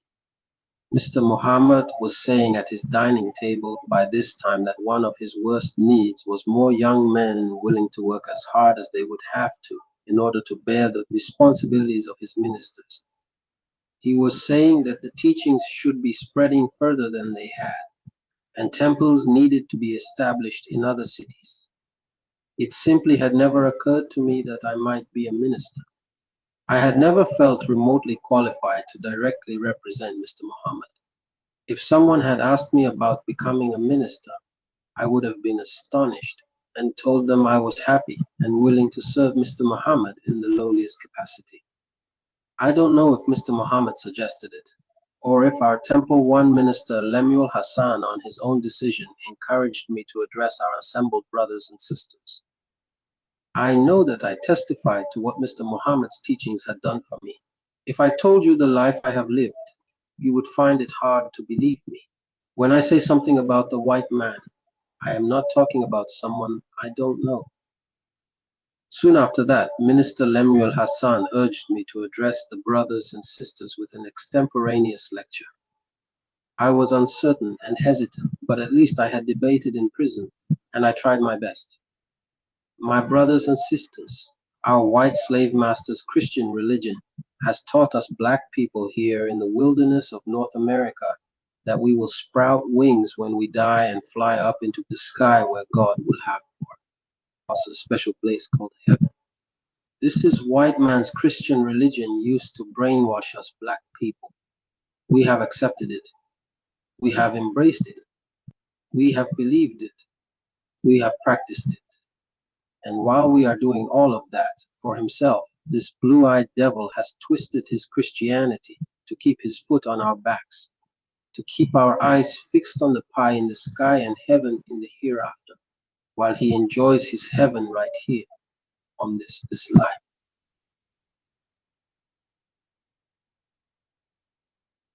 Today, when thousands of Muslims and others have been audiences out before me, when audiences of millions have been beyond radio and television microphones, I'm sure I rarely feel as much electricity as was then generated in me by the upturned faces of those 75 or 100 Muslims, plus other curious visitors, sitting there in our storefront temple with the squealing of pigs filtering in from the slaughterhouse just outside. In the summer of 1953, All praise is due to Allah. I was named Detroit Temple Number One's assistant minister. Every day after work, I walked fishing for potential converts in the Detroit black ghetto. I saw the African features of my black brothers and sisters whom the devilish white man had brainwashed. I saw the hair as mine had been for years, conked by cooking it with lye until it lay limp, looking straight like the white man's hair. Time and again, Mr. Muhammad's teachings were rebuffed and even ridiculed. "Oh, man, get out of my face, you niggers are crazy." My head would reel sometimes with mingled anger and pity for my poor blind black brothers. I couldn't wait for the next time our minister Lemuel Hassan would let me speak. We didn't land on Plymouth Rock, my brothers and sisters. Plymouth Rock landed on us. Give all you can to help Messenger Elijah Muhammad's independence program for the black man. This white man always has controlled us black people by keeping us running to him begging, "Please, Lordy, please, Mr. White Man, boss, would you push me off another crumb down from your table that's sagging with riches?" My beautiful black brothers and sisters. And when we say black, we mean everything not white, brothers and sisters. Because look at your skins. We're all black to the white man, but we're 1,001 different colors. Turn around, look at each other. What shade of black? African polluted by devil white man are you? You see me well in the streets, they used to call me Detroit Red. Yes, yes, that raping red-headed devil was my grandfather. That close, yes, my mother's father. She didn't like to speak of it. Can you blame her? She said she never laid eyes on him. She was glad for that. I'm glad for her. If I could drain away his blood that pollutes my body and pollutes my complexion, I'd do it. Because I hate every drop of the rapist's blood that's in me. And it's not just me, it's all of us. During slavery, think of it, it was a rare one of our black grandmothers, our great-grandmothers, and our great-great-grandmothers who escaped the white rapist slave master. That rapist slave master who emasculated the black man with threats, with fear. Until even today, the black man lives with fear of the white man in his heart. Lives even today still under the heel of the white man. Think of it. Think of that black slave man filled with fear and dread, hearing the screams of his wife, his mother, his daughter being taken in the barn, the kitchen, in the bushes. Think of it, my dear brothers and sisters. Think of hearing wives, mothers, daughters being raped, and you were too filled with fear of the rapist to do anything about it. And his vicious animal attacks offspring, this white man named things like mulatto and quadroon and octoroon and all those other things that he has called us, you and me, when he is not calling us nigger. Turn around and look at each other, brothers and sisters, and think of this. You and me polluted all these colors, and this devil has the arrogance and the gall to think we, his victims, should love him. I would become so choked up that sometimes I would walk in the streets until late into the night. Sometimes I would speak to no one for hours, thinking to myself about what the white man had done to our poor people here in America. At the Gar wood factory where I worked, one day the supervisor came, looking nervous. He said that a man in the office was waiting to see me. The white man standing in there said, "I'm from the FBI." He flipped open that way they do, to shock you, his little folded black leather case, containing his identification. He told me to come with him. He didn't say for what or why. I went with him. They wanted to know, at their office, why hadn't I registered for the Korean War draft. I just got out of prison, I said. I didn't know you took anybody with prison records. They really believed I thought ex-convicts weren't supposed to register. They asked a lot of questions. I was glad they didn't ask if I intended to put on the white man's uniform, because I didn't. They just took it for granted that I would. They told me they weren't going to send me to jail for failing to register, that they were going to give me a break, but that I would have to register immediately. So I went straight from there to the draft board. When they gave me a form to fill out, I wrote in the appropriate places that I was a Muslim and that I was a conscientious objector. I turned in the form. This middle-aged, bored-acting devil who scanned it looked out from under his eyes at me. He got up and went into another office, obviously to consult someone over him. After a while, he came out and motioned for me to go in there. These three, I believe there were three as I remember, older devils sat behind desks. They all wore that troublesome nigger expression, and I looked white devil right back into their eyes. They asked me on what basis did I claim to be a Muslim in my religion. I told them that the messenger of Allah was Mr. Elijah Muhammad, and that all who followed Mr. Muhammad here in America were Muslims. I knew they had heard this before from some Temple One young brothers who had been there before me. They asked if I knew what conscientious objector meant.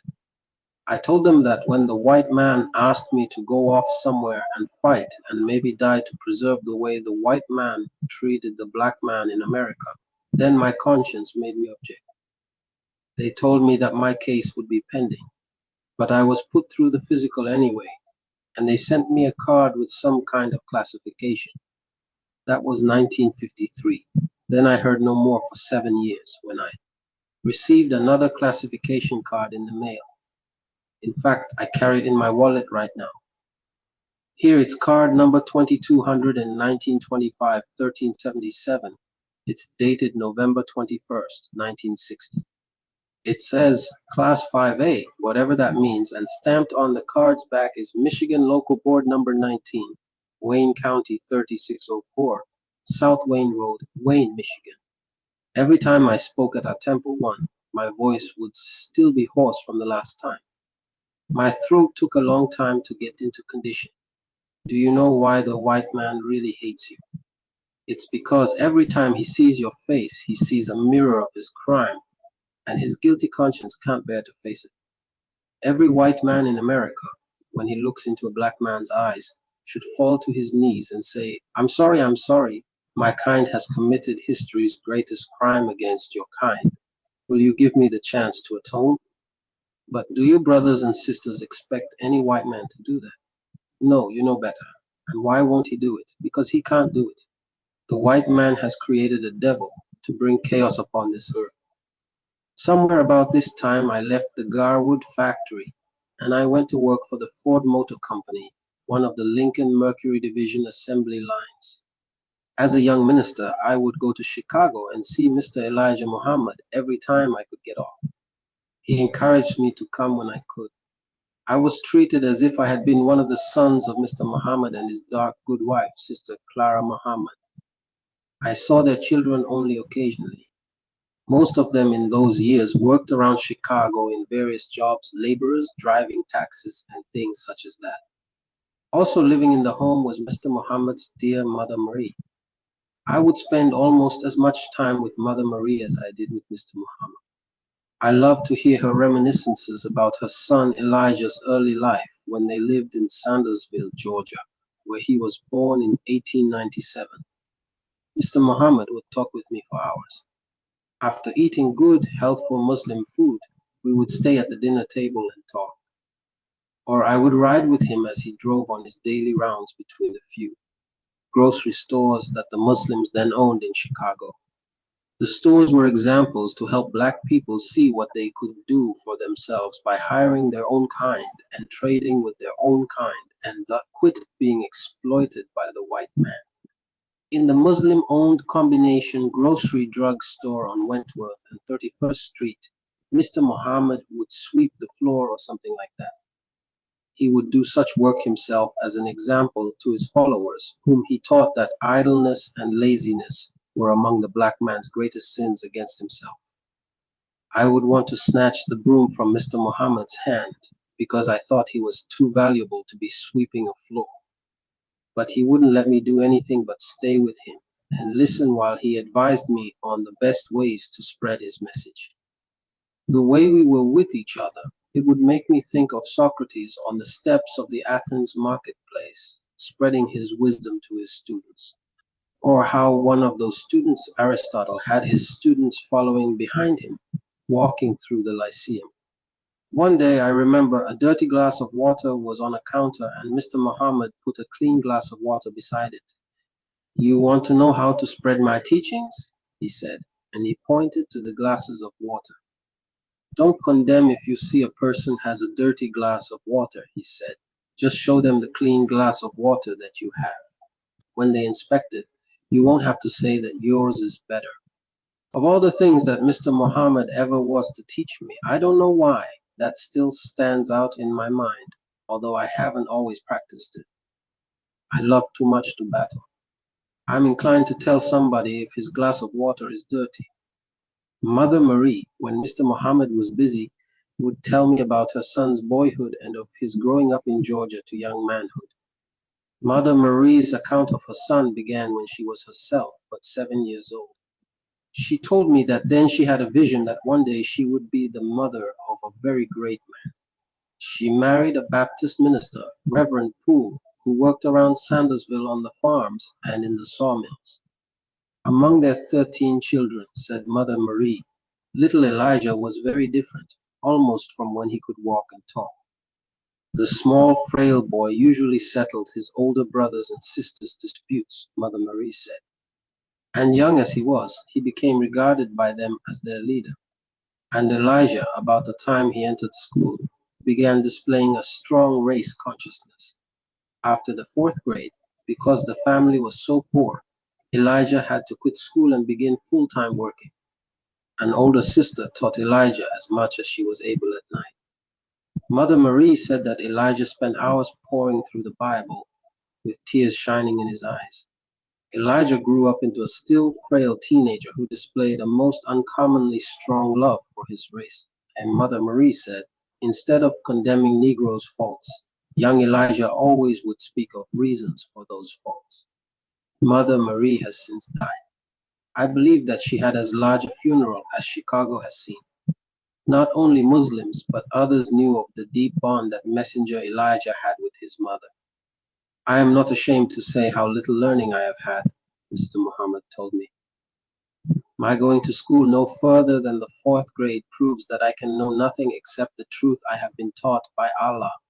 Allah taught me mathematics. He found me with a sluggish tongue and taught me how to pronounce words. Mr. Muhammad said that somehow he never could stand how the Sandersville white farmers, the sawmill foremen, or other white employers would habitually and often curse Negro workers. He said he would politely ask any for whom he worked never to curse him. I would ask them to just fire me if they didn't like my work, but just don't curse me. He said that on the jobs he got,